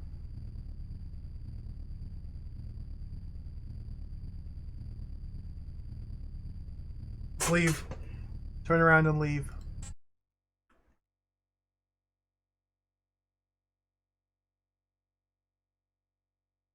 What's my favorite snack? I don't know what my favorite snack is. I'm a normie. I like chips. I like potato chips. Something salty. Num num num. Give me some Lay's potato chips. I'll be happy.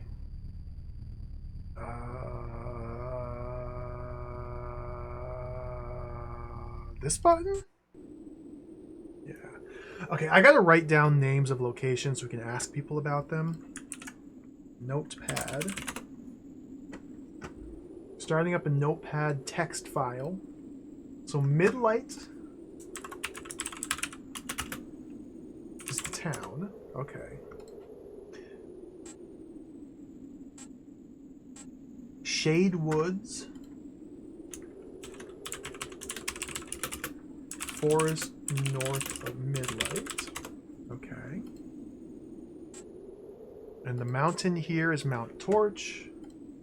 It's really interesting how they did this very overly detailed backstory and lore in the manual, and like the narrative of the world and the gods and Chrome Panther and all of this weird stuff. But then once we get into the game proper, like there's literally zero driving force behind our characters.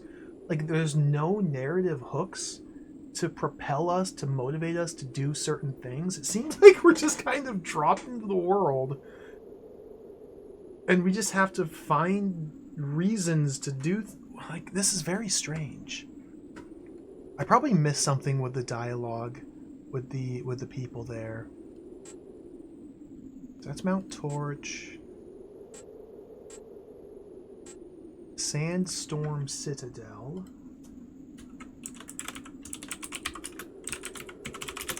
Is east of Midlight.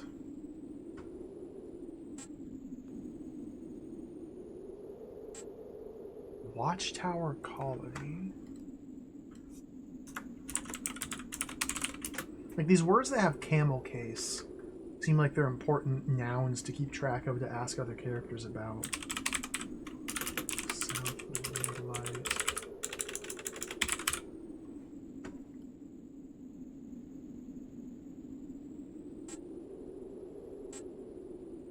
Yeah, we have a very vague goal. Defeat the unborn. This encroaching, like, metaphysical, existential threat to everything in a live universe.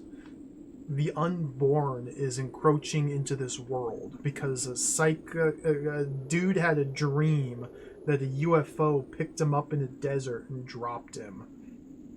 And so the Bionecron Council alerted the Emperor Rex Nebular the 27th, who awoke us. We're the unborn heroes who were in the Sandstorm Citadel, and Rex the Emperor woke us up because you can only fight the unborn malevolence with unborn heroes of prophecy. And so we're the heroes of prophecy who were unborn, but now we're born, and we have to defeat the concept of evil. Soul Tomb Mines. Which, that's fine, I get it. I'm cool with fighting conceptual forces. I played Final Fantasy. I can get behind that. But there's no hook. I must have just missed it. A Molten Dawn. Is that DA or DO? That's DA. The difference between the A's and the O's, it's very hard to see on the stream, I bet. O's have a dark shaded pixel in the bottom right corner. A's do not have a dark shaded pixel in the bottom right corner. One single pixel difference between the A and the O. It's not even like a case of a pixel being there versus not. It's the case of the pixel having a different shade of color. This is the worst font ever. Molten Dawn. River? Must be the river.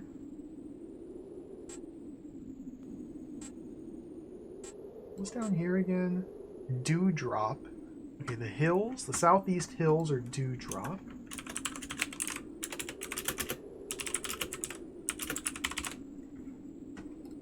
Okay.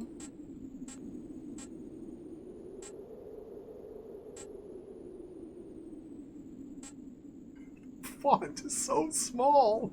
They didn't need to. Whatever. Quite strange, strong-looking construction. So this... Okay, we don't have, like, a name. Strange and strong construction. That's the tower.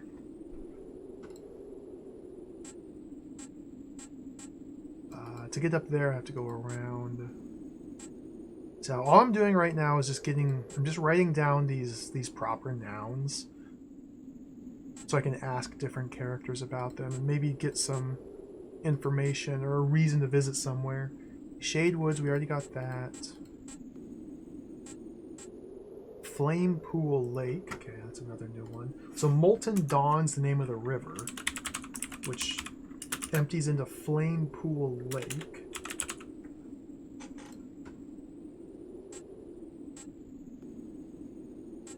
Stonethorn Hills, okay.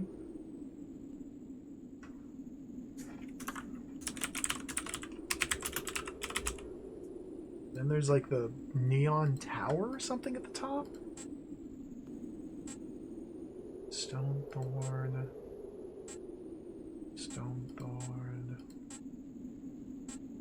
Neon's Towers, okay.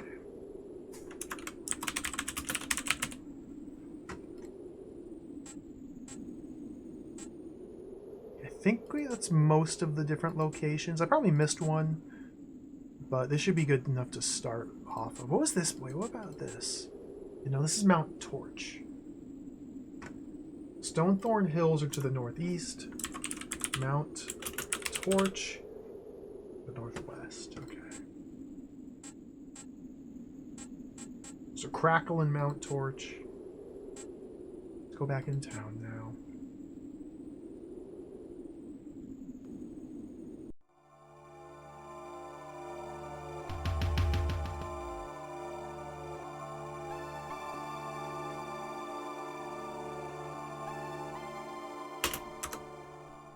Okay, I clicked the lightning bolt and it skipped. Okay, we click the lightning bolt to skip the little text scroll to introduce the different locations. We're back in town. So we have 3 different people to talk to. Well, one of them's gone. So we only have 2 different people to talk to. I might be soft locked. Let's immediately go. We gotta go all the way to the north.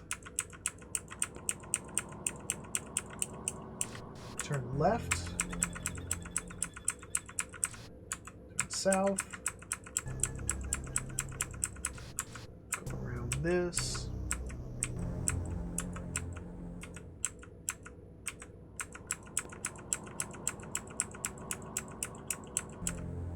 I'm gonna talk to this person first. Oh, is this the person that's gone? I thought this was the person that was there. There's no one to talk to.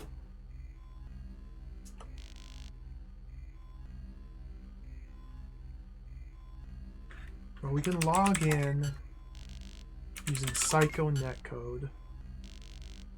Mindlock resources, and then we can directory. Let's reread these reports again. Report 1 and report 2. I probably should just like screenshot this.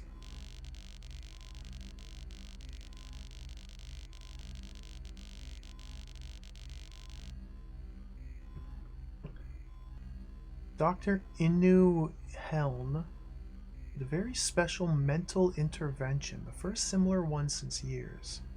Normal case, the use of such mind cryptions. So mind cryptions is a camel case noun. Makes it stand out.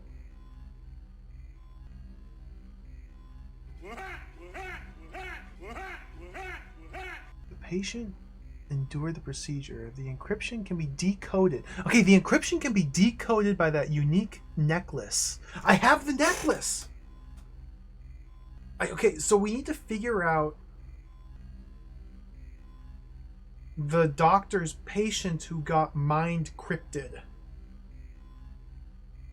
Okay, Dr. Inu Helm did a mind decryption on this young patient. And we can decrypt the mind encryption using our necklace. Okay, we gotta find him. Okay, Jiggy, oh my goodness, thank you for the raid. Welcome. Hello, Raiders, thank you. I hope your James Bond gaming was awesome and fun today. Hello. We're playing an inscrutable Amiga dungeon crawler called Perihelion the Prophecy. Thank you for the raid. Welcome, everybody. I have no idea what I'm doing.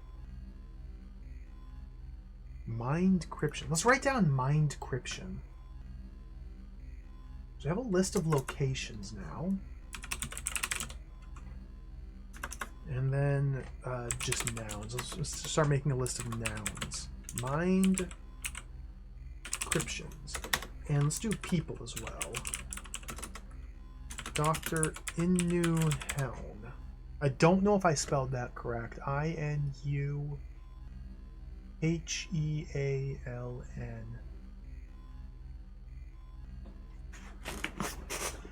Oh, no worries. Enjoy your meal. Thank you again for the raid. Read. Report 2. Okay, Dr. Shamar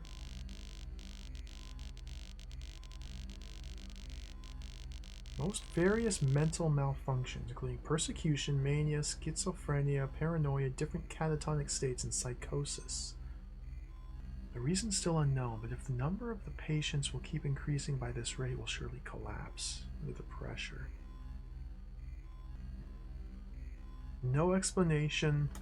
Those horrible DNA alterations I've seen lately. So there's no proper camel case nouns in here that stick out. It seems to just be like somebody is tampering with the DNA and causing all these various malfunctions in the people, in the general populace.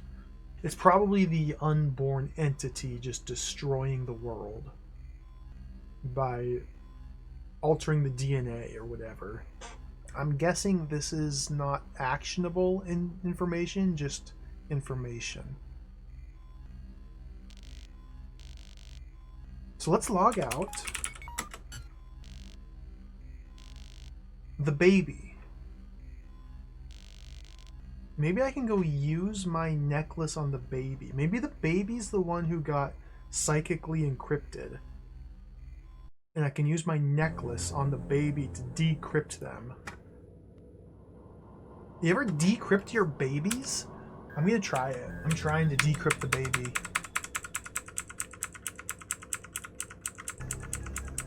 Go all the way to the south, all the way to the east. Baby.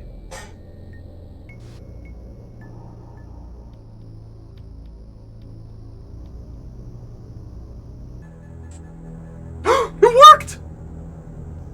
Driven by a very strange idea and all those rumors you recently heard, you remove the Rexhelion symbol from within the pleats of you clothes. As the baby's gaze catches the symbol, you're immediately stunned by a telepathic message. As powerful as it can be, the message is a word, only one single word. Asylum. Then, as his mental conditioning is now completed, the baby falls into a deep unconscious slumber. The baby. We had to decrypt the baby with the necklace, dude! Right! Gaming! Gaming! We're gaming. Asylum. And now the baby's gone! The baby's gone now. Where's the baby? The baby's gone. So, okay, Asylum might let us log into the computer at a higher security level so we could read those other entries. Let's try it. Let's try it. Might be a new login password.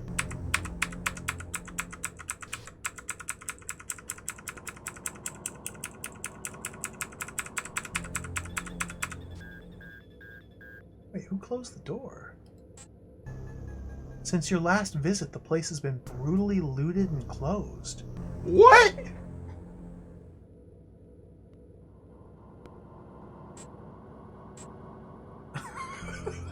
Batman? Why do I have... Why do... That's Batman.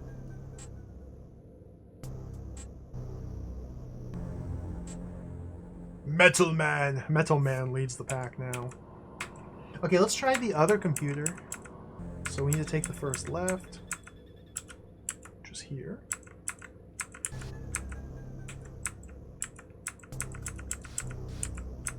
It did not take long for them to destroy that place. Take the second right. Whoops, right here. Take the first right. Go down here.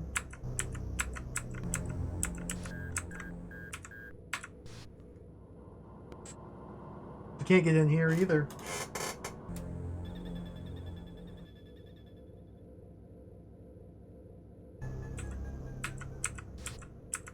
Interesting.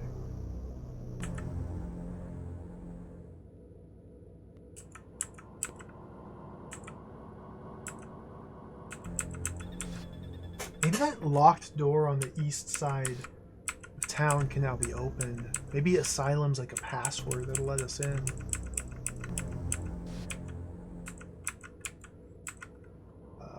I don't want to go this way. I want to go take the next turn.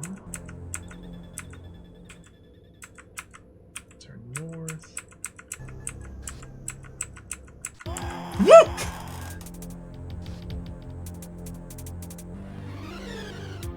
You're facing a serious street riot. The wild, enraged crowd is led by some reptiloid priests of a strong negative entity called Vitriol. The appearance of these ill-famed and perverse priests is always very likely in similar situations. They're unpredictably violent and chaotic. So it's not surprising they're enjoying the confusion. But beyond the rapidly growing tension, you can clearly feel something more frightening. These people, even the priests, are not in full control of themselves. There's a hidden power behind their blazing eyes. Are they friends? Do we kill? Look. I'm not gonna sit through that again. Can we talk? I have to sit through this again.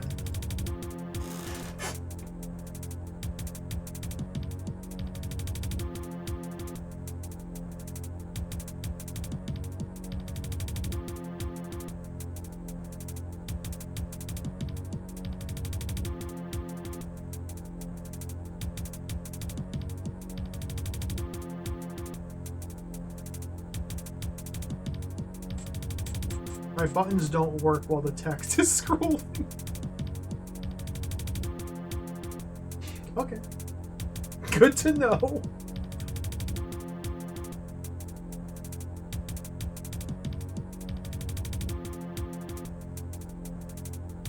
Okay. Oh, wait! Okay, so I can click this, and then click again. Dieter Labos, thank you. You're a genius. Okay, let's try talking. Talk. Let those wonderful weapons speak for themselves, cowardly scum. End of information. Ask. Asylum. We have nothing in common, weakling. Our law is simple. Fight or die. Ask. Baby. Alright, we get our first combat. Should I save? I'm gonna save. Cannot save during battle. Oh, we're in battle. Okay, never mind. Battle.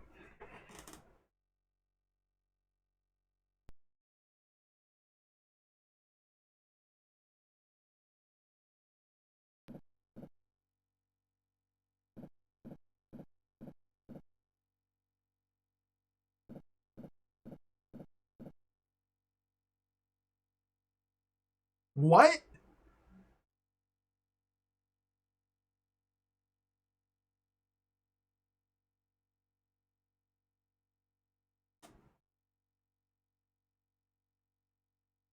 Who am I control? What?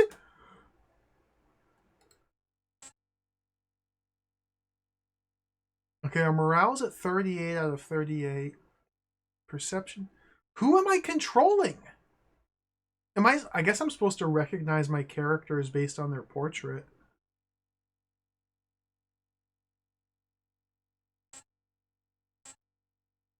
Oh, this is Batman. Okay, yeah, that's Batman.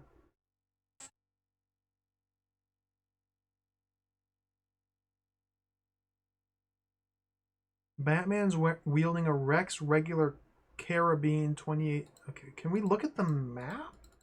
Can I scroll this? Can I attack with a range attack of 60 and an average wounding of 28? You have no spell selected. Bandage, no medical kit available. I never found a medical kit anywhere. Pass this round. Abort action. Switch to computer network. Switch to equipment. Switch to psi powers. Defend with mental or defend with range or physical.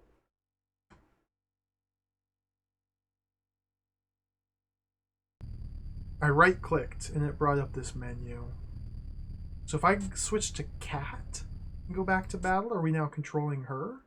No. Batman's the one who flashes.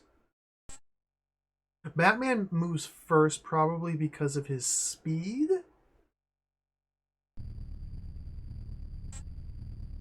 Batman's got a speed of 85. Cat's a 73. 82 from Metal Man. Yeah. Well, no, Lizard Lord's got 80. Oh, that's 80, not 80. Not higher than 83 or 85. Okay.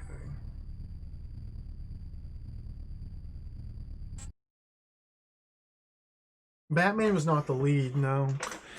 Combat order just seems to be based on their speed stat. He's got the highest speed stat, so he acts first. Okay. Well, we've got a gun. I don't know what our range of gun is or how we... So it looks like there's enemies to the north and to the south. Let's have Batman go up. Okay, I see you. Fight. Shoot, shoot, shoot, shoot. Attack with range attack. Okay.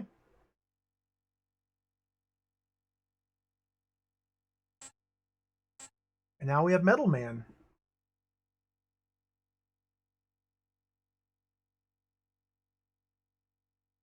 I guess like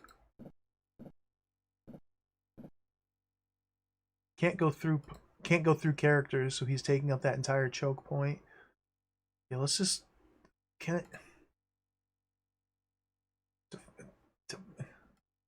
I undo my moves? Can I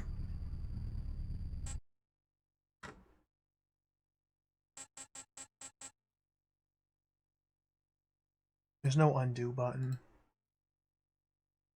Okay, I wasted all my action points.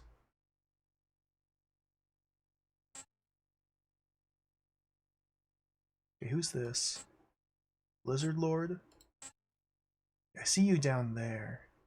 So they're going to be attacking us mostly from the south up here. Maybe Batman can handle everything up in the north. I sure wish I knew what I was doing.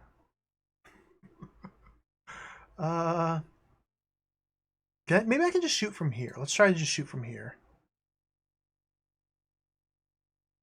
Viper 17 crossbow. Who are you? Cat. Like, do I need to be able to see someone to shoot at them? Maybe this is good.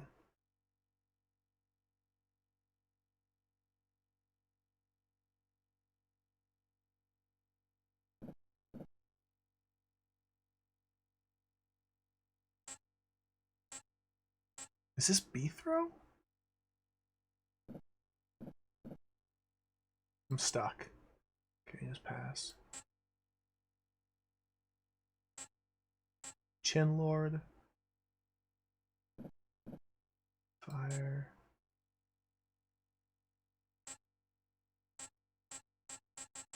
Who is this?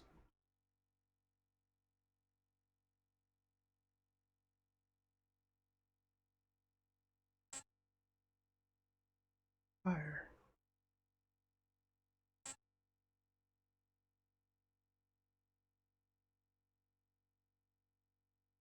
What is happening? Am I winning?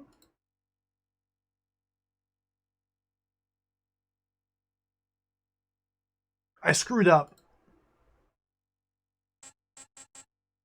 Nobody's in my line of sight, so I can't actually shoot, so we just have to pass the turn. How do I...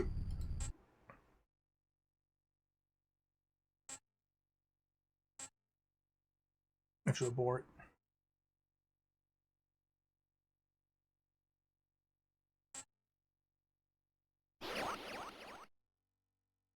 And Cat's being assaulted by an unknown...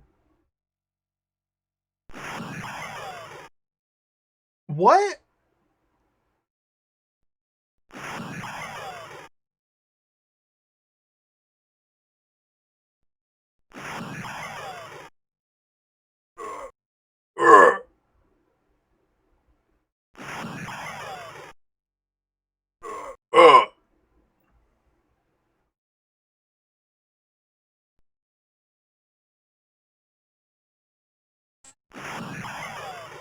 Got him.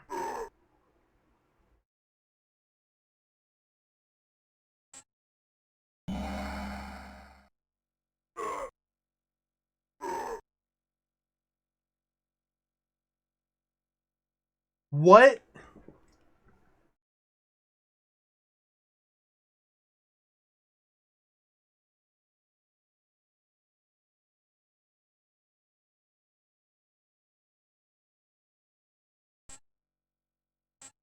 I can't do anything. I'm stuck here. I can spend all my action points to walk left and down, and then I can't... What? Can I not, like, change characters?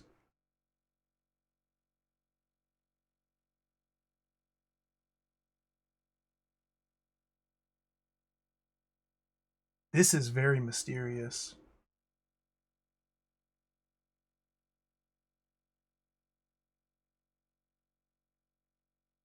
I boxed my guy in. Yeah, I totally botched this. Like, there's so many dudes here. This does not bode well. I guess I should just try and walk him out. Okay, that's good enough. Lizard Lord, we gotta get you into the action here. Nobody has a med kit. So maybe here will let me shoot you. Okay. Wizard here.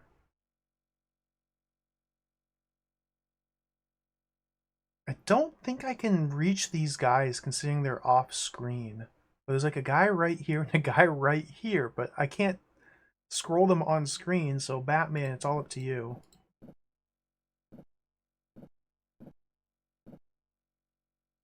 Who are you? Oh, look at my numbers! Oh, dear.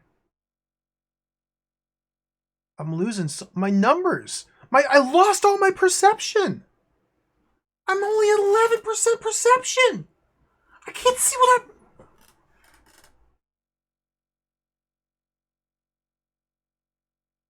Oh, we gotta mix a spell.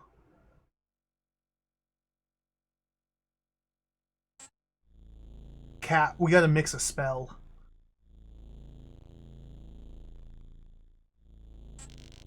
I can't create spells during battle. I have no spells. Never mind, we can't mix a spell. Okay, you're a waste of space, Cat.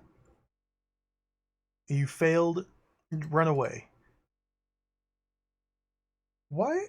Am I moving the box? Wait, what? No. Move her. You're out of there. Okay. Gun. Hey, suicide's not an option. What?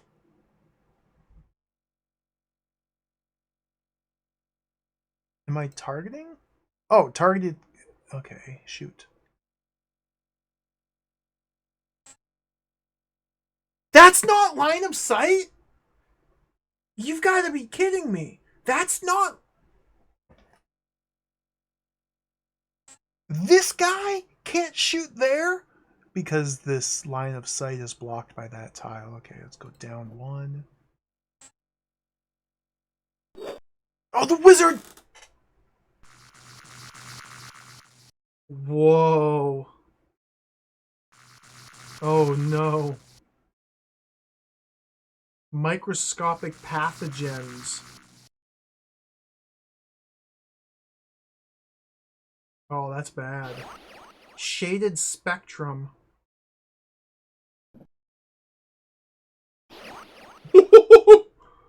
Unendurably extreme light.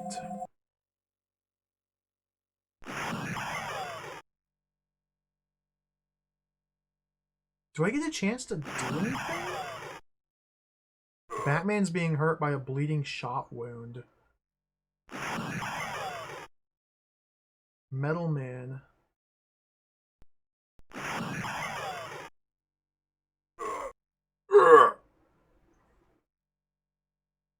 Okay, Batman. How's Batman looking? Oh, we're good. Just blast him. Attack.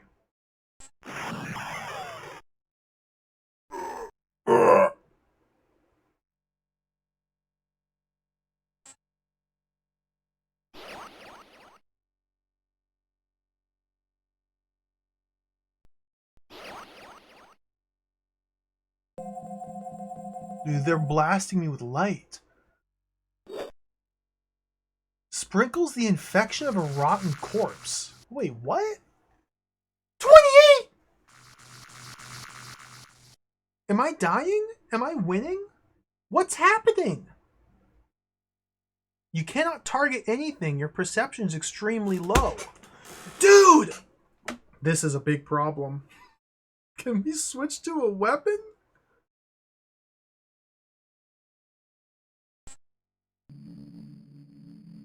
I do have a med kit! Wait! I had a... Chin Lord has a med kit. The Chin Lord had a med kit this whole time. Who needs healing, though? I don't remember. What's this? Nunchaku. Oh, yeah. I don't have enough dexterity to use... Oh, my bloody idiot. Why do you start with dexterity? With none...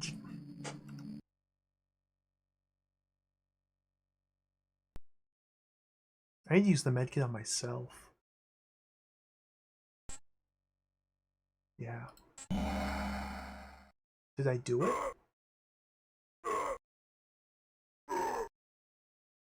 Did I win?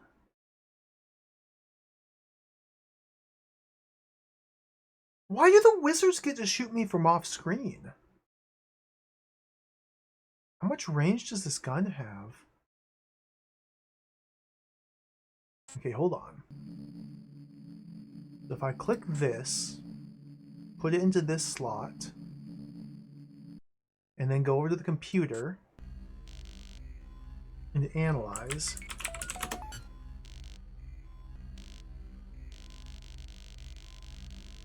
Speed factor 115, user classes, all classes, weapon attributes, range of 14. What does a 14 range mean? Range action time, range attack minus 25%. What does any of that mean? Like, we have a 14 range. Like, how much range are these wizards down here?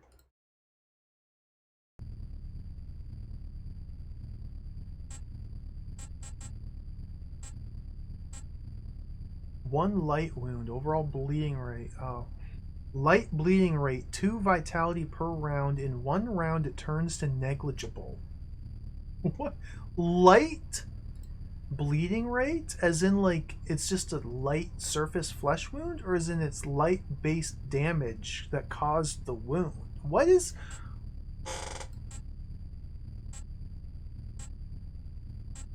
I thought Cat was wounded. Okay, overall bleeding rate of 2 seems... I have no idea. Let's just ready an attack from here. Maybe we can shoot from here. Maybe range of 14 is enough. Okay, let's get down here. Oh, you're targeting someone. Okay, you're targeting. Can you target him? Not in line of sight? Are you...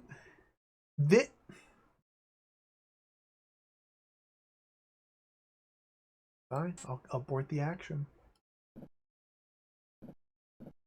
Shoot the wizard.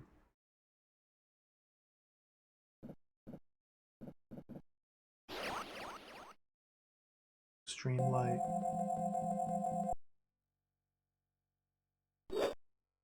Infectious ashes of a rotten corpse. He's dead! It said it missed and then he dropped dead! It literally said it missed and then he's dead.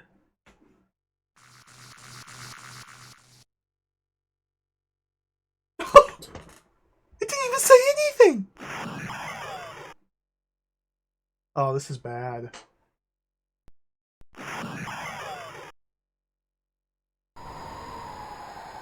The injury goes fatal and Cat dies.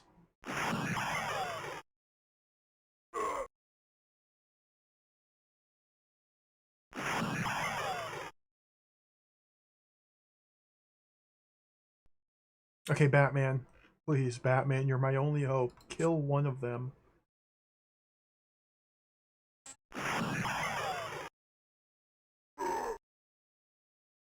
Batman, I hate you. Kill. Use your famous gun to kill people. Please, Batman, try a little harder.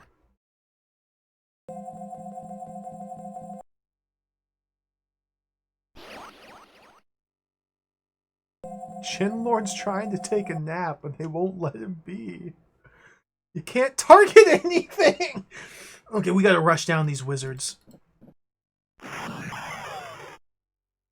How is he able to shoot from so far away?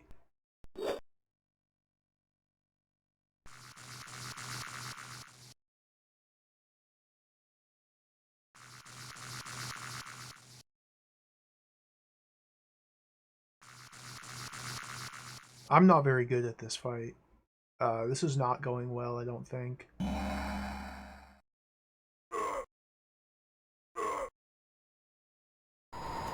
Okay, I killed one of them.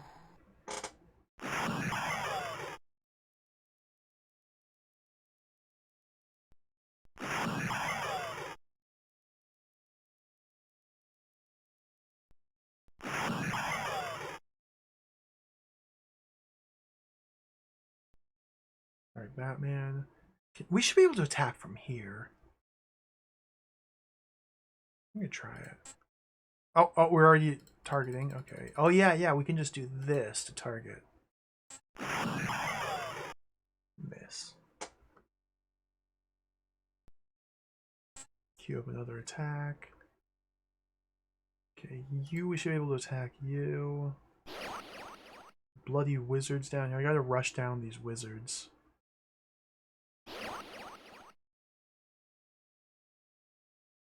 So, like, very clearly it seems to me like magic is the way to go.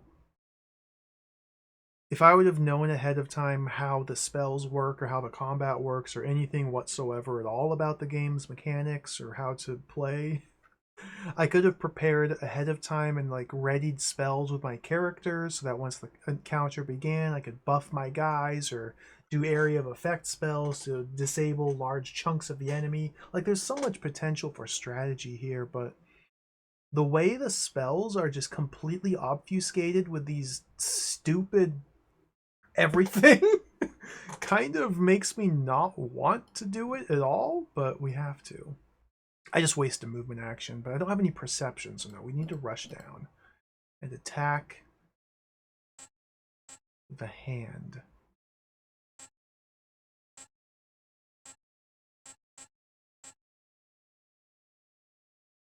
I don't suppose I can equip...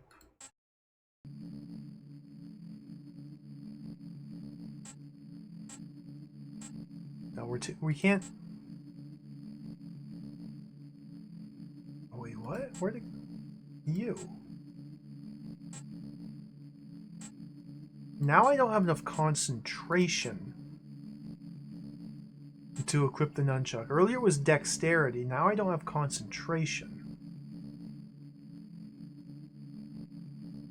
Although I might have tried the nunchucks with a different character. It is insane to me that you start the game with weapons that you can't even use. Like, what?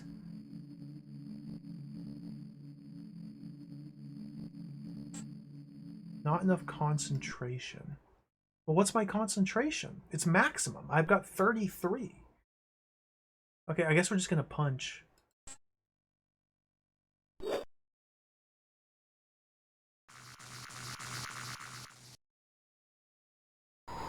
Oh, the injury goes fatal.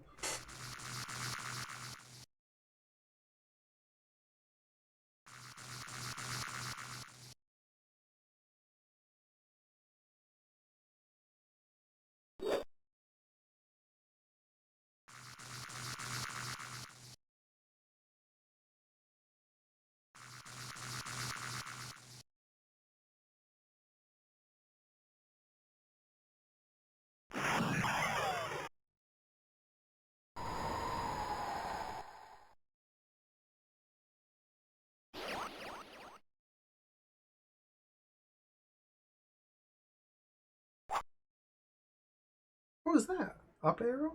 Do I get a turn? Can I get a turn? No.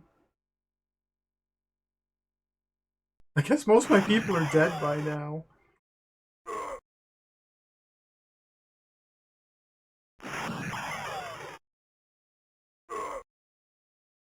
Do I not get any more turns? Okay, Batman. Take him out.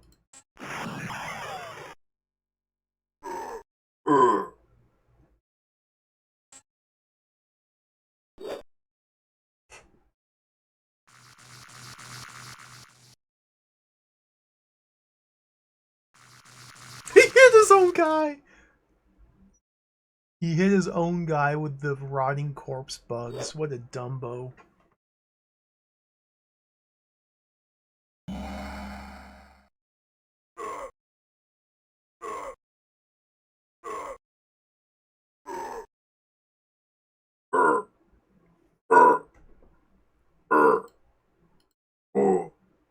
Punch him.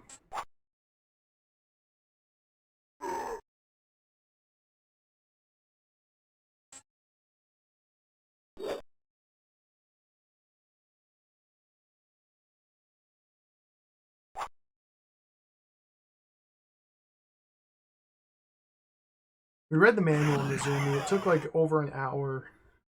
The manual is surprisingly unhelpful. I read it. Yeah, I've read it 3 times. I read it twice leading up to today. And then we read it again this morning when I started the stream. It doesn't talk about very much. It does not explain very much at all. It's a very bad manual if you want to like use it to learn how to play the game.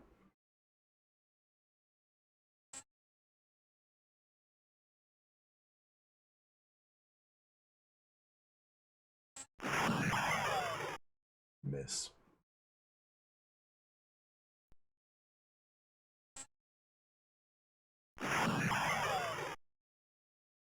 I'm just waiting for them to kill my team now. I want to see what the game over screen looks like. Like, we're definitely not going to win this fight. There's some sort of mechanic where your guys can be knocked down, but not killed. Like, dead is the pile of bones. But after they take a certain amount of damage, they get knocked down?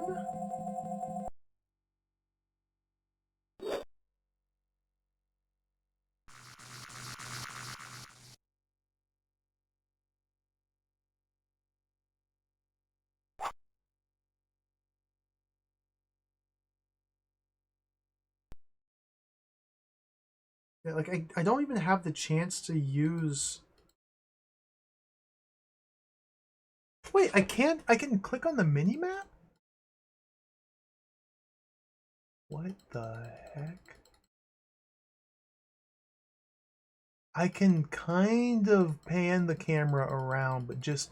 Oh, this is just like the attack range. Okay, I can only pan it based on the current attack range of the selected weapon. Selected weapon is currently unarmed. Okay, so we just have to punch him.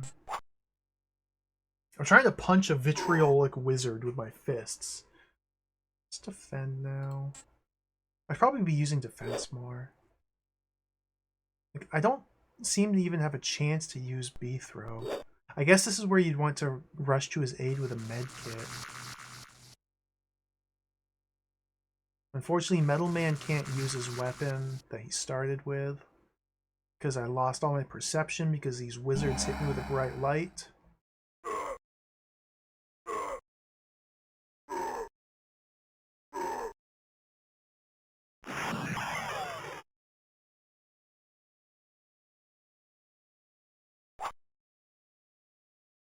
I got a bleeding cut wound. If I go into this menu, can I open up dead? No wounds, but dead. Okay, B-throw. 2 fatal wound. 10 vit per round. The wound remains unchanged. 20. I have 2 fatal wounds. I have 2 separate wounds. Each wound is of the class fatal. Fatal means I am losing 10 vit per round, and there's 2 fatal wounds. I'm losing 20 vit per round. My vit is a max of 96. We're down to 15. I have 0 stamina. Oh, I think stamina is when you get knocked down, because we've lost consciousness because I lost all my stamina. I still have 1 strength, though. My constitution's unchanged. And perception's down to 0. All my... This is... okay.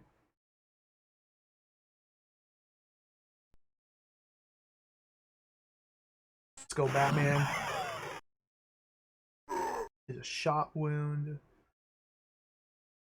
So...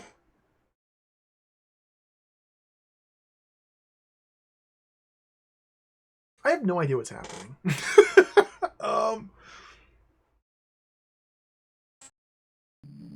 Hold on.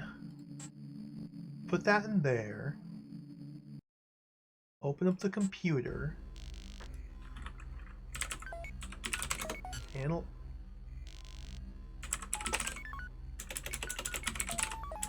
do you spell analyze? Why can't...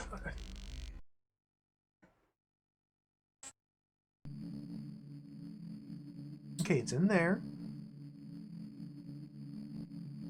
The Rex regular carbine's in this slot. So I should be able to analyze it, right?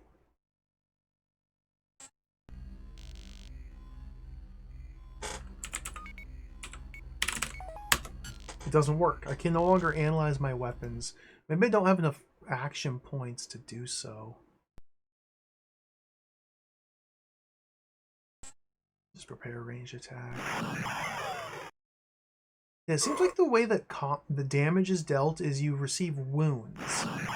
If you take a hit, you get a wound, and those wounds can vary in different.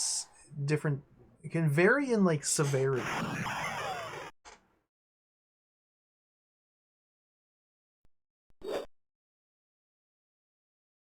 So we've lost all of our stamina, so now he's unconscious.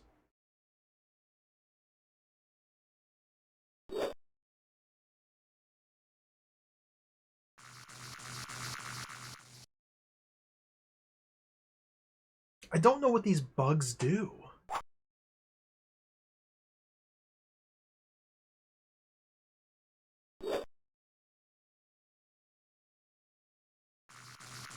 Stands confused in a swarm of microscopic pathogens.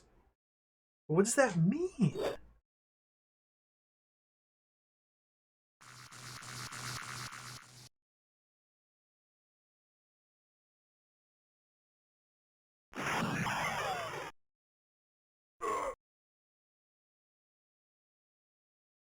Alright, Batman. Shoot him. I missed.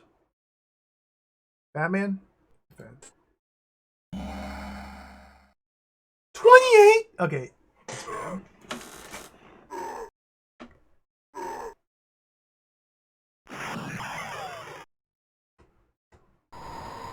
The injury goes fatal and Metal Man dies.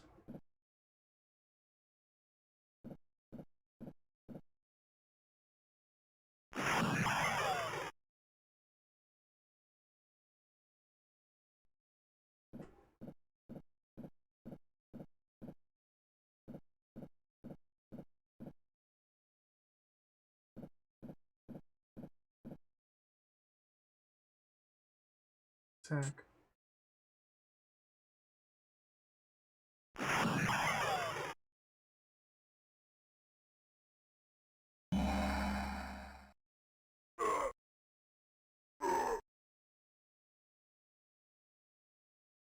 They seem to be stuck behind this wall. Okay. He was stuck behind the wizard. They don't seem to have enough knowledge to, like... Okay, the enemy pathfinding seems incredibly basic. I bet it would be very simple to manipulate that to our advantage to win this. We could probably utilize choke points, like, very easily to filter enemies into specific advantageous spots. Like, our party started right here. We started right here. I would guess that if I would have retreated everybody back here into this top left corner... Look how much range this gun has, by the way. I would guess if I would have retreated everybody back here, pulled them back. It looks like these guys aren't quite smart enough to navigate around this little sticking point, which indicates that perhaps they just use a very basic direct line of travel, and they can't like navigate hazards.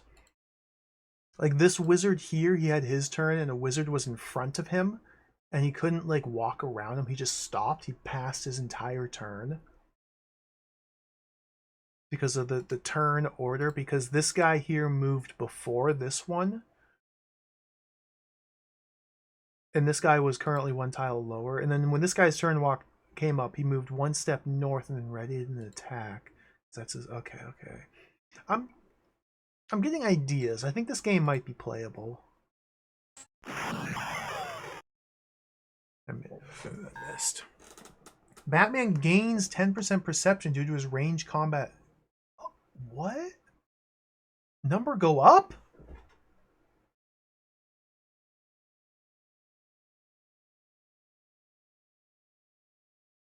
Number go up. We get mid-battle stat growth. Let's hide here. So this should block me off from all attacks from the Wizards and Marauders. Let's ready another attack. Yeah, and then they have to... Okay.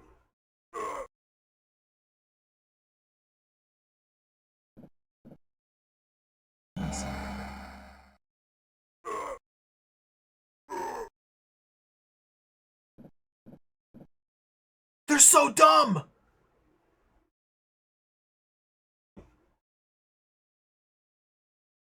They're so dumb!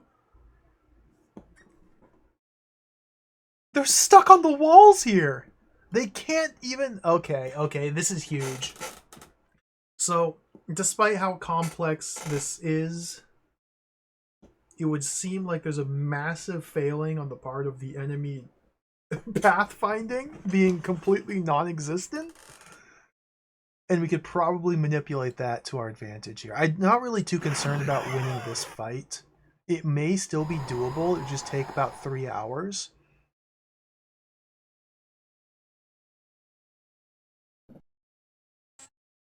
But for next time, we've got a lot of knowledge here.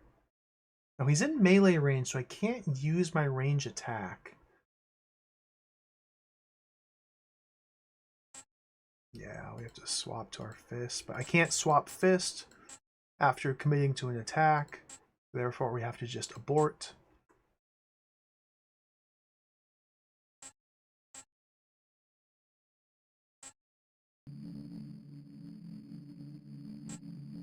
Can you use the knife? Can you use the knife? You're already... Okay, can we Can we... Can I...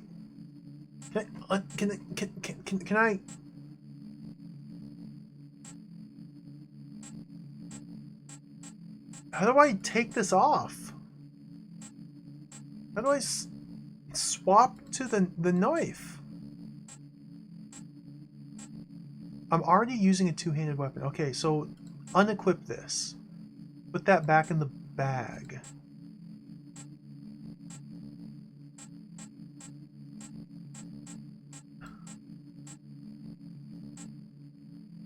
I don't have enough action time to do that mid-battle. Oh, I can't swap weapons mid-battle because I don't have enough action points. Yeah. Okay, so I'm just stuck here. Just kill me! I'm just gonna pass. Just kill me. Please, just kill me, enemies. Dude, they're like tracking me. Okay, these are just roaches. The enemies are simply drawed roaches. Pass. God, this blood! Kill me, wizard!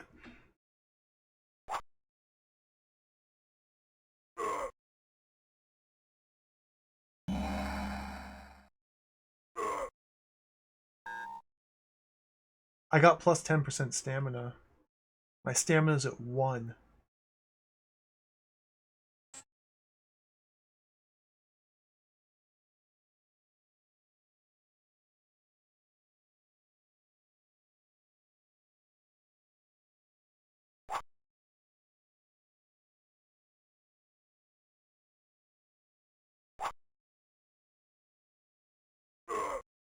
Oh, thank God he killed me. The battle's over. The entire party's been eliminated.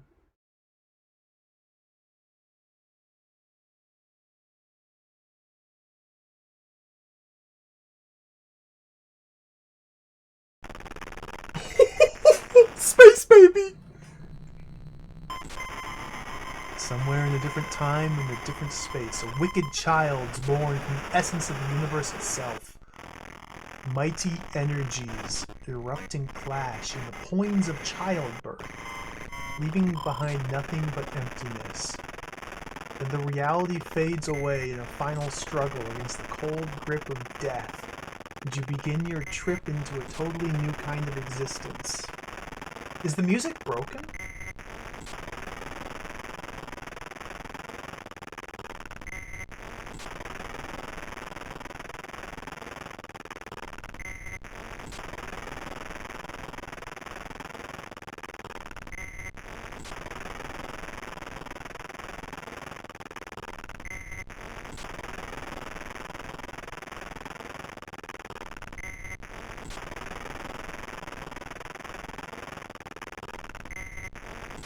I put the save disk in when I saved.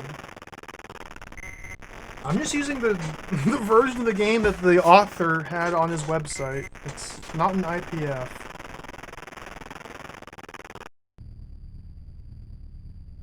It's cracked ADF disk images.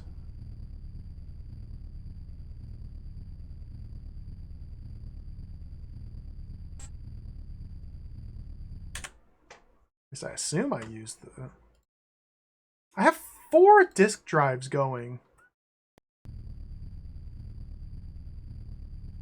Put the save disk in. Yeah. Start right here. That's my save.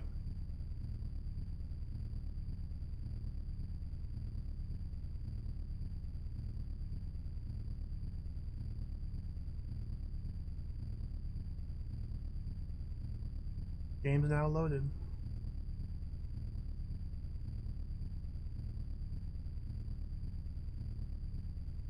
Game disk back in. Fascinating.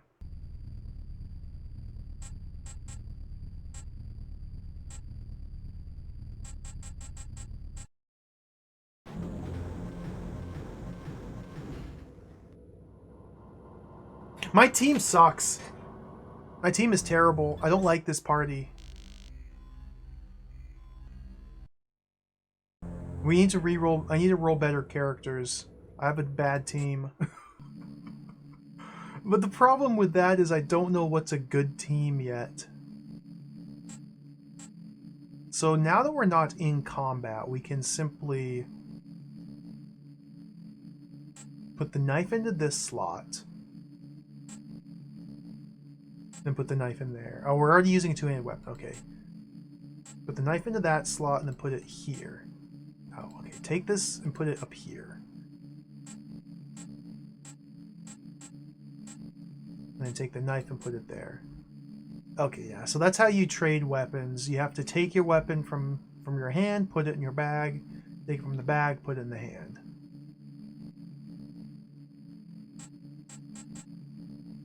Okay. Cat. Tiger claws.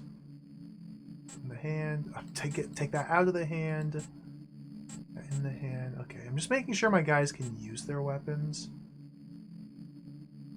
Was it Metal Man that couldn't even use these nunchucks? Yeah, you don't have enough concentration. We started with this weapon and we can't use it. That's wild. Concentration is a mental value. Determines the character's mental energy. We need enough mental energy to wield these nunchucks? Okay, well, let's put these into this slot here and then analyze them at the computer. Analyze. How do I spell analyze?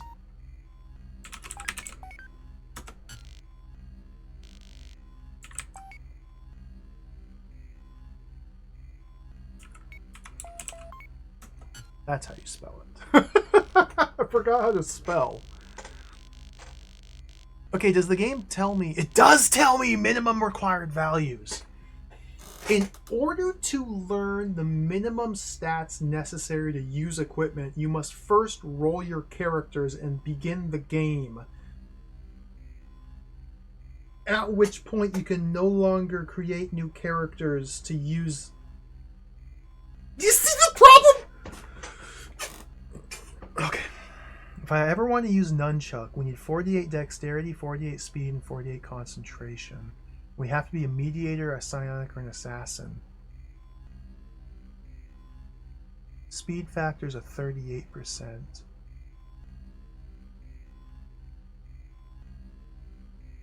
$40, not 48. Okay.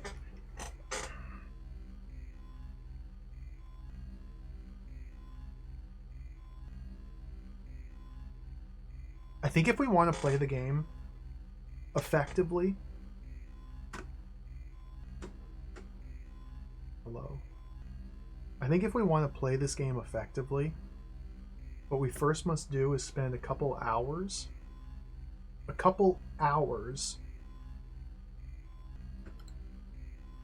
documenting all of the stat requirements for all of the different weapons, documenting as much information as we can with regard to the different benefits, advantages, disadvantages of the character classes, like what classes can use which weapons, what spells. The spells is going to take a lot of legwork. Like the spells, in order to penetrate the spell system, we have to first craft every spell in the game in order to figure out what they do. What does this mean? Oh, these are just little modifiers, okay. Physical attack, physical defense, okay. Mental action time, I don't know what that means. Yeah, Captain Clever, like, that's... I'm like, that would work!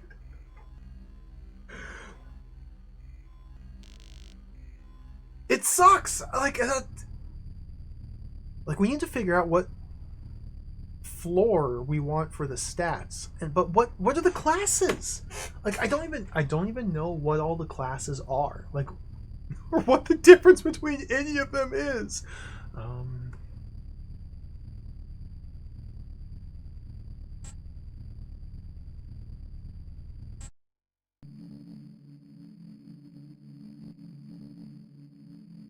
What happens if we analyze a piece of armor? Got the glove here. Let's analyze the glove.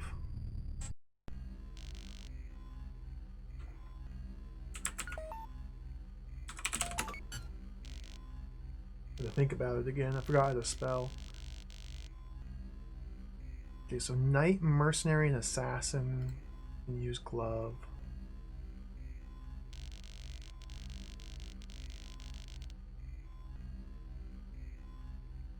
So I guess they reduce the operation time and the physical action time and the range action. Okay, so these make my attacks cost less action points. And also deal damage and take defense. Okay. Just kind of getting a general sense of what equipment does is important here. Although I don't know like where stores are or how to get new equipment. Maybe we loot it after the battle. Okay, let's look at another piece of equipment. Let's look at the chest armor here. For now, we're just going to go full research mode here. Probably only going to stream for another hour or so. We have to go full research here and use the information gathered to better inform how to make a party of effective characters. Speed factor, 120%. So speed factor, I would guess, is just a direct modifier to your speed stat. I would guess if you wear this armor, then your speed stat is increased by 120%. And the speed stat determines the turn order in combat. I mean, that's just a guess. That's all we can do. So this armor here makes us faster and gives us a little bit of protection. Also resistances as well.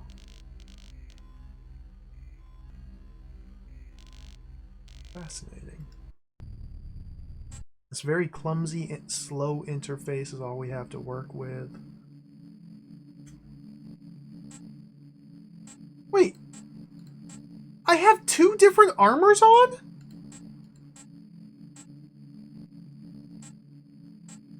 Wait, I'm wearing a uniform tunic and military armor? Do I have both of these equipped? Or do I have to like swap? What? Let's analyze this.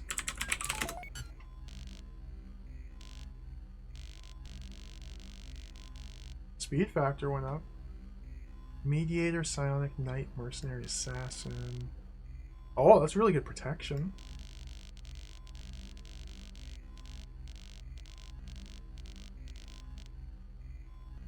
Vulnerable to electricity, but everything else is fine. So speed factor...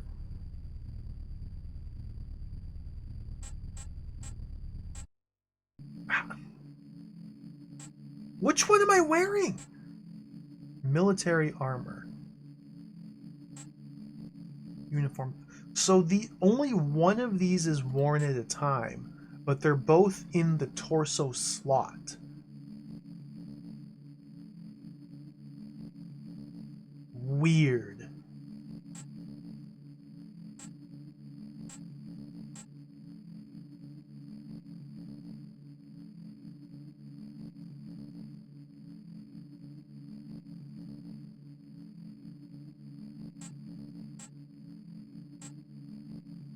Like, I think I understand what's happening on like a conceptual level, but I've never seen a game do this like this.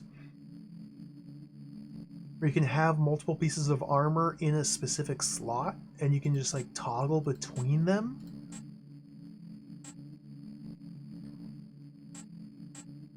What's this?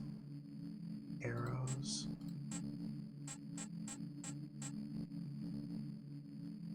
Like, that could be really handy in battle. You get like your magic defense armor and your physical defense armor, and depending on who you're fighting, you swap between them as needed. That's kind of interesting.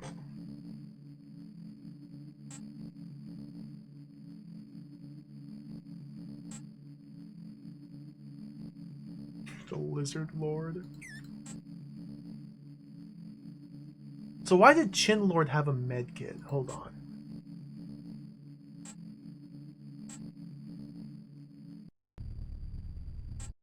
Check this med kit.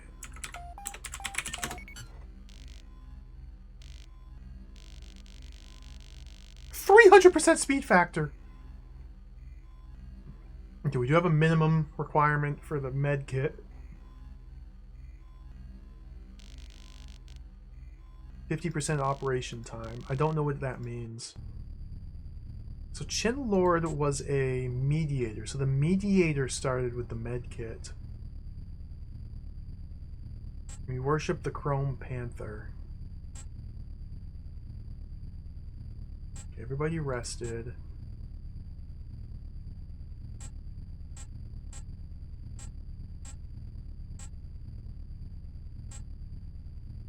I realize I'm just lost in the menus and clicking around and not actually doing anything to play the game, but I'm still trying to wrap my head around this. Like, what is happening?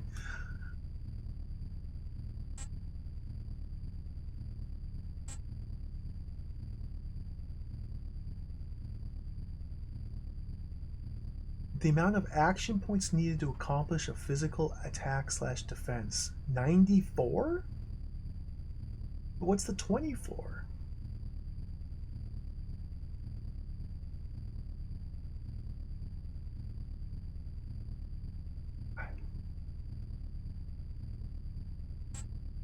Let's try and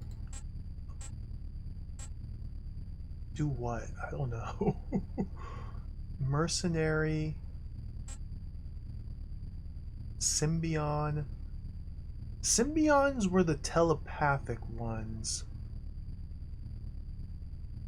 Can we mix a spell here? God, I think the magic system... Whoa. It's gray.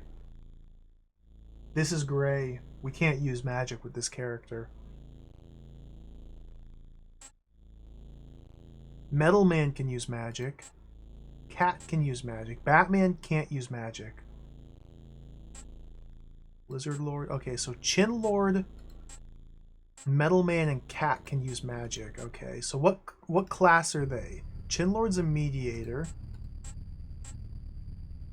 Metal Man's a psionic. Anchorite.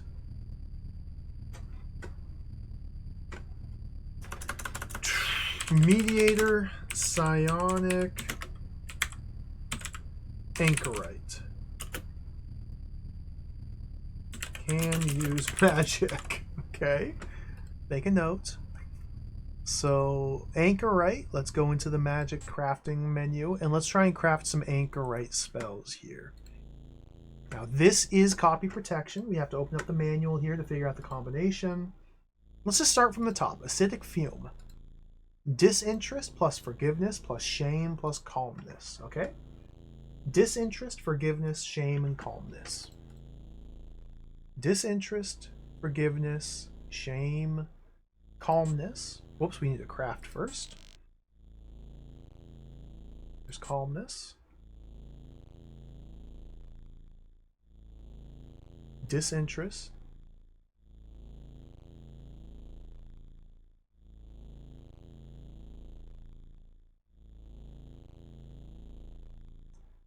I've already forgotten.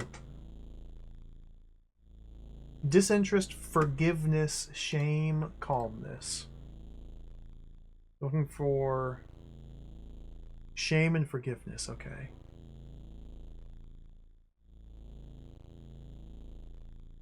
It's forgiveness.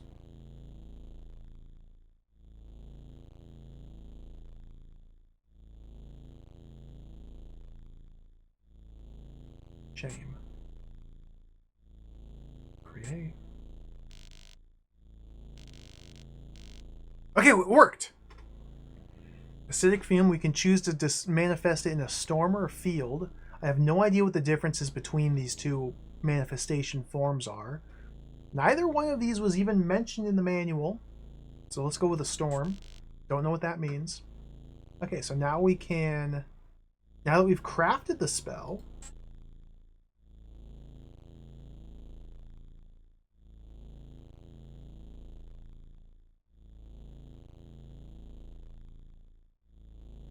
The game seems to have frozen. The game seems to have broken. Now that I've crafted a spell, the game seems to have just completely broken.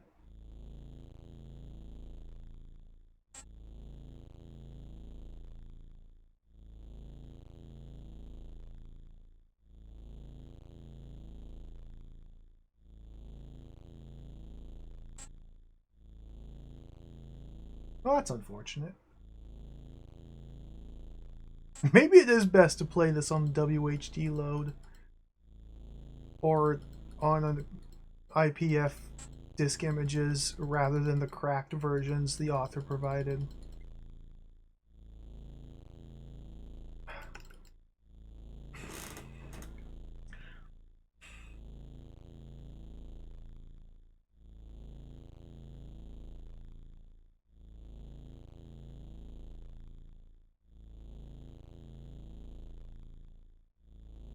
I just want to learn what the spells do. I just wish I knew which spells my Gyres were even capable of creating. But we can't know if they're capable of creating a spell or not until we try it. But this one broke, so it's gonna make it even more tedious if it breaks when I guess we reset. Guess we just reset.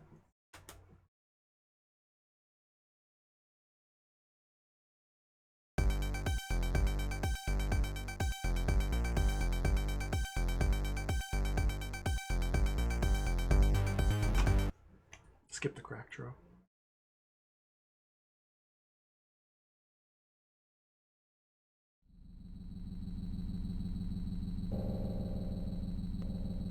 Skip intro.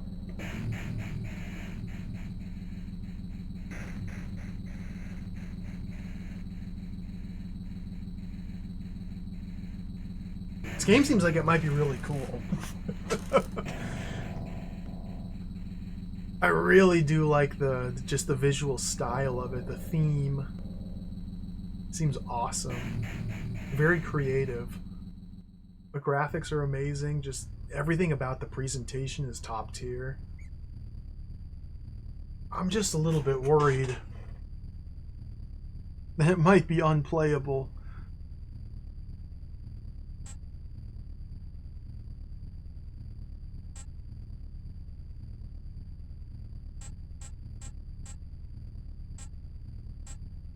Like, I can't even...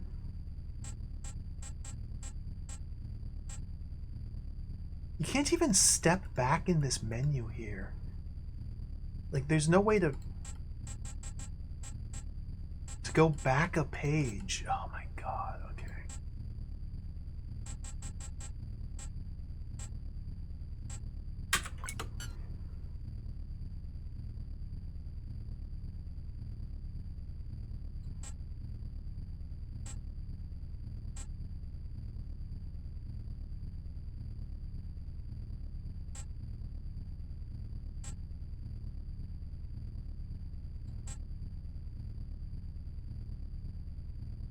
What does any of this mean? What does any of this mean? Oh, cool guy.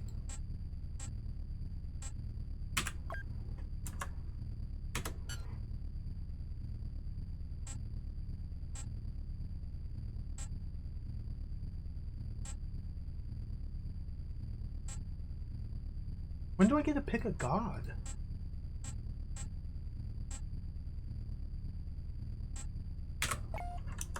Is it only mediators that worshipped? How do I create a mediator? Mediators have to be humans? Bionecron couldn't be a mediator. Cybern couldn't be a mediator. But it might...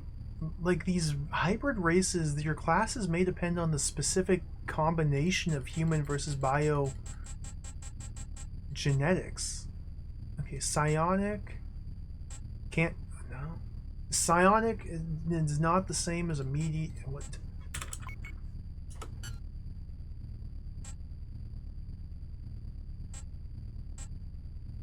Human. Okay, what if we just assume that there's only these 6 classes?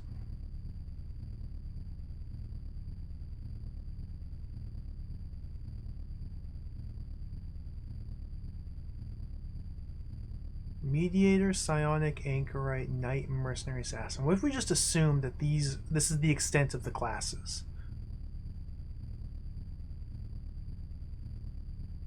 I saw that Bitiochi. I also saw that he said that he assembled it himself.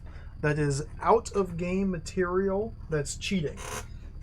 It would greatly help alleviate all of my frustrations and difficulties with it, but that's cheating. I don't want to cheat with the author's cheated information that cheats and just spoils everything.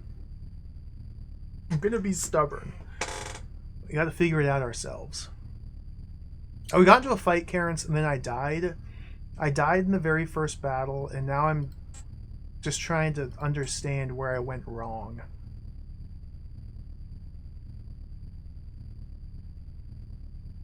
Experimenting a bit more with the character creation to kind of get a better sense of... Like, that cart... Okay, so...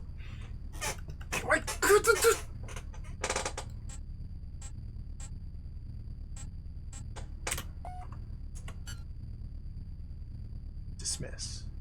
Create. Human mediator. Okay. Here's what we have to do. Mediator. EX positive. Ivory or Morphium.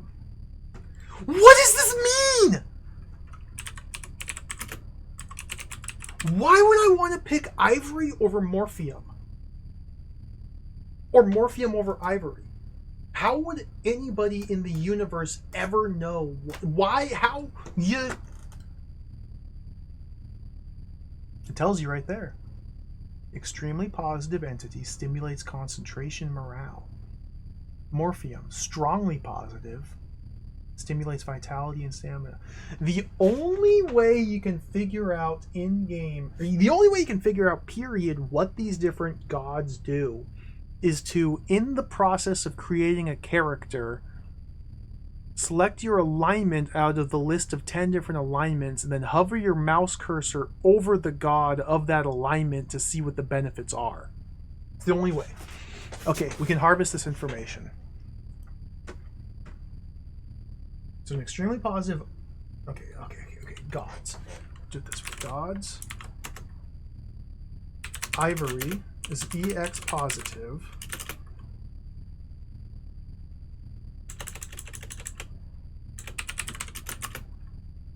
Concentration plus morale. Okay. I clicked!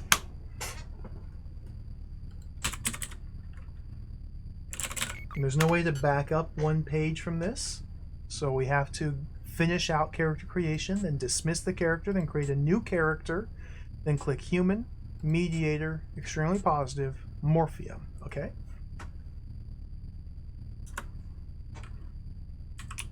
Morphium. This is strongly positive. Vitality and stamina. Okay.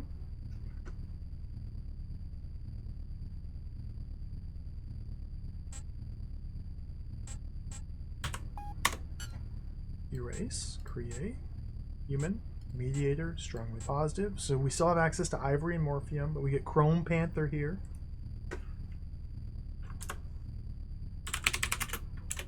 Like, Chrome Panther's just the best. If we're going purely based on vibes, Chrome Panther wins. Chrome Panther raises speed and morale. I don't know. Well, I mean, speed seems like it'd be really good.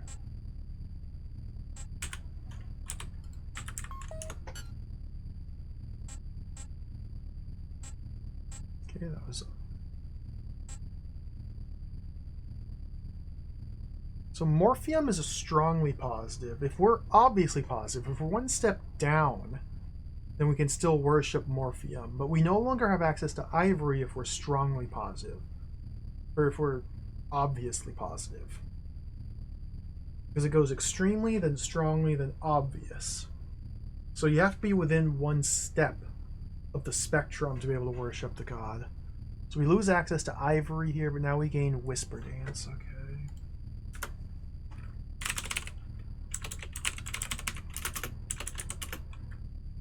Mod positive, and this gives me speed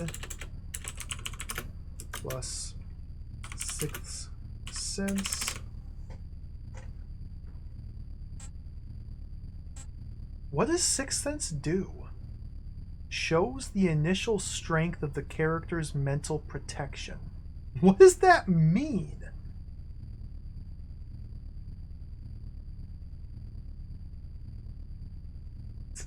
Like, what stats do I want? Like, sifting through all this information just to figure... Oh my... Just erase. Let's keep going, keep going. Mediator, we're down to moderately positive. Whisper Dance and Chrome Panther. Okay.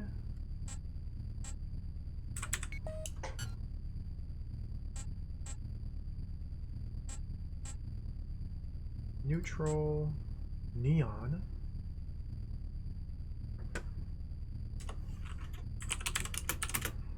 is mod negative,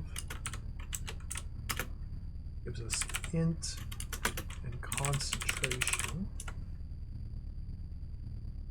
What if there's any restrictions to the different character alignments, like wizardry style? Probably not. Human, mediator, go down to moderately negative. Toxic waste! I worship toxic waste!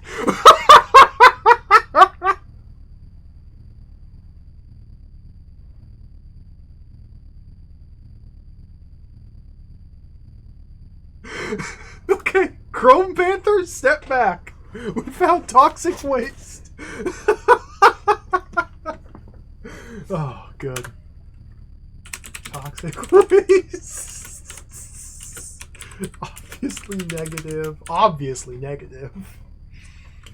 This stimulates strength and stamina. Actually, that sounds pretty good. But we can only worship a deity or god if we're a mediator class. But what does a mediator specialize in? Like, what? I don't know. 1 constitution? Well, mediators are one of the spellcasters. I feel like something that... I don't know, man. I just don't know. Just don't know.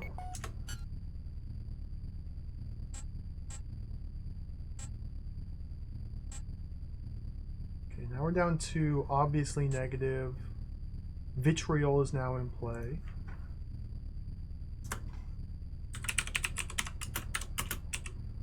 Strongly negative. It's Dex and speed. Okay. Smebble, hello. It's an utterly incomprehensible mess of a video game that might actually be the best game ever made. It's a first-person dungeon crawler with top-down combat, kind of like a gold box style game, but it's got the most indecipherable, impenetrable interface and like mechanics. I have no idea what I'm doing or how to build characters. It's one of those games where at the start you have to create 6 different characters. You know, you get to create your own party and go on an adventure. That's cool, that's awesome, that's fun. The problem is most games that have that sort of structure also tell the player up front what the classes are, or like what spells do. This game doesn't tell you anything. I don't even know what all the classes are we can pick from because the game doesn't tell us.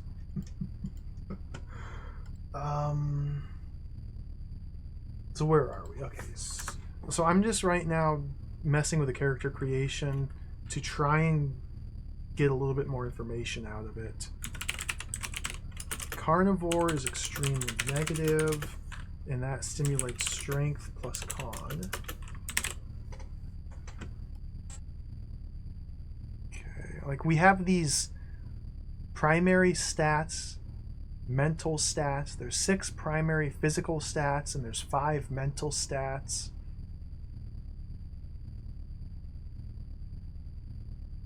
The character's overall physical condition and life force informs about the character's natural physical protection.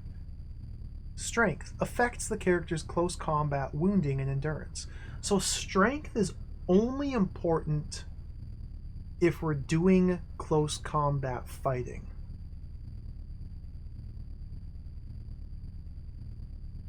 Dexterity is very good for physical attacks. Okay, so, I'm starting to get some ideas here as to how to effectively make a party. The mental stuff I still don't quite get. Morale stands for combat courage, the character's intention to confront. That doesn't mean anything. I mean, we just want good morale. We just want high morale. Yeah, perception seems to be the primary stat for ranged weapons. Like, we're going to want...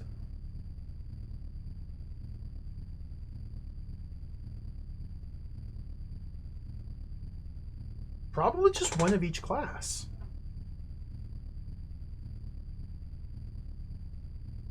Just have a nice... just cover all the bases. Somebody to do physical...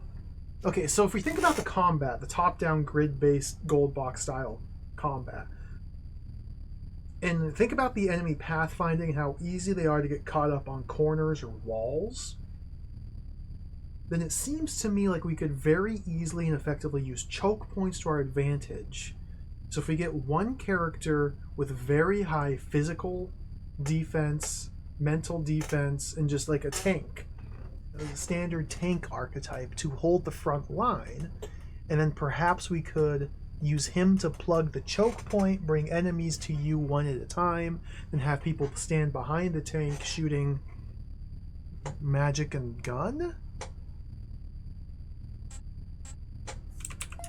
I think this game might be playable.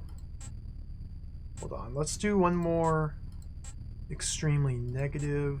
Okay, so we found all the gods. Gods are only something that applies to mediator characters. Mediators are one of the spellcasting classes. Okay. Just ignore. So now what I want to do is I want to erase everybody.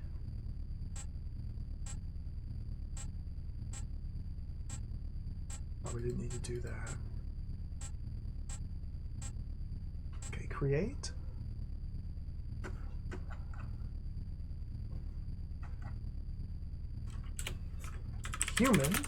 Human has access to all the different classes.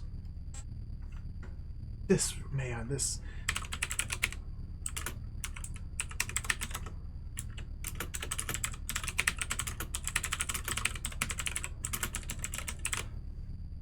I still don't know what the difference between any of these are.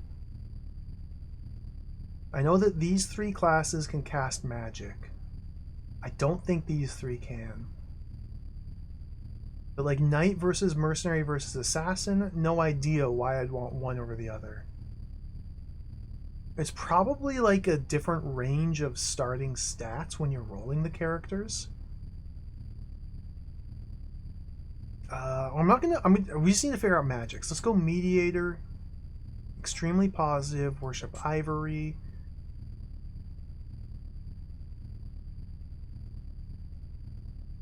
We have High Intelligence, Concentration, Sixth Sense. I'm not really concerned about building a party who can win or survive or anything. I just wanted to experiment. Let's call him Test 1. Okay. A new character. Let's go with a Bio-Necron. So Bio-Necron only has these 4 classes. Psionic, Knight, Mercenary, and Assassin. I don't know what I clicked. So let's delete him. So let's do a Bio-Necron Psionic. So that should allow us to cast some spells. Go neutral.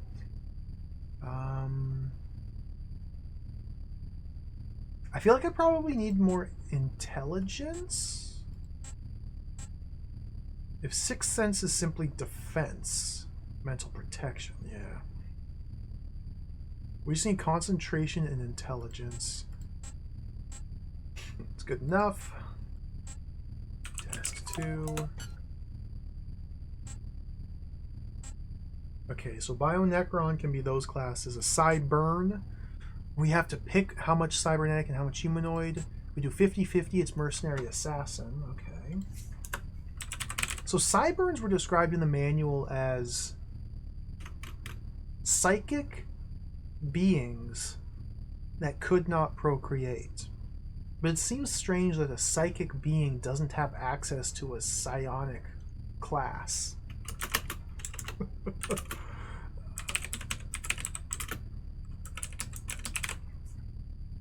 So 50-50 can do one or the other. If we just skip through all of this and delete and then swing those percentages one way or the other, see if we get new classes available. Let's go as much humanoid as possible. Is it still just Mercenary Assassin? It is, okay. Delete. We go in the other direction. Cyburn, Cybernetic. No idea what this percentage mix does. It's still the same classes, okay. No idea what the morality does. If you're not able to worship gods or cast magic, then this seems to have no bearing on anything.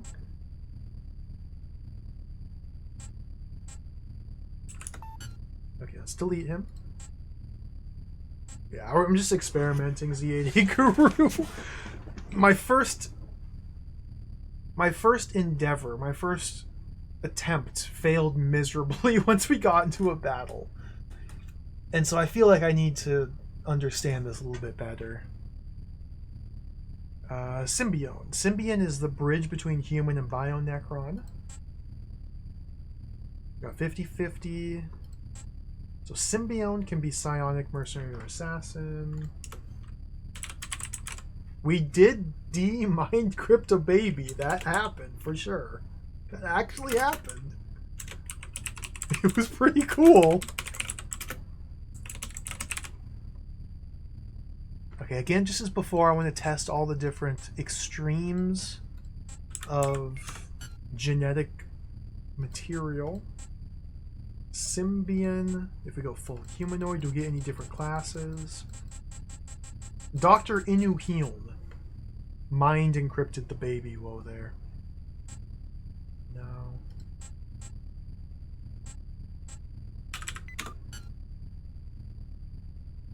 Now, I guess the different, like, mystic ruins had their own morality as well. So maybe that factors into if you can learn spells or not. Oh, God. Okay, full bio necromantic. 80% bio necromantic. Yeah, still the same class. Okay, so I have no idea what this percentage does. Maybe? It could be anything. It could be anything. All we can do is speculate. We'll just do a extremely negative psionic here.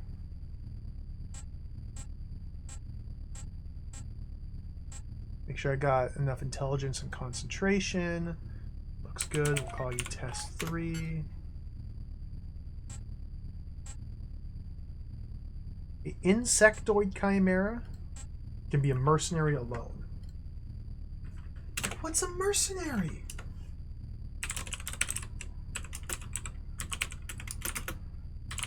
What's a mercenary? Does any of this matter? Can mercenaries cast magic? Yeah. I'm assuming that the different genetic mix doesn't really do anything with regard to classes.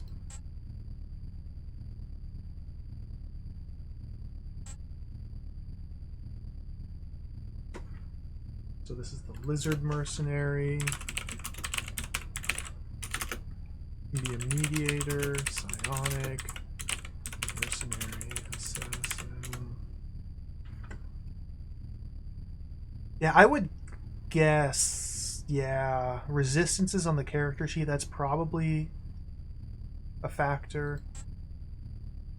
I would guess it also influences your starting stat spread. Like, humans have a general range of stats that you could roll, and insects have another range, and if you tilt it one way or the other, you're more likely to get values within that range versus the other. I don't know. All we can do is guess. Could be anything.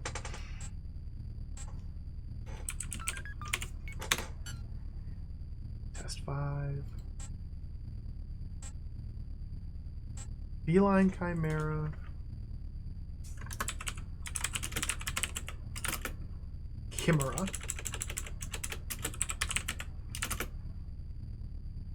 Mediator. So only 2 of the different races have access to anchorite. Only humans and feline chimeras can be an anchorite.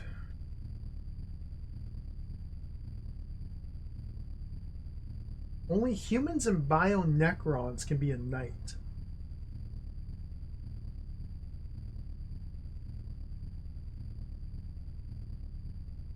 Assassin and mercenary are very common.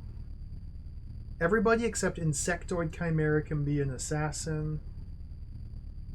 And anybody could be a mercenary. Insectoid chimera can only be a mercenary. Fascinating. So mercenary is kind of like the lowest common denominator, just baseline. Anybody can be a mercenary. You need no special skills. So maybe I don't want a mercenary in the party. Let's get you as an anchorite.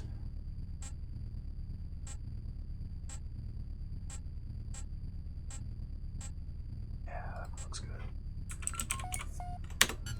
Okay, so we've created our party. Test 1 through test 6. Now we're good to go to the map screen.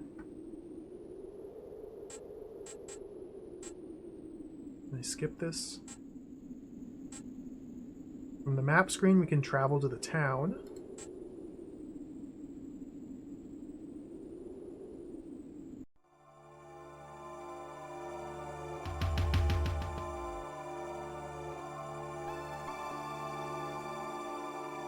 That's so cool.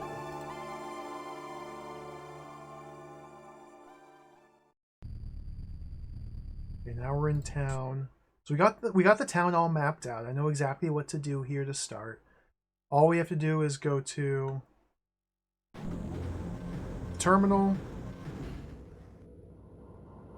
I don't care. I don't care. I'm not interested in progressing through the game. I'm only interested in understanding how the game works. Lavender. I never picked lavender. Do anchorites all worship lavender? Is that just a lore thing? Hold on, let's check the manual again.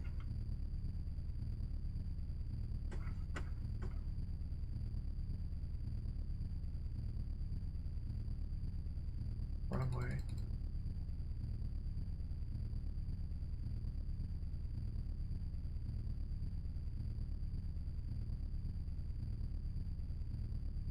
There's all the different gods.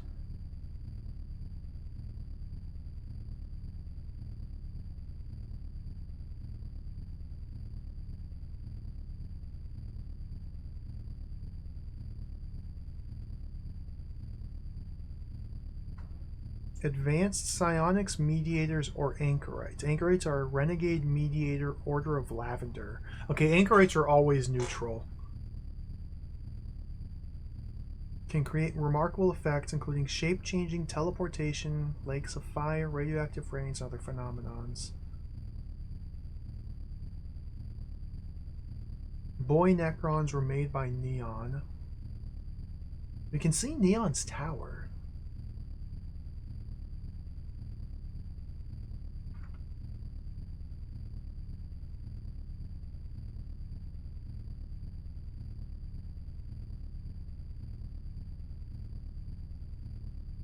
Cybern have very powerful physical abilities.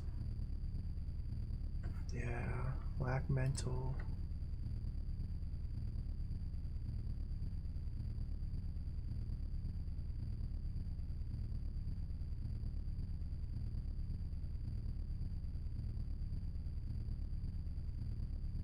Next on the list is a morality state. Choose one of these.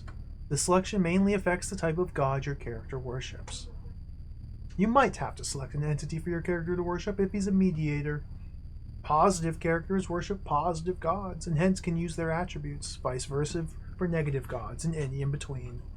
Please experiment with this feature before you settle on a final character.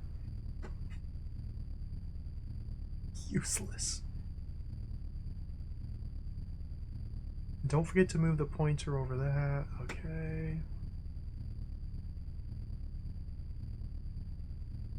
Yeah, that's all it says. The equipment screen here.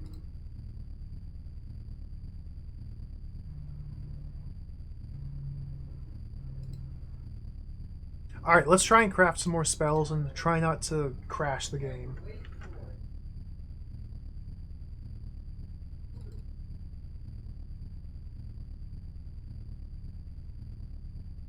Get this ready here.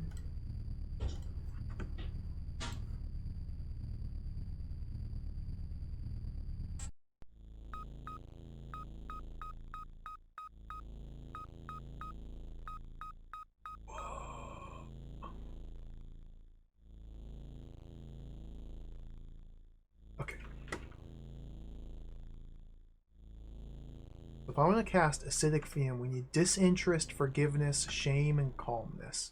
Disinterest, Forgiveness, Shame, Calmness. Disinterest, Forgiveness, Calmness. Disinterest.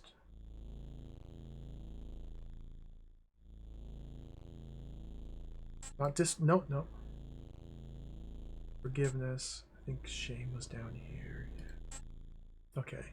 So there's all the components for the spell. Let's create it and hope the game doesn't crash. Okay, we got Acidic Fume. Choose a field. Creation finished. Okay. Now analyze it.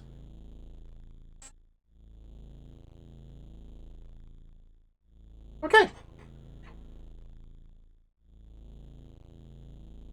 So we have now learned that Acidic Fume can be cast by this type of spellcaster with this alignment. I've already forgotten the details there. We know that if we want to rely on this for damage, we need to... It's based on our sixth sense. Maybe I should just take screenshots of this. It lowers the target's speed, concentration, and dexterity. I don't know what precisely the field does versus the storm. So let's craft it again. 1, 2, 3, 4 with the other dispersion rate.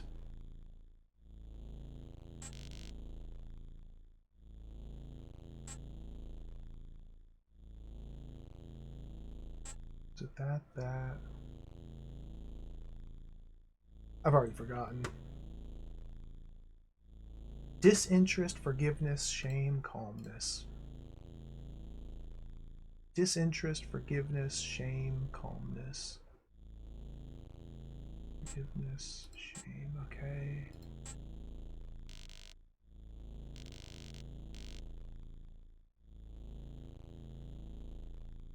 Make it a storm.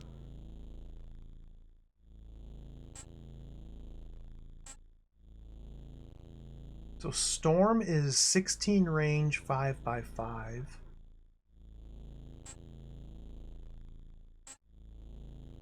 Field, 16 range, 5x5. Storm, 14 range, 3x3. Never mind.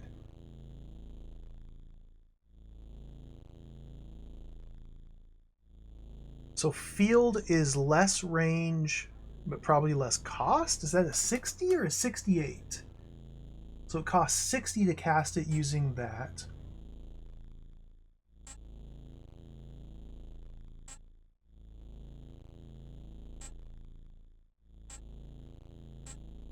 $68 to cast it. Okay, yeah. Okay. Acidic Fume.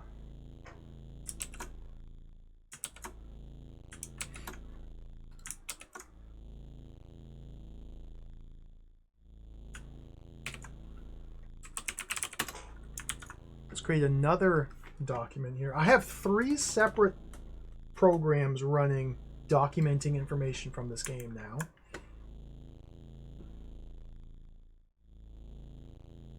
Okay, Acidic Fume. So I'm going to use MS Paint to take a picture of these little information blocks for the magic. I have a notepad text file open with notes for character creation, and we have a mapping program for the first-person maps. Okay. Acidic Fume, we know. What's my character's... I know a neutral anchorite can cast this. But do I even want to cast the spell? Like, who cares? It only affects the enemy's speed, concentration, dexterity. I just want to kill. Where's the nuke them? Make a note.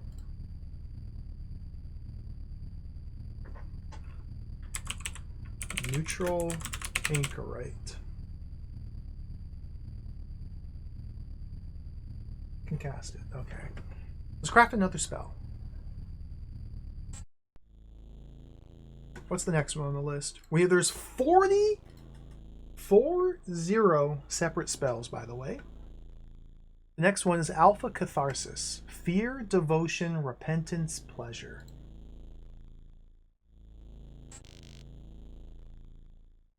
Fear, devotion,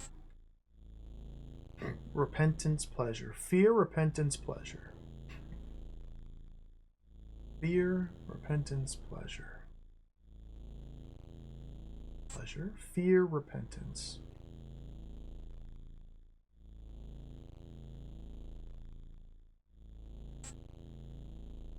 There's fear.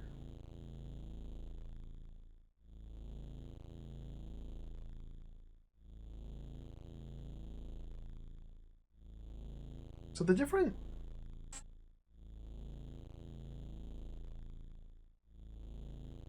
components have different mental energy requirements. Because this is a 4-component spell, it's gonna 38. Okay, create Alpha Catharsis. We did it. Blast versus cone versus field.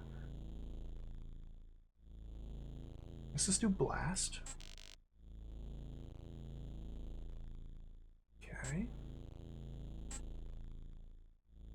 So blast is a single tile, but with a 12 range.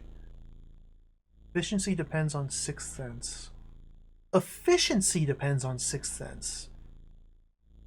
Efficiency or effectiveness? If its efficiency depends on 6th sense, does that mean the higher my 6th sense stat is, the less mental energy it requires to cast? Although it says it requires 41 right here.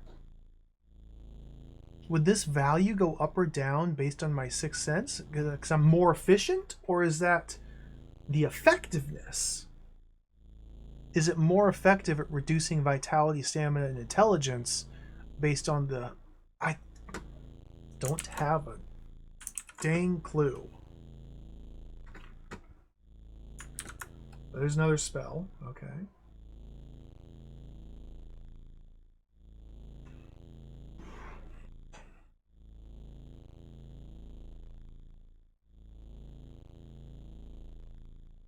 This sucks. I've got 2 out of the 40 spells. We have to do this 40 times just to figure out what the different spells do. Okay, let's do the next one. Altered gravity is quietude plus pain. Quietude.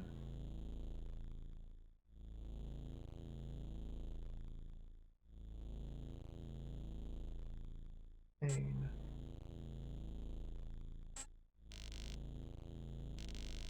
Hey, it worked.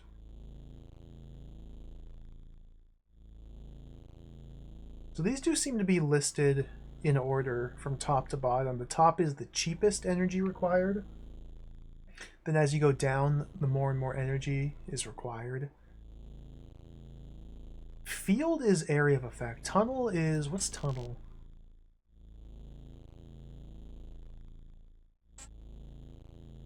Blast is just a straight line. Area... affected area tunnel. It doesn't tell me anything. What's it mean? Ooh, this one... whoa. Intelligence, value, decrementative, strength.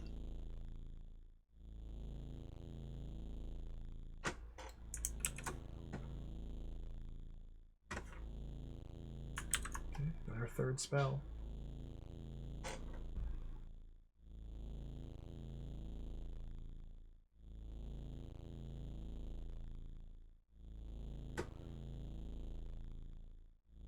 Aura dispersion.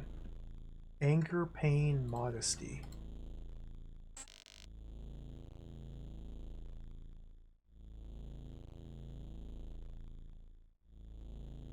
Anger. Modesty. Where's pain? Is pain down here?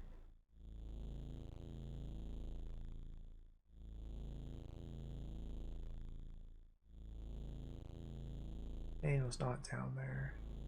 Pain's there.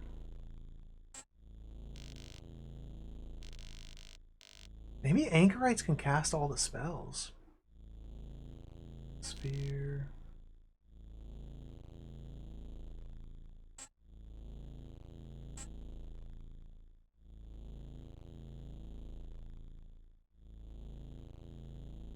Okay, this one seems like it might be really good. Aura Dispersion. It affects the enemy's stamina and strength. So we know now that stamina is what knocks characters down. And was it Vitality? Is their health? I did one fight, Super Dan. I got to the first fight and got my butt kicked. I had no idea what I was doing. I got completely owned.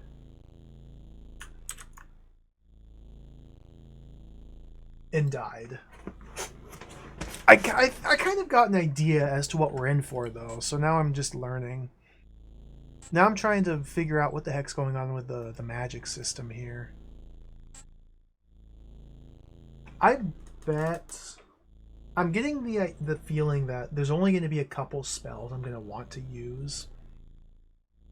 And we just need to do the legwork here to check what each one does. Then once we find out good ones, we'll just stick to those. Like a spell that... If I could cast Aura Dispersion on a wide range of targets, if I have a high enough concentration upon doing so, then I could just knock out a whole group of people right away. It's like a fireball. Stamina, strength.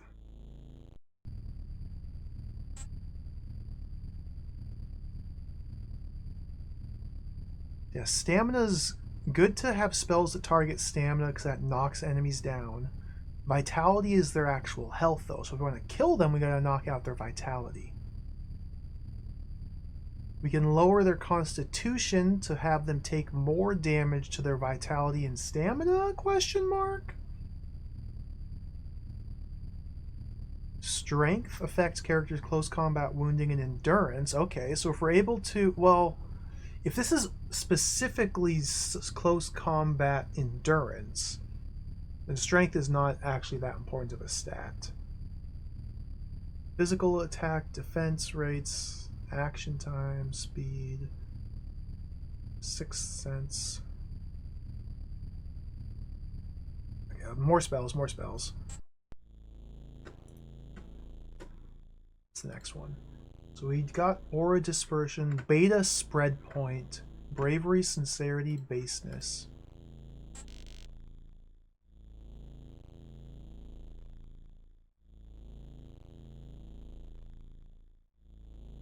Bravery, sincerity, baseness.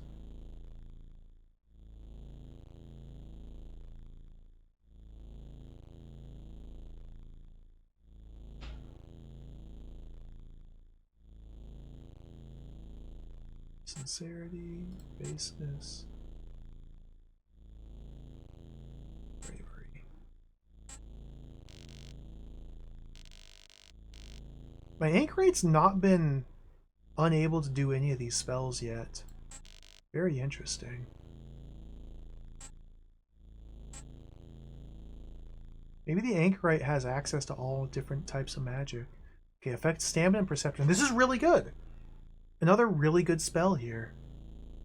Oh, I guess the different spells only have a very specific number of different dispersals you can pick from. I like this because targeting enemy stamina and perception seems very... No, this is incrementative. This is a buff spell. Wait, we can buff our own guys. This is a buff.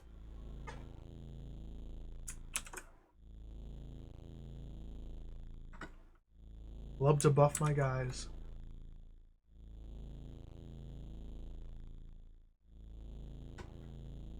So it's only single person because of the dispersal rate I selected. I did cone. Well, I mean, cone suggests it would hit everything in the cone, right? But range of 8, area 1 by 1, nah, maybe not. So this would be good for my range for... Yeah, perception determines ranged attack. So my people with guns, we want to buff them with this first. Okay. This game might be awesome. Okay. Hold on. This game might be pretty sick. We got some buff tunnels. Yeah. Okay, what's the next one? So that was Aura Dispersion. Beta Spread Point is Bravery, Sincerity, Baseness? Wait. No, that was Beta Spread Point. Black Frost is the next one. Shame plus Daze.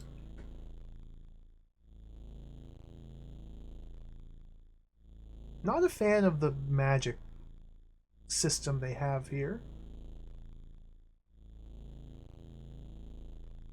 Like, this seems overly complicated for no benefit. I guess this was their copy protection. What am I looking for again? Shame and Daze.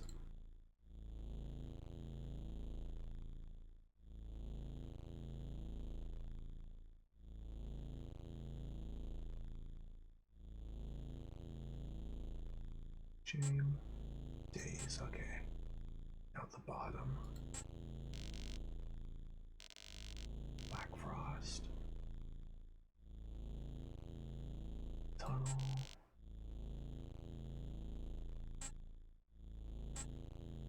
Affected area tunnel. Whatever that means. Value decrement of... Okay, this one seems really good. If it just solely directly targets the enemy's stamina, that seems like it could be really good.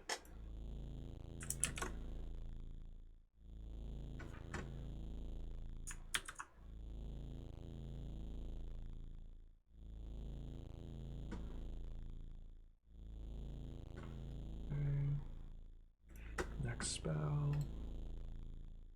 Brush Discharge.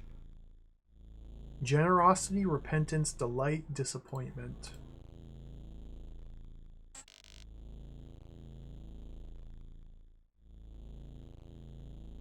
Delight.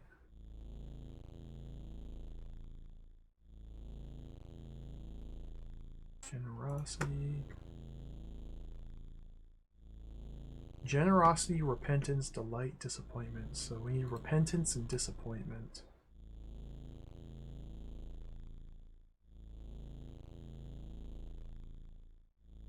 Repentance.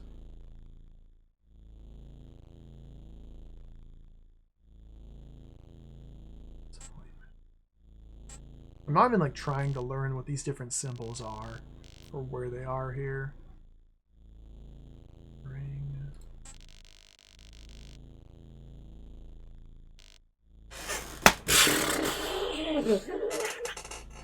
The current intelligence level, we can't learn any more spells. Okay, well, let's delete these.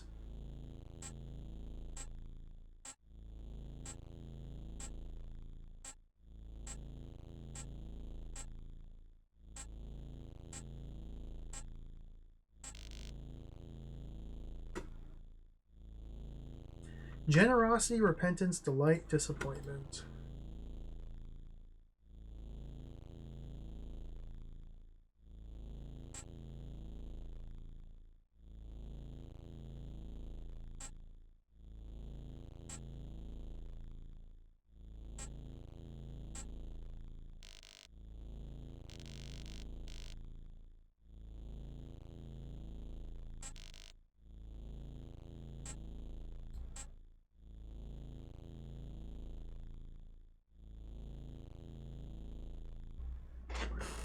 Yeah, it looks like every spell just seems to be the exact same.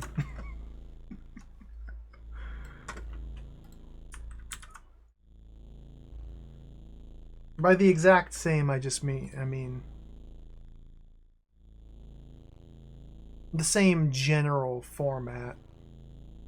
Functions based on this attribute, affects these attributes of the target, and either raises or lowers them. So spells are just stat, up or down. Next spell. Like, I don't think there's ever going to be any way for us as the player to know which spells to use against which enemies based on the resistances. How would I ever know what the enemy's resistance to cold or resistance to electricity is, or whatever? Not important. Chilly vapor. Sorrow, roughness, arrogance.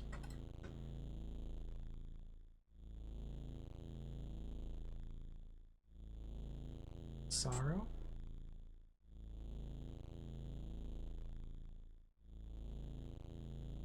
Arrogance.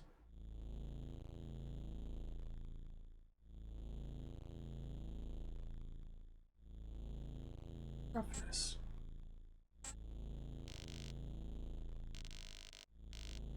It's really... Yeah, the anchorite has not been blocked from casting any of these.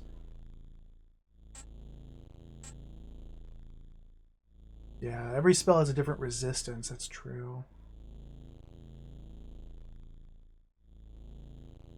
It's on vitality, really? Oh, this is a buffing spell. Chilly Vapor's a buff spell. Huh. I would not have thought about that was... Why resistances? Why do you have resistances for buffing spells? So Chilly Vapor increases perception and dexterity. So that's really good. But what if my guys are resistant to low temperature? Can I resist the buffing effects of my own spells? Probably.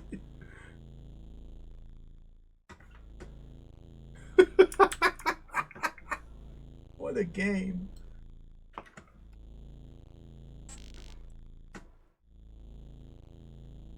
Alright, that's the first page of spells done. There's 4 more pages to go.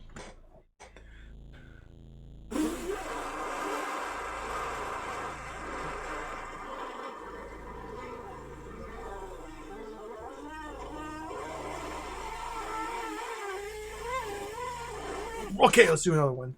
Diffused glare, bravery, confidence, and sorrow.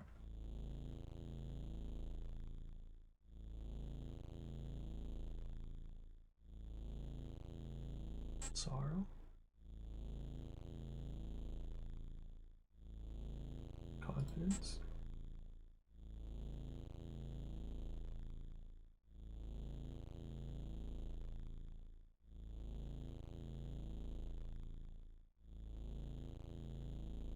Where's bravery? There it is.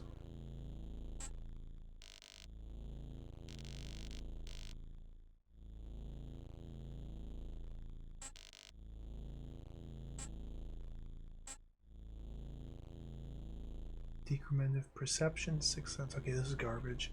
Extreme light. Hey, this is the one that they were casting on me. This is not garbage. The wizards cast this one on me and it completely destroyed my guys. So yeah,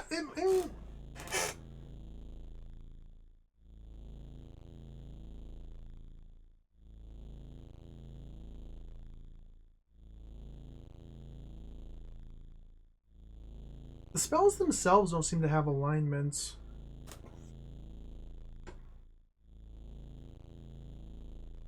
The different components do, but they're using mixtures of positive and negative components in the spells. Maybe the different components determine what you can cast them. I don't know. DNA stimulants. Generosity, pain, sincerity, baseness.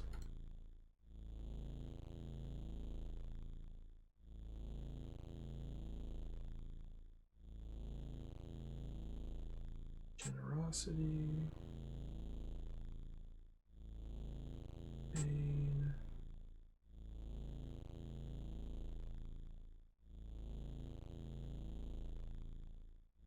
Sincerity. I think baseness is down here.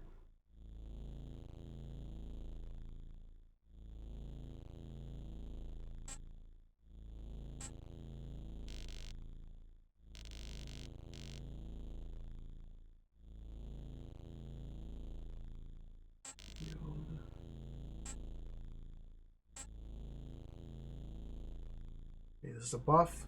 Buffs intelligence, 6th sense, and concentration. So DNA stimulants is good if I want to raise the effectiveness of my casters.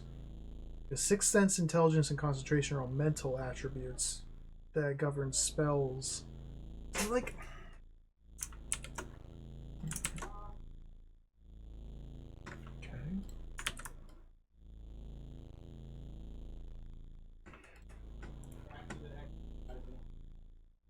Drifting Silicones, the next spell. Friendliness plus Devotion plus Pain. This is the rest of the stream, by the way.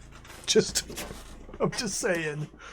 I literally have to go through every one of these spells. It simply must be done. This is it. Friendliness, Devotion, Pain. Devotion.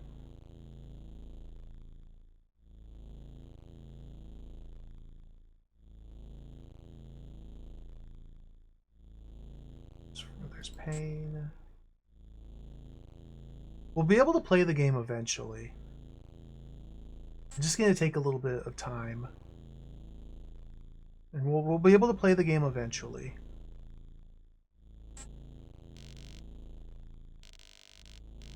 Just not today. Oh, this one has a big... Okay, a bunch of different options here.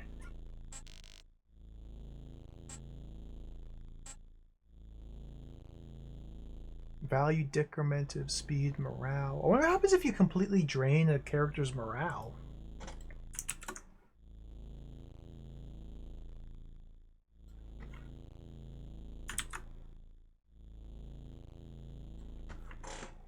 This is the 11th spell now I've documented. Let's do another one. We have 40 of them total. We're working on number 12 here. Ecstatic Trance, Bravery, and Arrogance.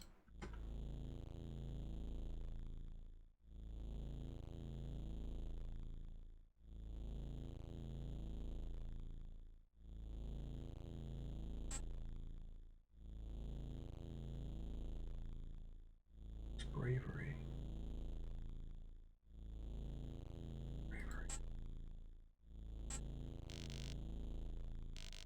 Illegal mental class. It finally happened.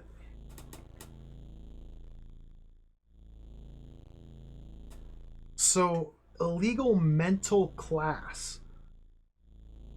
And so the Anchorite, specifically the Anchorite, cannot cast this spell.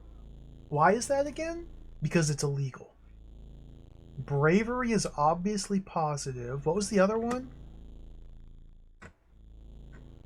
Bravery and Arrogance. What's Arrogance? That one was up here.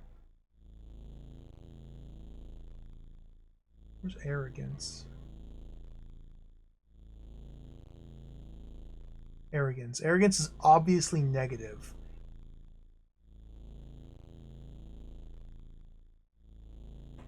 But we're neutral. It's obviously positive mixed with an obviously negative. That should balance out to neutral. So you'd think a neutral... I guess not. Okay. Well, you can't do it.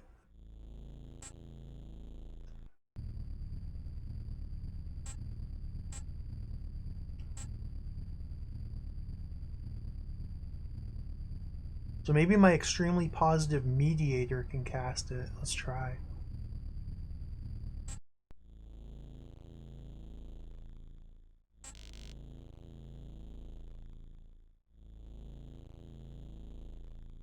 What was it again? God, I can't. Bravery and Arrogance.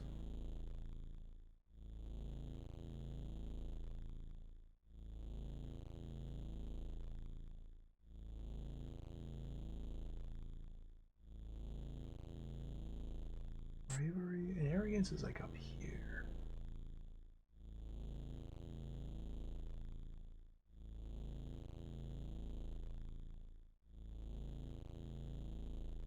This spell system really sucks. Okay, they can do it. The mediator can cast it.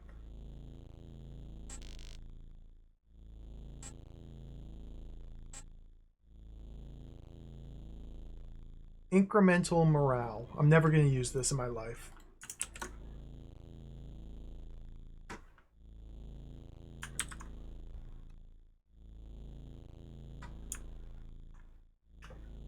So I need to make a note that my Anchorite can cast all of these spells, but not that one.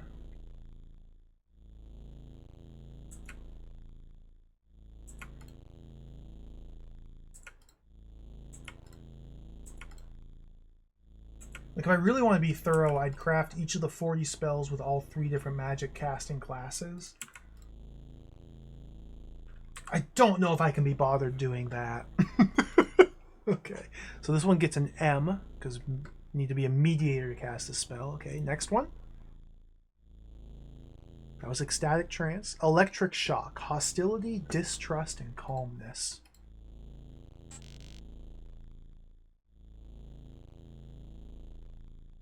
Should I try and make it on the mediator or go back to the anchorite?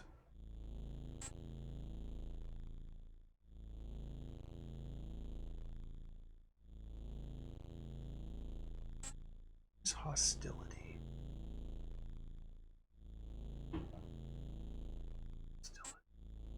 Do it here. Hey, it worked. Blast.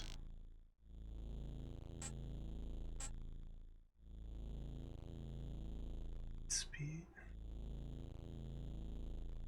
Is the game scrutable yet? I'm getting ideas as to how to approach it.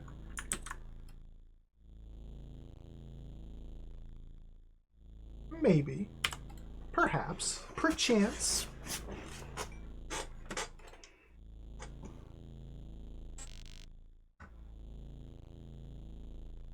Ethereal Fluidum.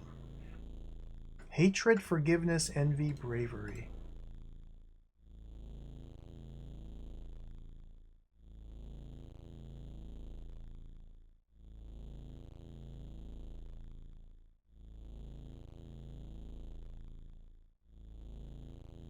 Envy, hatred, forgiveness. There's bravery. Bravery.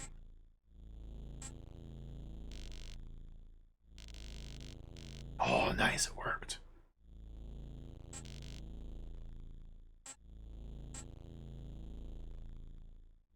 Astral influences. Range of 0? Because I did a ring. What? Or is that 8? Is that 8 or a 0? What's the difference between an 8 and a 0 in this font? I can't tell. Is that a 0? Oh no. This is a buffing spell. It might be an 8. It would only make sense if that's an 8. This one is Mediator.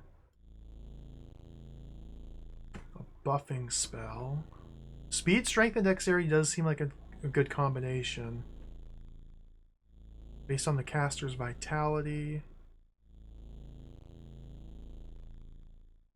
This could be a good one, yeah. Ethereal Fluidium. We're almost halfway done with the spells. Forced Deflection. Pride, Tenderness, Modesty.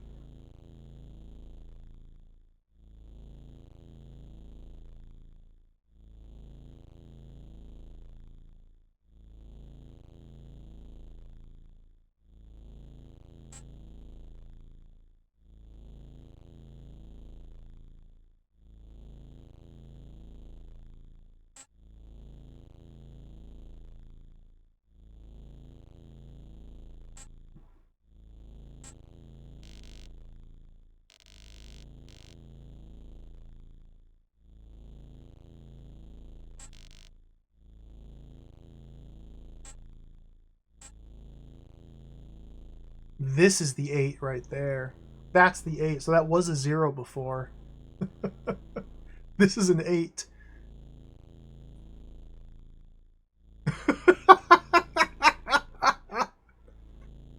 Force deflection based on stamina. Increased perception speed. That's pretty good.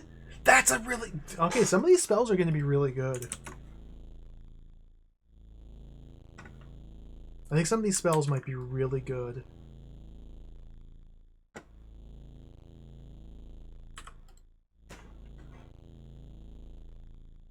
Next spell.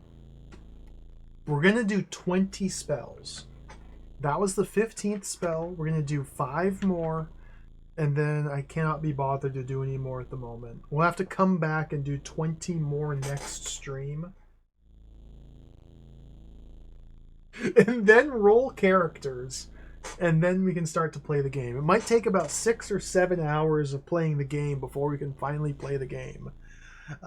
Fulminating damp. Curiosity, disinterest, hatred, disappointment. Curiosity, disinterest, hatred, disappointment. Curiosity, disinterest, disappointment, hatred. Disinterest, okay, hatred, and disappointment. I don't want to save the game. The thing is, Zuperdan, I just have like some throwaway party members. So we're gonna have to, once I know all the different spells and what they do, we'll just have to redo them again with the actual proper party. Like, I didn't put any care or thought into my party. I just made different guys just to experiment. Yeah, we're definitely gonna have to do this again. But once I know what spells I want to use, it's not gonna be a big problem. It'll be pretty quick and simple. What am I looking for? Curiosity, disinterest, hatred, and disappointment. Hatred and disappointment.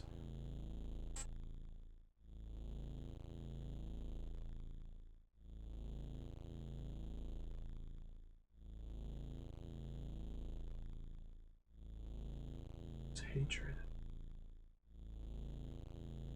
Hatred. If the spell effects are randomized, well, then disaster. We have to trust. We have to believe. They wouldn't be that insane. I still don't know what tunnel means. Oh, I like this. It's cool how there's certain spells that are efficiency is based on our caster's strength.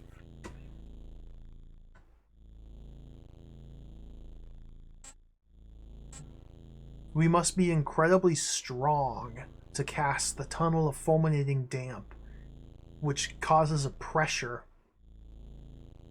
type damage in a tunnel of 40 range. So I'm guessing that tunnel just means like in a straight line out from your character, like chessboard, like a rook style movement is the range of the spell. That's my guess.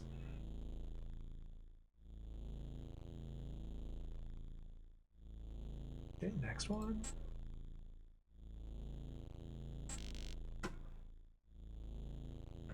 On to page 3. Glowing plasma. Love, despair, friendliness, and sobriety. Love and despair, friendliness, and sobriety. Love.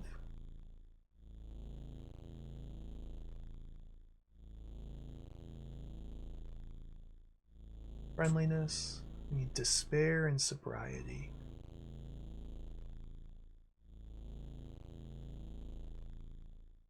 Sobriety. Despair. Illegal mental class.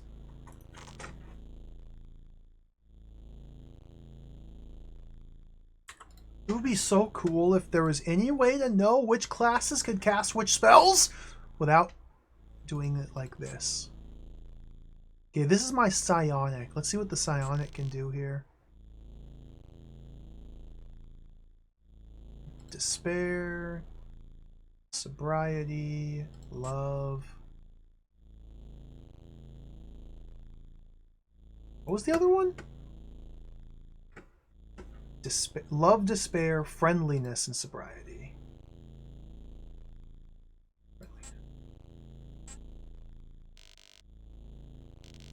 Yeah, it worked. Okay.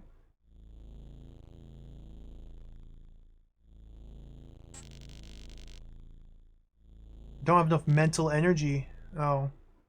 Well. Because I only have 67 mental energy, and I tried to create a spell that cost more than that. Okay, we gotta try it again. Sobriety. despair, friendliness, love.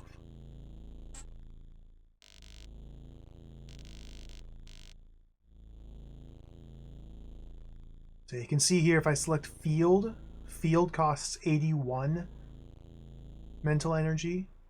And so I can't even make it because I don't have enough to cast it. Because my max are down here at 67.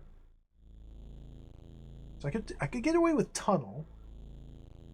I'm not even going to be casting these, so it's irrelevant. I just need to create them to learn what they do.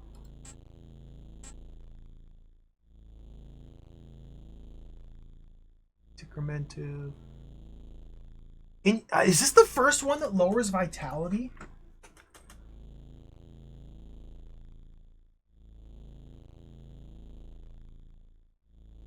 This is the first spell I found that lowers vitality. This is the very first spell I found that actually can kill an enemy. Good God. 40 different spells and only one of them actually kills enemies. That we crafted with a P, psionic.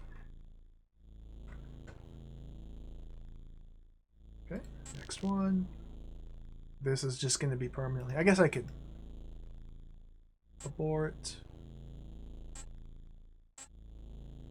Nope, we can't. Oh. Oh, I broke it. It's broken. I tried to abort so I could back. Oh, it broke.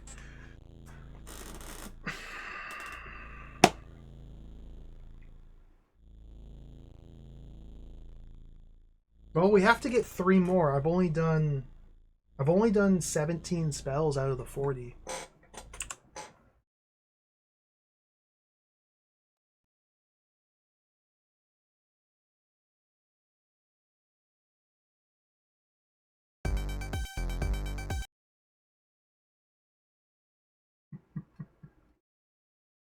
It's a combination Megaton Samurai. Stamina represents our consciousness versus unconsciousness. If we run out of stamina, then we're knocked unconscious.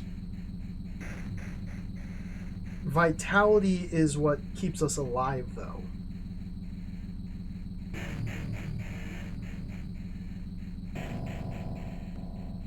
So things that affect stamina is also super good. Basically, any spell that affects the enemy's stamina or vitality or perception. We gotta roll new characters again.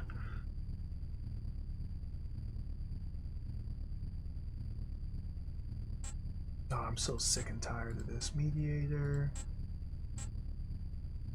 Good.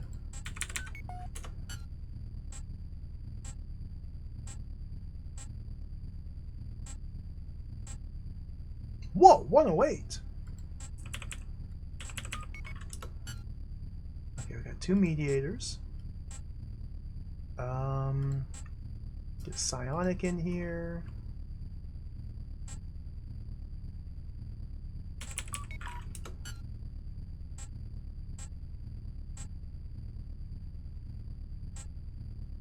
Get an anchorite.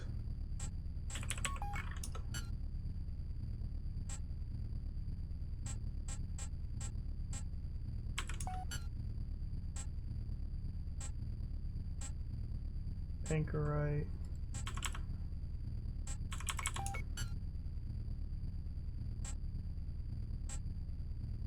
Cannot switch to other screens while the party is not complete. Nope, sadly. It doesn't even let us try to play the game until we've created all 6 people.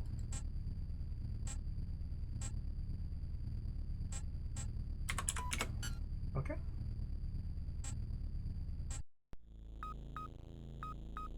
Now we're back in here. Sequence initiated. Sequence initiated. It's a good word. Okay, we just did glowing plasma. Let's do hormonal spray. Devotion plus confidence.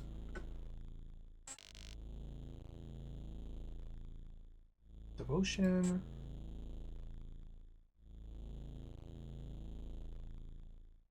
confidence.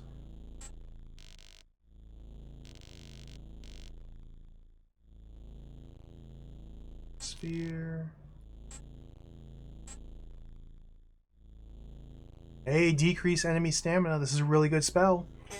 Hormonal spray, pretty good. We can knock people out with hormones. And the efficiency based on vitality. Interesting.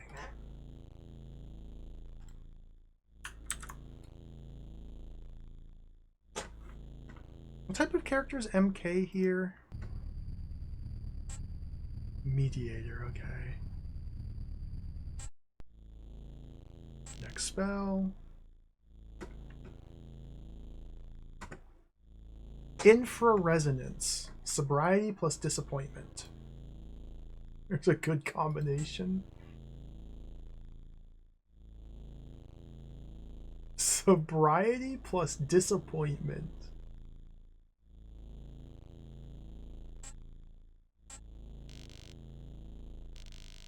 Infraresonance. Storm.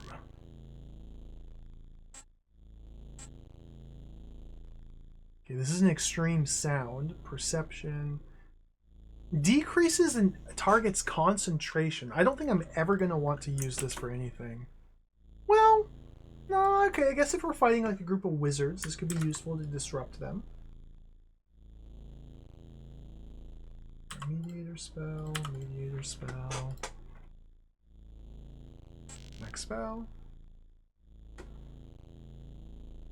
So that was Infraresonance. NNER, Ner Shadow is the next spell. Curiosity, Tenderness, and Daze. Curiosity.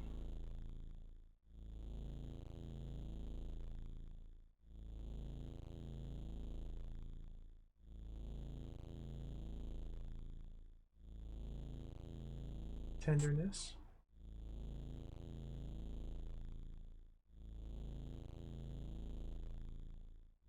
Daze. Inner Shadow. Oh, Inner Shadow. Oh, okay. Makes more sense than Ner Shadow.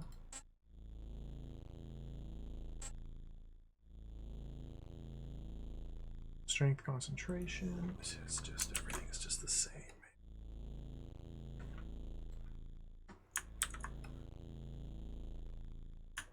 Alright, that's the 20th spell. We've learned half the spells.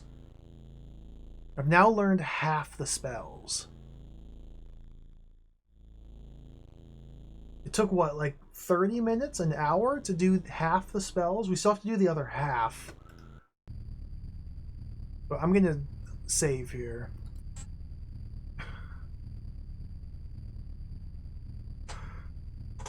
Let's put the save disk in.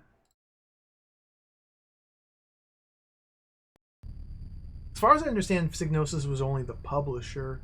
It was completely made by like these 3 Hungarian kids.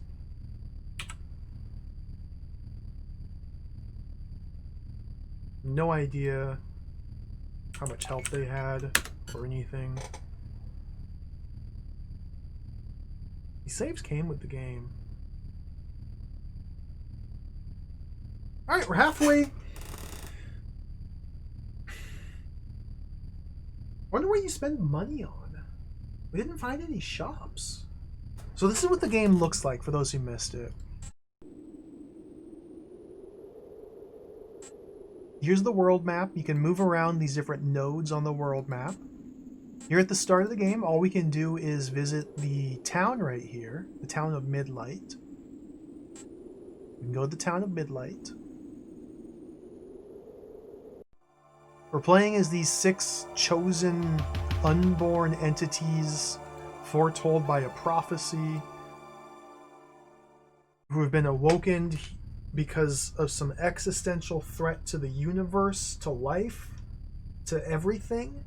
The Unborn, which is one of the malevolent god beings of this universe, has come to a psionic in a dream, and therefore the Emperor Rex Ronan? I forget the Emperor's name. Rex decided to wake us up because some random psionic dreamt that the unborn was taking over the world. And so they woke us up, and we're this team of 6 party members. Once we arrive at the town here, it switches to a first-person dungeon crawler mode. Hello, Nagagram. Hello, thank you for the raid. Welcome, everybody. Welcome. We're trying to play Perihelion here. This is a completely, utterly baffling video game here. It's pretty cool. I'm actually just about to wrap things up for the day, but I'll show off a little bit here. So yeah, we come to a town, and now it's a first-person dungeon crawler. One of the most cool things here is this is what the equipment screen looks like. Look at the equipment screen. I don't have a proper party yet. I have not rolled characters that are good, because I don't yet know what makes a good character. Wait. Oh. Wait, maybe the first character always has a med kit. Interesting. Yeah, we got the inventory screen there. Look at the map. We arrived down here at the south. Just quickly run through here real quick just to get all caught up. Go all the way to the north. We already mapped out the town here. Town of Midlight. I'll put that on screen. There's this little flavor text that comes across the bottom as we cross these certain tiles. Oops. Let's go this way. Okay, we're in the western region of the city, so now we go due north. And our object detector is flashing, and the scene changed. We open the door. We go in. It's empty at the moment. Really interesting. So there's a network blinked on screen, so we can hook into the network. We log in. The manual tells us that the password to the network is Psycho. It costs money to use the network. We're running up a tab of 200 credits. We can...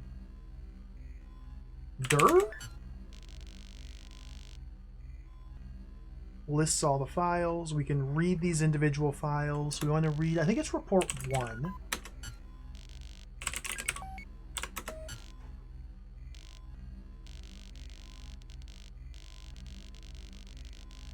This is our first objective here. The first report tells us about a doctor who did a mind decryption on a very young patient. But the information that was crypted into the mind of the baby can be decoded by the necklace of Imperial Confidence. So here's our first little clue. Okay. Understood. Let's log out. So that cost 440 credits there.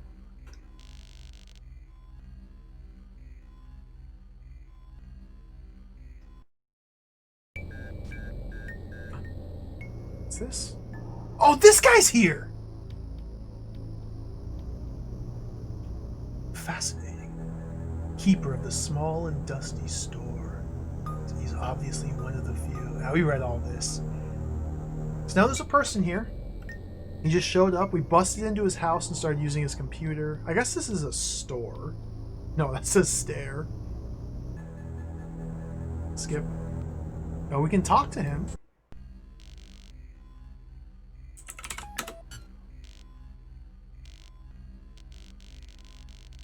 Absolutely not willing to talk to anyone now, especially to such imperial dogs like you.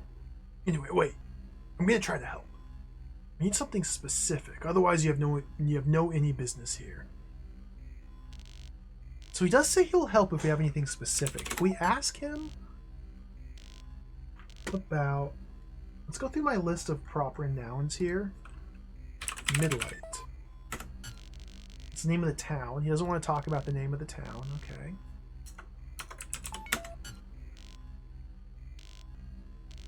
Ask about Sandstorm Citadel. I've never been able to get any character or NPC to respond to any question. Watchtower Colony? So I still don't really know how this system works.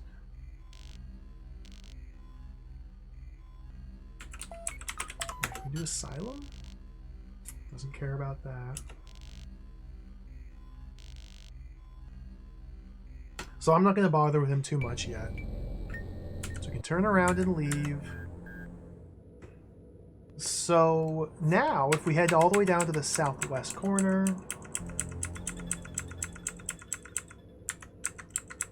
turn east, go to the end of the hall, turn north, we find a woman and a baby. So putting 2 and 2 together, we were told that the Imperial Necklace could decrypt the information from the mind of the decrypted. So let's use this here, and we decrypt the baby's thoughts.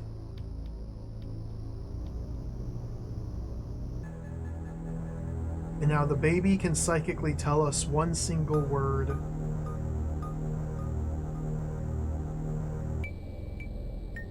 You're immediately stunned by a telepathic message.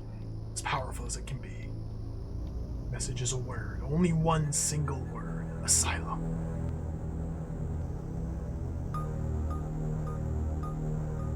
So that's some sort of password. I don't yet know what the password's for. This is almost as far as I've made it. Okay, and then the baby and the mother just disappear. So from this point, we can take the second right.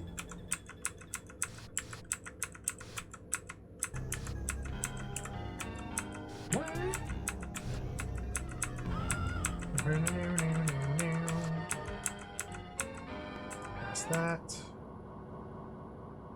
Past this, we're going to go all the way to the end of the hall. Turn right, take the second right.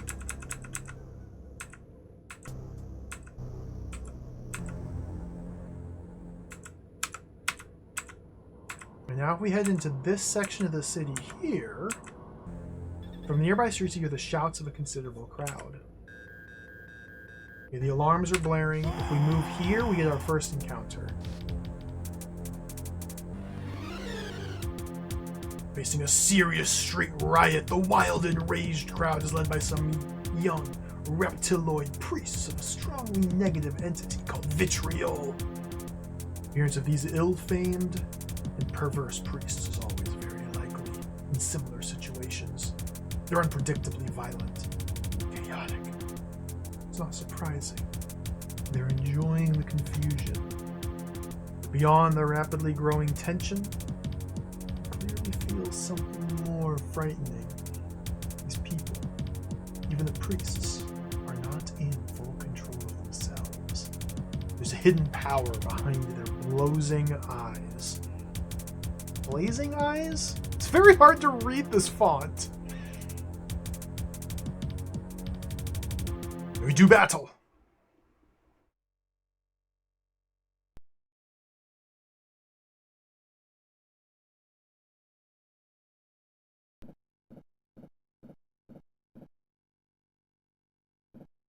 And this is the combat.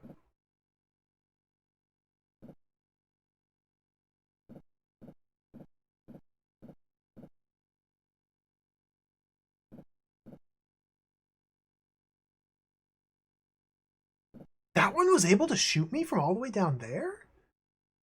No way. I've tried this encounter once. It takes about 20 or 30 minutes to play out, and I died. So I'm currently stuck at the very first encounter. I need to better prepare for it ahead of time. We're not prepared yet. I don't even know who this character is. Basically, in combat, we can use ranged weapons. We can punch people. If we're using a spellcaster, we can ready a magic spell from our list of pre-prepared spells. I haven't pre-prepared any spells with this person.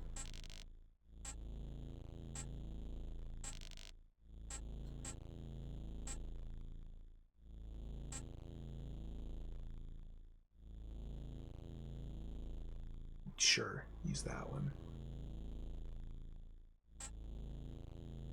Select a spell. Okay.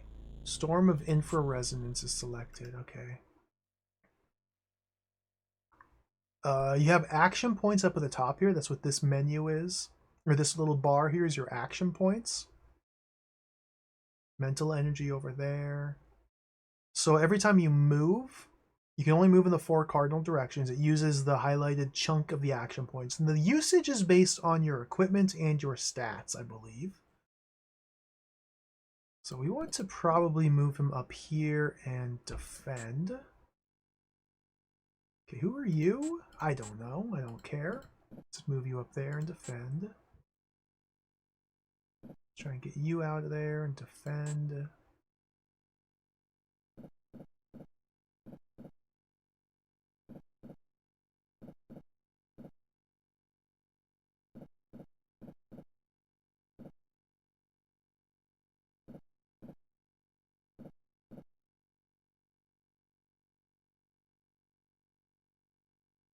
Defend. Round's over.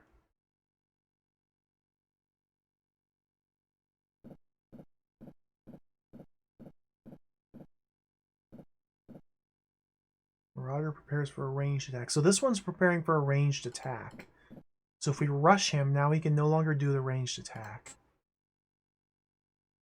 That one's doing a ranged attack. Okay. I think we could win this fight pretty easily if I were to pull all of my guys into this top left corner here and then just lure the enemies in here one at a time. Because you can see here, I can't pan the map around unfortunately, but you can see here that the enemies very easily get caught up on walls. They have terrible pathfinding and like they're stupid. So I think we could just outsmart them pretty easily. It may be a little tedious, but it doesn't seem like it'd be that hard to do.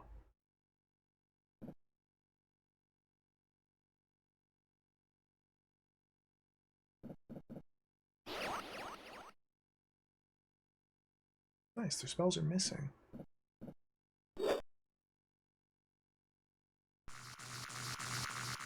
Oh, they got me with the microscopic pathogens. Fully pathologized. Oh, I don't even know what that does. Like, what did they do? I don't know. It doesn't say what just happened to me. I just got swarmed of microscopic pathogens. What does that mean? What? Oh, my stamina got owned. It lowered my stamina and my vitality and my strength and my dexterity and my speed and my concentration. But maybe these stats just went down as I was moving.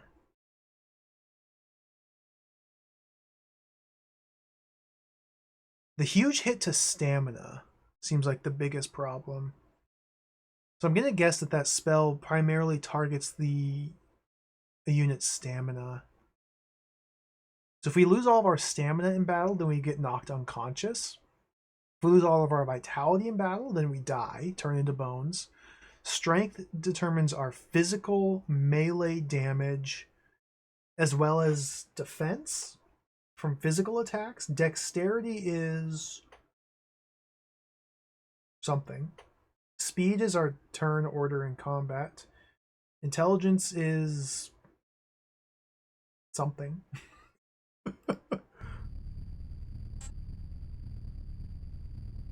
Mental attack or defense.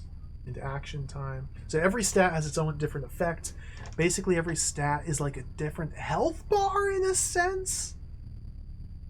where every single stat could be lowered over the course of battle? I don't know how this game works, is what I'm getting at.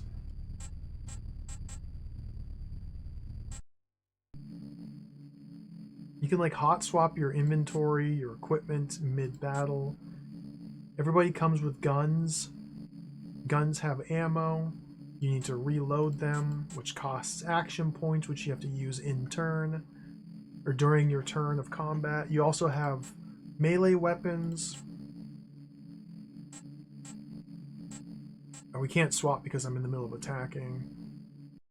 The melee weapons all have stat requirements. This character's dexterity is too low to use the nunchucks that they start the game with, so I can't use it. Anyway.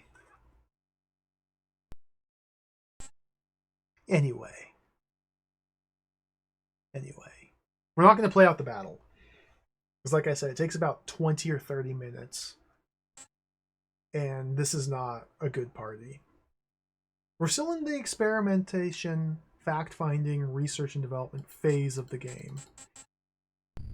I wish I could look at the map. I really wish I could pan the map around. Oh, I guess I can because I'm currently in target my weapon mode. Okay. So this encounter seems to have the exact same enemies in it as before. 2 marauders up there, 3 over there, and then 3 wizards down here. The very first encounter of the game is against 8 enemies.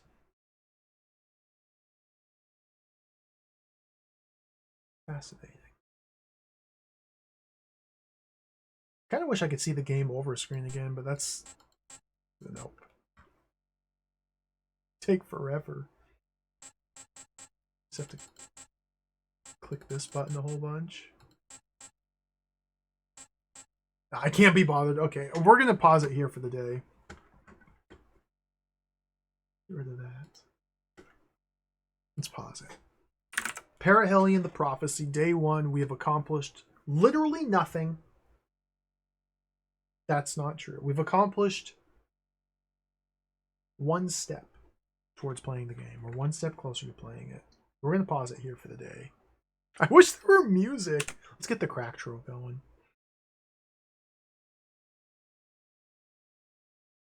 Listen to the crack troll. I'm going to play this game again tomorrow. I'm going to play this again tomorrow.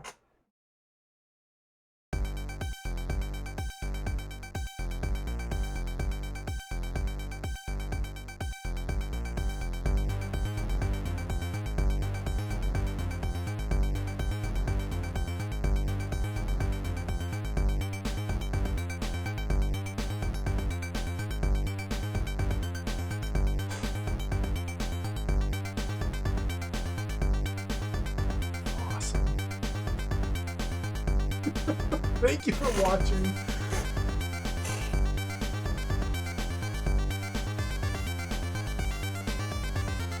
The game seems pretty cool to me. Seems pretty cool to me. We're gonna have to play it some more. It's a game that we gotta work at. We gotta work at this game. It's a research project just to figure out how to play it. But I think that's gonna pay off. I honestly think this game's worth the effort. Purely based on the visual style and like the setting, it seems absolutely incredible. So we're gonna keep playing it tomorrow, in fact. Thank you all for watching. So the plan is tomorrow we're gonna do more research and then build a party and try and survive the first fight. That's the plan for tomorrow's stream. The plan is try and survive the very first battle. That's all. That's my goal. Gonna start small. Thanks for watching. Thank you for the follows. Thanks for hanging out. Thank you for the big emotes. Ear is like 98% better. It's still it kind of itches. It's weird. It's very good though. Thank you for asking. Thank you everybody. Thank you for the subs, the resubs. Thank you for the raids. Nag Graham. Thank you for the raid. Jiggy, thank you for the raid. Digital Duck, thank you for the raid.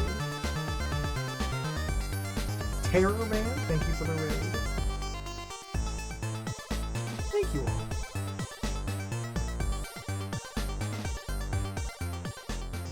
We'll be back tomorrow to play some more. Maybe even play the game tomorrow. We might even play the game tomorrow. Let's see who's on. Let's do a raid. I think we can. I believe we can.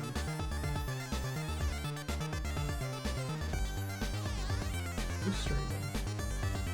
I gotta get out of here.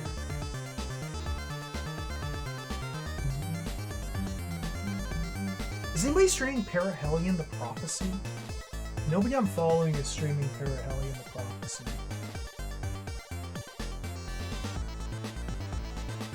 It never happens.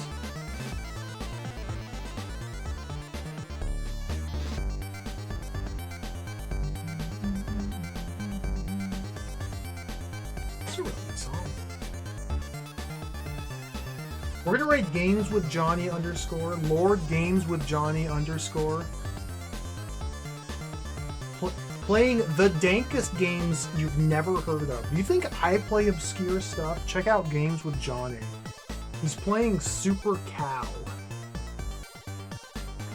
Who here's played or even heard of Super Cow? Because I haven't. Games with Johnny. Dude, he's playing Super Cow! We're gonna rate him.